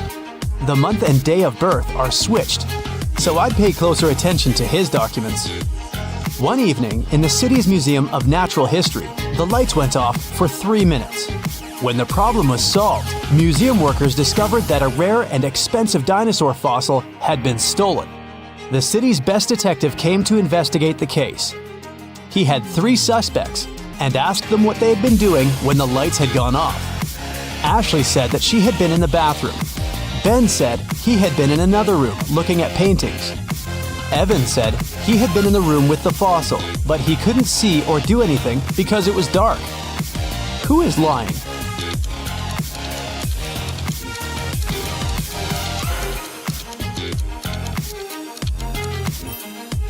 Ben, it's the Natural History Museum. There are no paintings. In a little town, someone stole a bucket of chicken wings from a local store. There were 3 suspects. All of them were customers who had been to the store that morning. A detective visited each of them and asked if they'd known anything about the incident. Mr. Gibbs said he'd been in a rush that morning. He had to be home on time for a work call. Mrs. Connor said her family was vegetarian, so she wouldn't be interested in chicken. Haley, a college student, said she had got her orange juice and sandwich and left. Can you tell who's lying?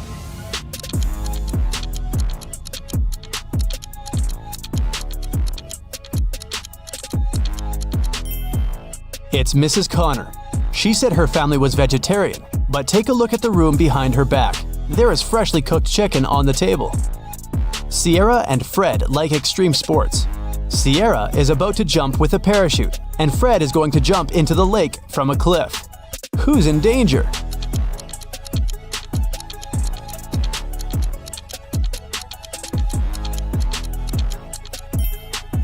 Fred, there are rocks under the cliff he's about to jump from. Ava has 3 sisters, and all of them are mothers. Ava has 1 daughter. Eliza has 2 nephews and 3 nieces. Chloe has 1 nephew and 3 nieces. Ava has 1 nephew and 5 nieces. How many nephews and nieces does Ava have?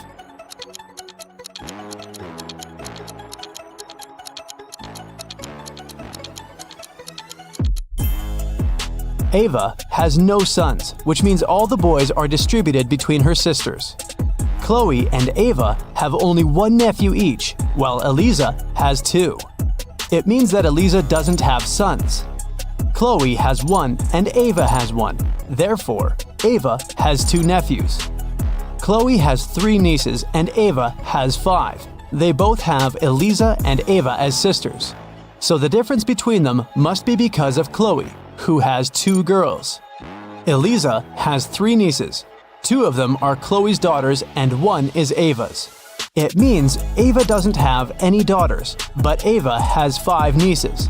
1 of them is Ava's daughter, and 2 are Chloe's daughters. Eliza must have 2 daughters then. So, Ava has 2 nephews and 4 nieces. Inspector Lewis found the footage of a fancy dinner where a famous actress was almost poisoned. He analyzed the video and came to a quick conclusion of who was the culprit. Take a look at the image. Can you figure out who tried to poison the celebrity?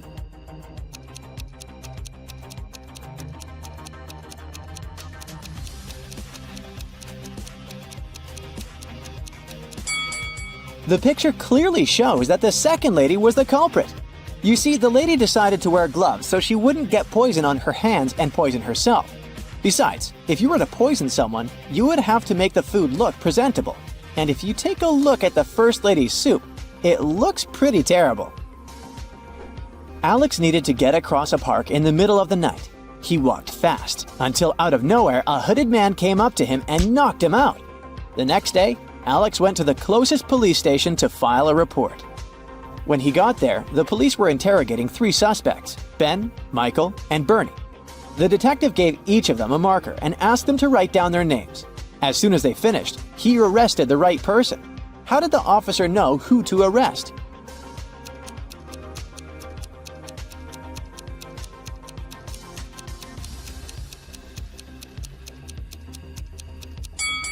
The test wasn't all that random after all. Alex was hit from the right side, so the police were trying to figure out who was left-handed. And among these 3 guys, the only left-handed one is Bernie. On a moonless night, Mary decides to watch a horror movie before going to bed. She passes out on her couch, and the next thing she knows, she wakes up in a haunted castle. She hears screeching sounds and screams all over the place. She walks carefully to the kitchen, where she finds 3 suspicious meals ready to be eaten. Take a look at the plates. Can you help Mary figure out which of these plates is poisoned?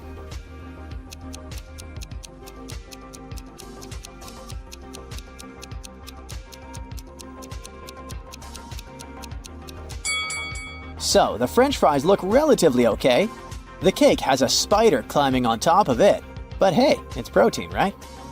But the meat, oh, the meat has a strange liquid coming out of it.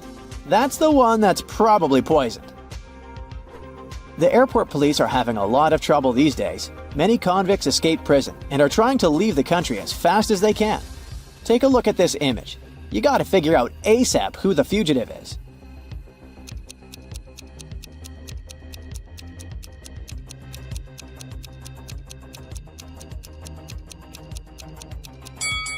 It's the lady on the right. Although the woman in the wanted poster is blonde, she must have dyed her hair brown to try to get through security. But her lips and freckles are exactly the same as in the picture. Something weird happened to Johnny's wedding day. He was busy tackling some last-minute problems when he slipped on a banana peel. How comical. He hit his head pretty strongly, but when he woke up, he didn't know where he was. He lost his long and short-term memory, and uh-oh, there were 4 different brides in front of him, but he didn't know who his real bride was. Take a look at the image, and first of all, try to rule out which of these brides is actually life-threatening to Johnny.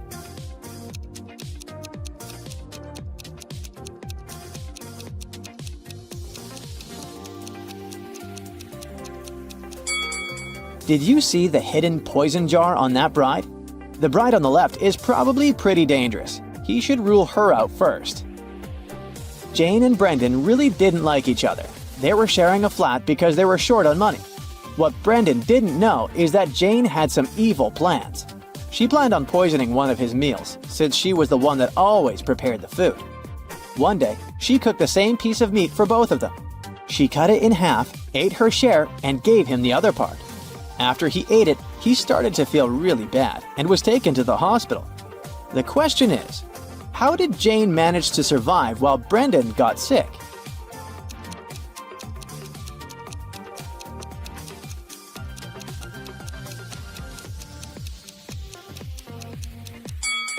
Jane put poison on one side of the knife, which was the piece she gave Brendan.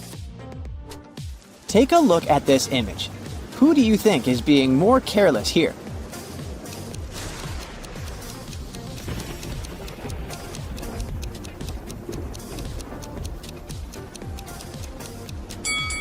It's the girl on the right. She's almost falling out of the boat. She should move to the middle and help balance the weight. And what about in this image? Who do you think is being irresponsible here?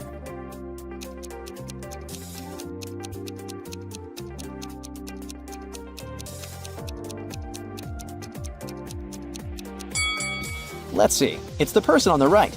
The snake is too close to her face. It could hurt her, while the crocodile is simply interested in the meal the man is feeding him. An old lady was shopping at the mall when she saw something strange. She looked at a woman all dressed in orange at the cashier and shouted that she was seeing a prisoner that must have just escaped from prison. The woman in orange felt really confused, called the police, and got the old lady kicked out of the mall. What exactly happened here?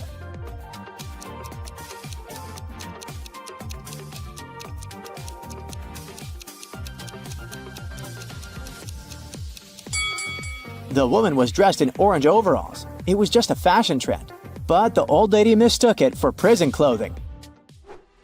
In a parallel reality where humans, witches, and all types of beings coexist, Jenny and Lawrence were playing hide and seek. They were inside a huge old mansion. Jenny spent hours looking for her friend until she stepped inside the study. There were footprints up until the middle of the room, and then they disappeared. The only window of the room was open. Take a look at the picture. Can you figure out what happened here?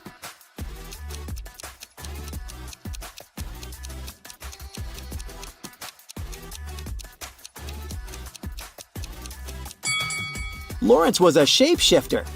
This explains why the footprints didn't reach the window. Plus, look at the bird food on the floor. He probably shapeshifted into a bird and escaped. Katie got lost in the desert. She walked for hours when suddenly she came across a huge oasis. But to reach the main waterfall where she could drink some water, she had to cross a bridge. There were 3 bridges leading to the same place.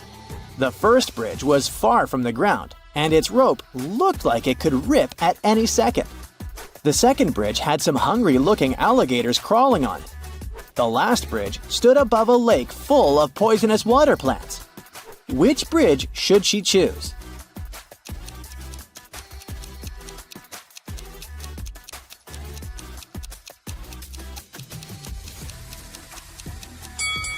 The last one. The bridge stands above a poisonous lake, but she won't touch the water when crossing it. A group of friends rented a fancy villa for vacation, right on the seaside. When they arrived, the hostess offered them cake and drinks. They chatted and ate the delicious cake, when suddenly 2 of them started to feel really bad. They were immediately taken to the hospital, and the doctor said they found poison in their bodies. Take a look at the image. How did the other 2 friends survive after eating the cake?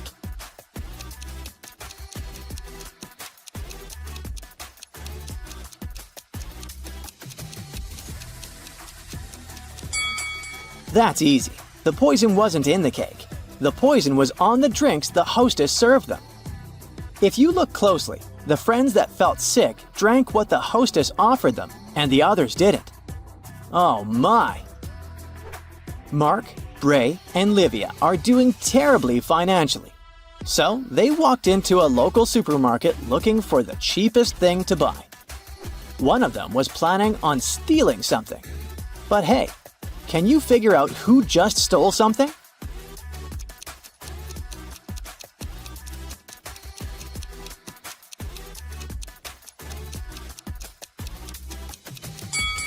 It was Livia, the little girl.